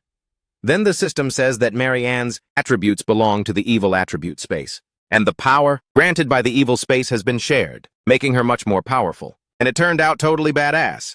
It magically shifted between our boy's hands, and she looked so tiny in her little corner, feeling very shy around him, while noticing there are many notifications that she doesn't understand the meaning of. She wonders if she should try to summon something first, so she tells Junior that she's going to summon an undead. As soon as it's summoned, it's a slightly different kind of undead.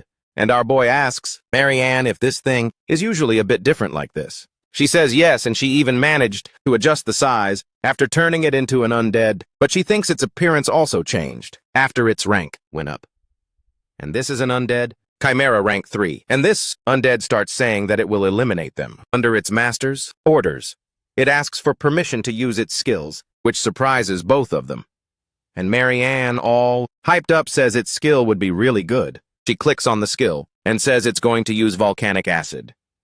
Then the Chimera opens its mouth and a ring begins to appear, while our little guy here says that seeing how it opens its mouth, it really looks a bit like a hippo. From deep within the cave where they are, those ants start running away in fear, but much to their surprise, the Chimera's strike pierces through their bodies, killing several instantly with a single hit, while our boy realizes it's incredibly strong. And what the hell is this Chimera with its ridiculously overpowered range? Meanwhile, over in her corner, Marianne is over the moon, seeing that, but he quickly notices she has an incredible firing range with high precision. Plus, at first glance, it seems to have a piercing effect too, and he doesn't even have a long-range skill, which is honestly a bit of a bummer. But then the system announces that a kin has been confirmed in the evil space, and the experience gained by the kin is shared with the Absolute. So our boy is leveling up, right along with Marianne, and he realizes that on top of that, your experience is shared. So this is no joke. The system signals that he's using evil encouragement, and a kin has been confirmed in the evil space. Because of this, a dominant power has been granted to all creatures with demonic properties within the evil space. This really shocks Session with that massive power inside her body, and the system tells her they've been recognized as evil kin, and the kin of the absolute evil have received absolute evil. She's stunned by it, while our boy in the back asks what she's doing. Up front, she extends her hand and activates the soul servitude skill, while the system explains that this skill has been temporarily transformed into troop servitude, and the slots for undead have increased temporarily to 999, and small insect-like monsters have been allocated to slot 2. Meanwhile, she excitedly tells Juke that he's definitely the best, as her undead slots suddenly jump to 10,000. Man, seeing her like this, he realizes this is huge. So in theory, This means she could have almost 20,000 undead at her disposal. There's another one. She says, super hyped. A round of bugs.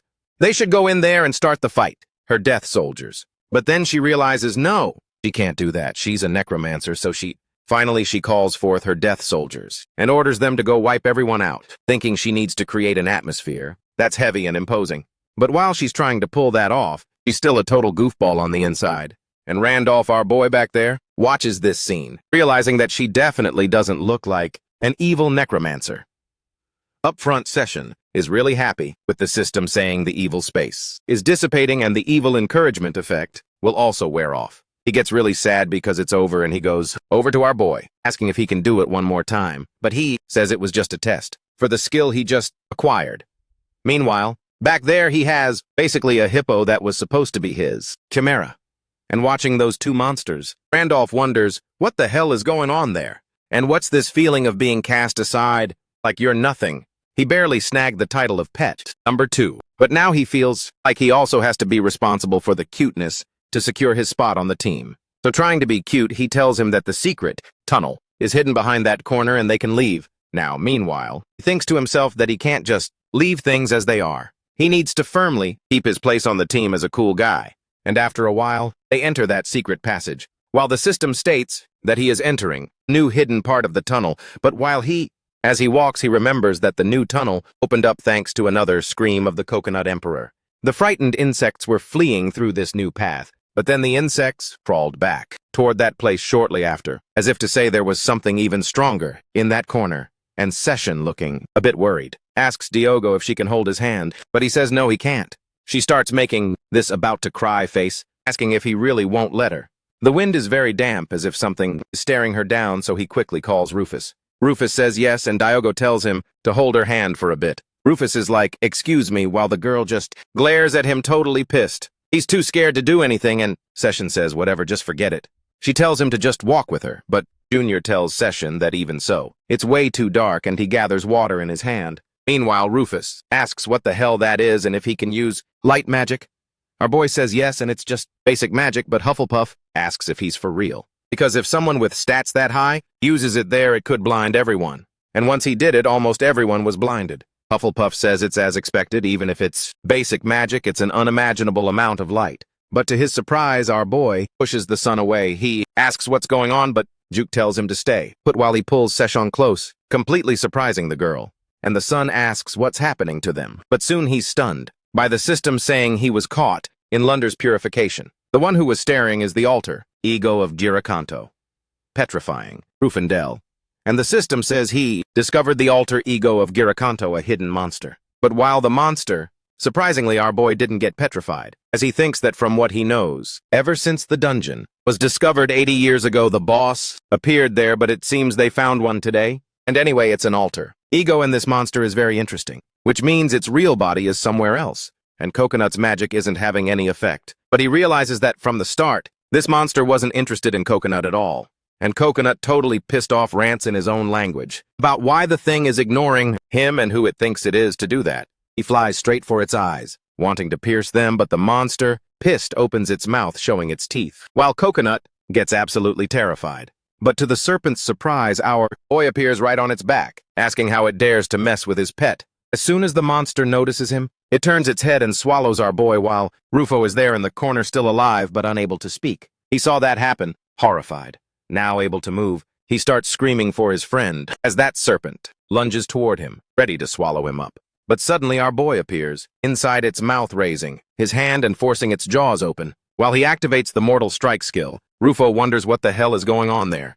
Destroying this monster was actually easier than he expected. It only startled him for a second. And after the monster is defeated, the petrification breaks, and Rufo returns to normal. And it turns out she's still very embarrassed back there. But that was when Rufo still realized his level was still way too low. So what can he do to boost it?